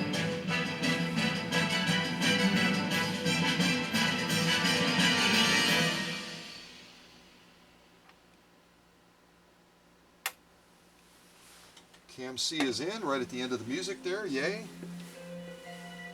Check again I'm actually glad I didn't cut this saddle grade leather any smaller, this chunk that I cut, because we're not going to fill this up, obviously, with the last 4 stitches on cam C, but we're going to come pretty daggone close. And maybe what we can do for fun, if we have enough bobbin thread left, is as a wrap up on the final row, we can do a straight stitch and a zigzag just for kicks and giggles. But right now I'm going to get us set up for our next sew-off once we return after looking at the Facebook shots. So our stitch width is going back to 4, needle is clear of the material. Our stitch length has not changed, we're just a hair above 0.5. And now what we're going to do real quick is we're going to move our slider from stitch 5, which is a zigzag. We already know that. All of them are zigzags in position 5, and we're going to set us up on stitch 4 when we get back to the machine.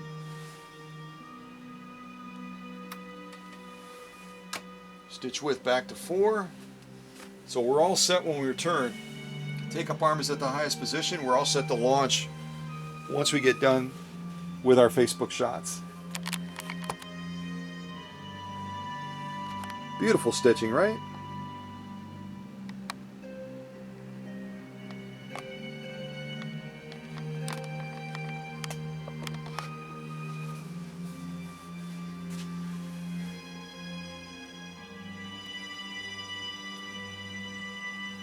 So there you're seeing the stitch off I did off camera.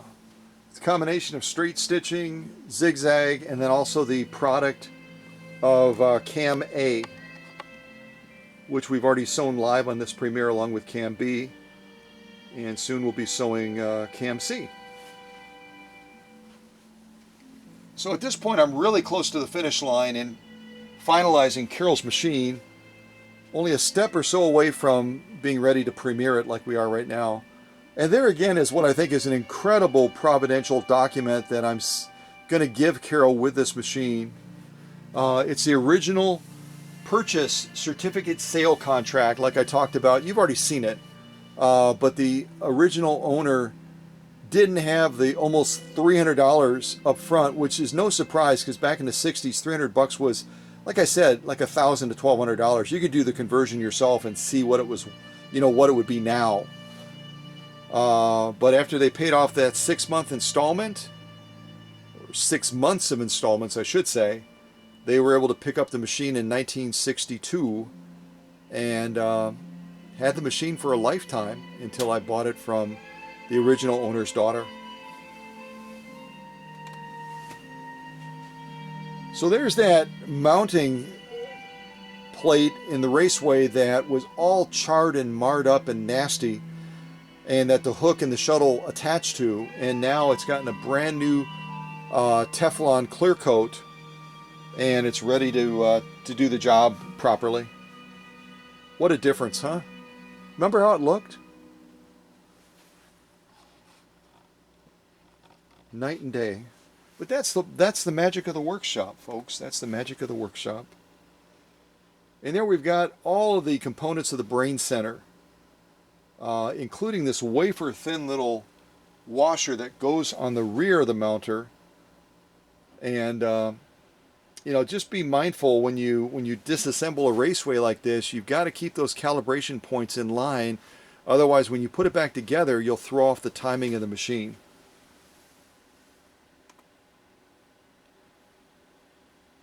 Doing some lubrication now as well on that brain center.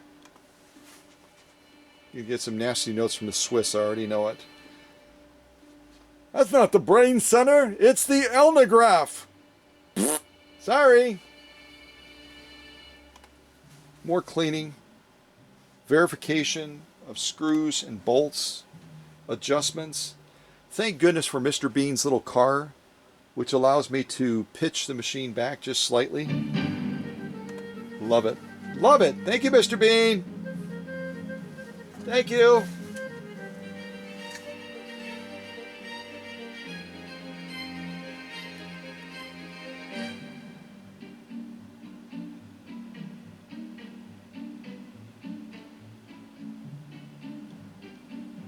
That was downright creepy. Mr. Bean. You're gonna scare people. Maybe. So we're starting to reassemble it now. Everything is optimized. Looking at that free arm piece that goes on the bottom, getting that all cleaned up as well. Also the tracks, the rubber track, the boot area that holds that free arm in a fixed position. Starting to get it back together.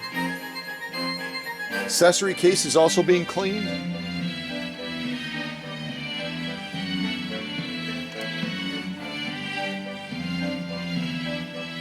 Again, whenever I'm able to do it based on what I have available, I want to give that customer as close to the original package as when the machine was purchased by that customer in 61 and then picked up in 62. So I try to give them a lot of goodies to go with the machine. Lots of goodies. Oh yeah, we're there. We're there. We're ready for the premiere. We're ready. We're ready. Oh yeah. Oh yeah.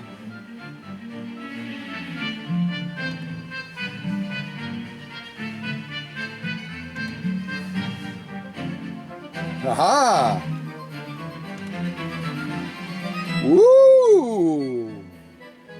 Again, that's my reprint of the Class 21 manual. I have it available if you need one for a price. There's the stitch card. The other side of the stitch card, one side is going to be for single needle sewing, the other one is going to be for twin needle or dual needle sewing. So, yeah. Side of the machine, just kind of showing you. Machine is ready to get the job done. There I've set it up and I'm actually winding the bobbin that we're using right now. And I wound it nice and full, so I hope I have enough to finish Cam C. That would be really cool. There I did those sew-offs that you've already seen, and I've got my spectacles out there as well. Actually, the spectacles that I'm wearing right now.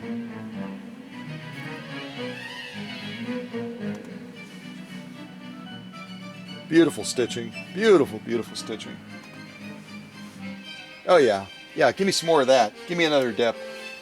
There it is. Yeah. And see again from the edge, that's saddle grade leather, folks. The same leather that we're sewing on right now, live on this premiere.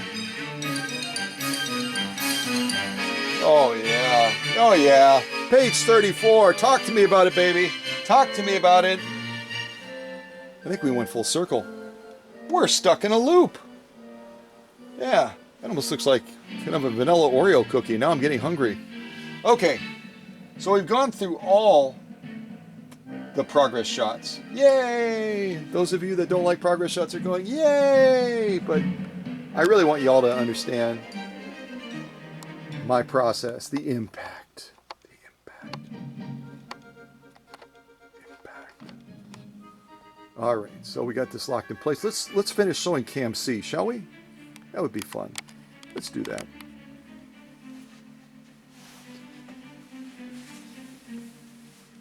Okay, so this again is going to be stitch number 4 on Cam C. Here we go.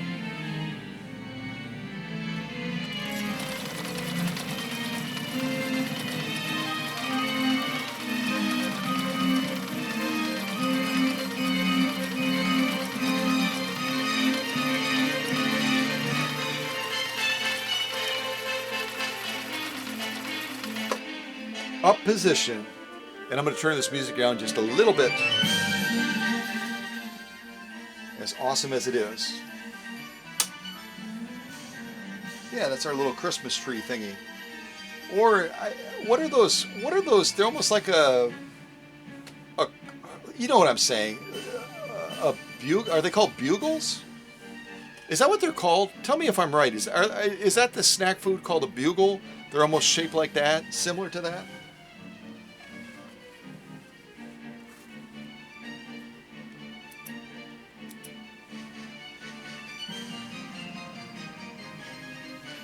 Yeah, I think that's what they're called. It's called a bugle.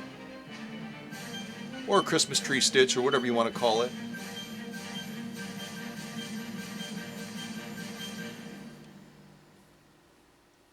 That was a dramatic song, wasn't it? Wow.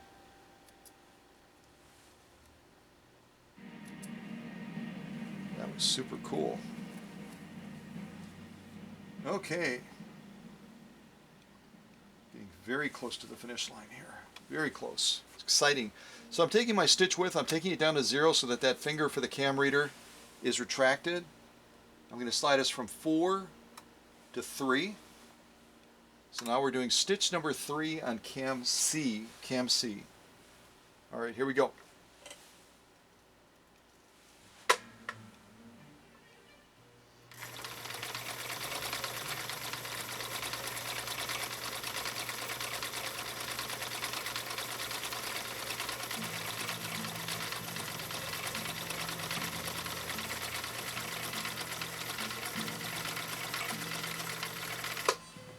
Kind of lost my grip on it there. We started to go cockeyed. I'm glad I was near the end. That's for darn sure. Wahoo. So this is kind of our building block one, I think, is how we most commonly refer to it. But you might have a totally different name, and that's fine. You can call it whatever you want to call it. It's your stitch. Or in this instance, it's Carol's stitch because it's Carol's machine, so she can call it whatever she wants to call it. I don't know what's going on with this song. It's kind of stopping and starting. It's kind of weird, but so that's the one we just did. We did the bugle type stitch, and then we did this one just to the right of it, which I think is equally cool, don't you?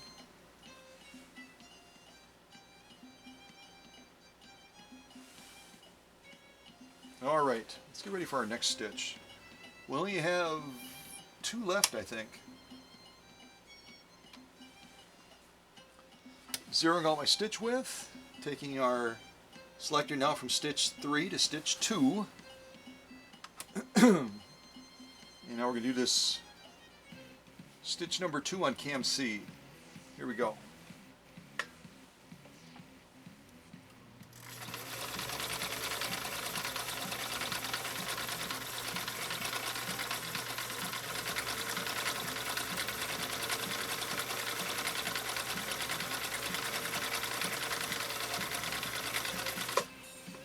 Yeah, sort of down position or up position, one of the two. Oh, this is a fun one. I think some of you have called this one an eyebrow stitch. Yeah. Oh, the pull on that is feeling different, which is indicating to me we are really, really close to the bottom of that spool. We might not get this last stitch off. I hope we do. Keep your fingers and toes crossed as we enjoy some yummy, yummy music. I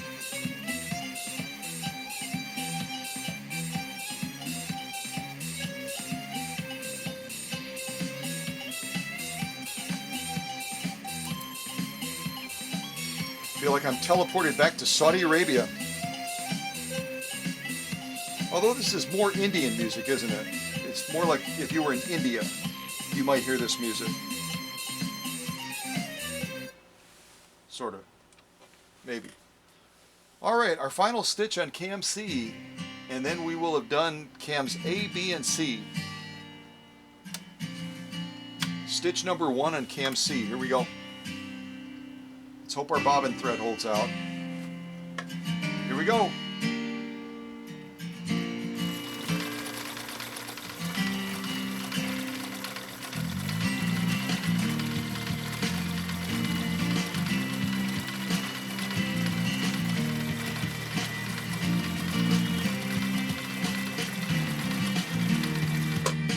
Yay! Kind of ended in the up position there. Yay! I don't know what you call this. This is more like our nurses would probably call this an EKG or something like that, right? Maybe.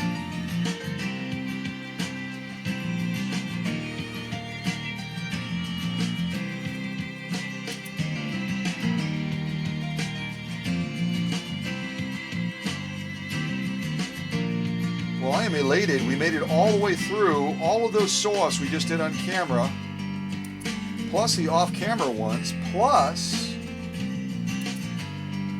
all 3 cams. That's pretty daggone impressive, I must say myself. So that's the one we just did right there. This one right there. What would y'all call that? It also could be that thing that they measure earthquakes with, right? What is it called? A Richter scale? I have no idea. But there's cams A, B, and C.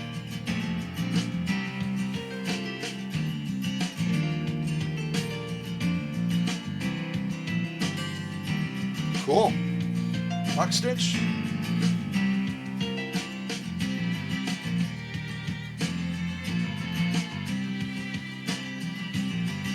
Alright, we got a little bit of bobbin thread left, so we'll lay down a straight and a zigzag, and that'll fill up our space beautifully, I think. I think it will. So I am going to take our stitch width down to 0, as if we're getting ready to move that slider in, which we are. So I'm moving our stitch width over to 0. Let me actually show you that, because we haven't been over there in a little while. Key to learning is reinforcement, right? And repetition. So in preparation for our final 2 stitch rows, which is going to be a straight stitch and a zigzag, taking our stitch width to 0, taking our stitch length down to, what do we say, for our straight stitch, we'll take it down to 4. And then I've got to take our slider and move it all the way to 5 in preparation to do our zigzag. Okay? So now we're all set. Who knew? Nice.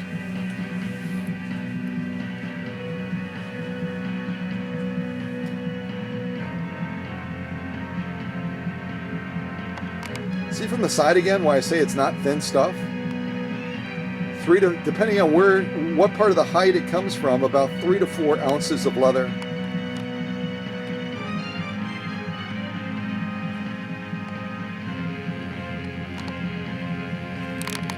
All right, a straight stitch and whoops.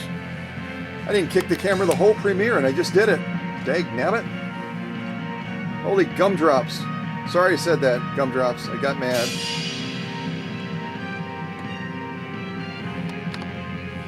Alright, so a straight stitch and a zigzag, and keep my big feet away from the camera tripod.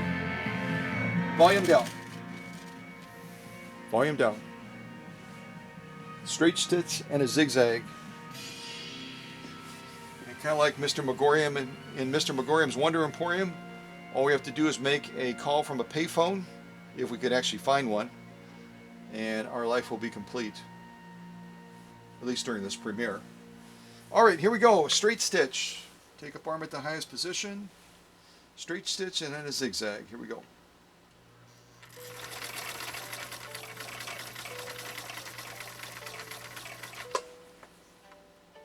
Brilliant.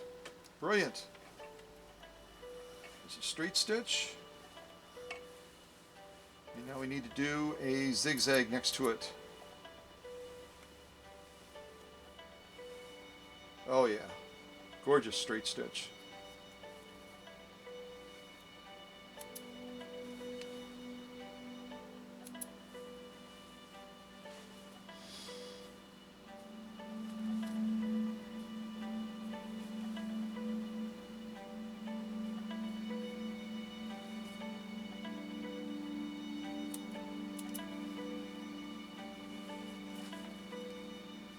All right. We're down to a zigzag, folks. Down to a zigzag. And I didn't measure this, I just eyeballed it. Kind of like that vest I recently did. I knew I wanted to do cams A, B, C. I knew I wanted to try to show a straight and a zigzag as well on this as kind of a capstone of sort of what I did off camera, but we did a lot more on this live premiere than I did off camera. And look at that, it's a perfect fit. Pretty cool, pretty cool. All right, so let's lay down a zigzag and that's it. That's it, that's all, folks. So we're gonna go slightly larger than we have been doing. We're gonna do about a 2.5. 2.5 on the width, and we're gonna take the stitch length down to about 2.5. We'll do 2.5, 2.5. Yeah. All right, take up arm in the highest position. Here goes our final stitch row on Carol Johnson's 1960 Class 21, specifically a CL-21A. All right, here we go.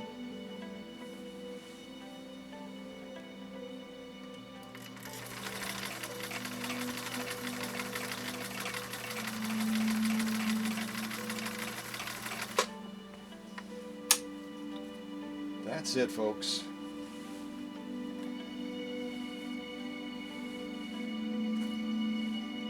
Well, if there's any haters of Swedish beauties out there watching this premiere, you are not having a good day, are you? Because Carol's machine absolutely rocked it. Absolutely rocked it.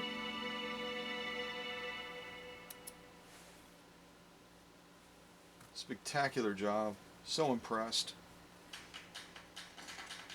Yeah, perfect song to celebrate the end of this.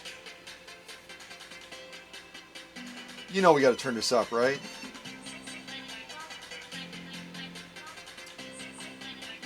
I got to do it over here. It's too big. All right, here we go.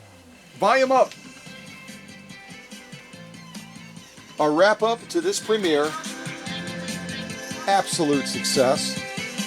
Absolute victory. Totality of the stitching.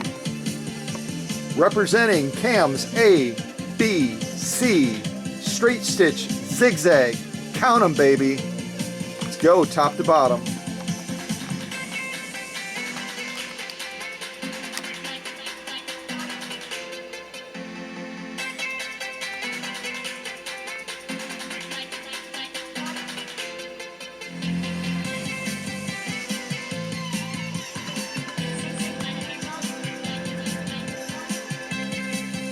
I know. You really, really, really, really want a Swedish beauty now, don't you? I don't blame you. Totality of the stitching. Holy mastacholi. Let's flip it over and look at the lock stitch. Although you've already seen it to some extent.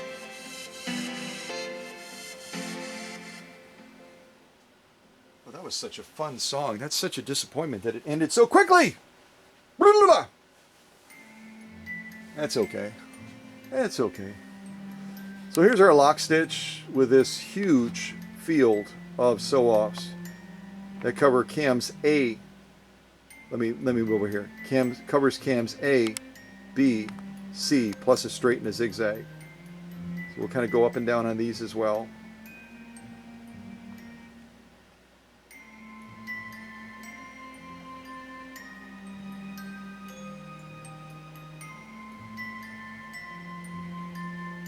Wow.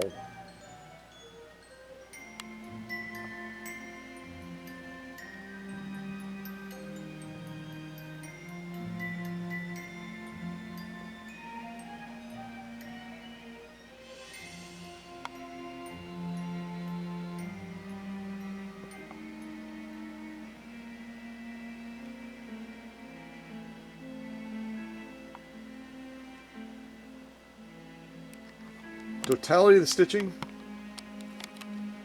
folks. What do you say? I mean, I'm constantly amazed at the machines when I get done with them, but this is just absolutely one for the record books. One of the finest final sew-offs of any Swedish beauty I've ever done. One of the finest. Turn it over and look at that top stitch one more time because it's easier to see. The brightness of the thread against that dark background in that. And just a reminder again of what we sewed off as well. I'll just kind of set it here. I'm not going to go through all of these, although I could.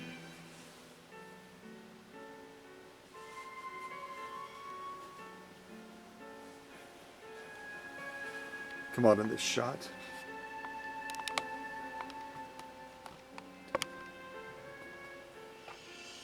Well, I like that last song better. That was a more fun song. This is like, we're having trouble getting to sleep when we're listening to music so that we can, yeah.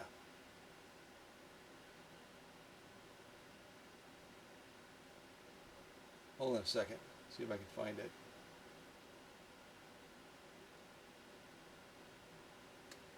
I can't find it. How about this one? All right, I can go with this. I mean, it is cow country after all. Well, Carol, thanks for your patience as I work through a lot of projects. That was it? Really? What?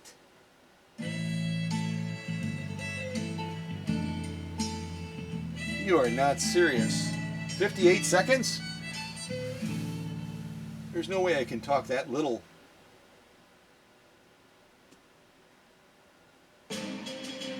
Better, much better. All right. Well, thanks again, Carol, for your patience as I've worked through all these other projects. Some of my customers are very patient. Others are not quite as patient, to be honest. So I'm always grateful when I encounter a customer that says, Scott, I get it. You're in demand. You got a lot of other projects to take care of. You got a lot of customers counting on you. Plus you're balancing a fundraiser as well as you've done in the past. And you've got a real life outside of cow country too, right? Maybe? So, at any rate, really excited to be able to have Carol come to the workshop. Plus, Carol is bringing 2 more machines as well. So that'll be interesting to see what those are. I think I know, but I'm not telling you yet. All right, let's get these lights off and admire this Swedish beauty.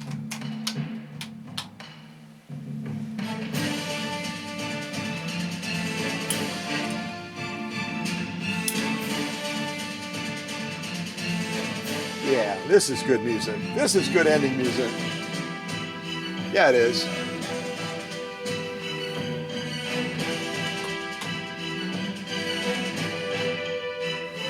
All right, remember again our fundraiser to help out the Oconto Area Humane Society. Please, please, please, please be a hero for Hank and help us out, won't you? Thanks again, Carol. Have fun with this Swedish beauty. Wow, wow! That's my assessment of this machine as it gets ready to leave the workshop. Take care, everybody.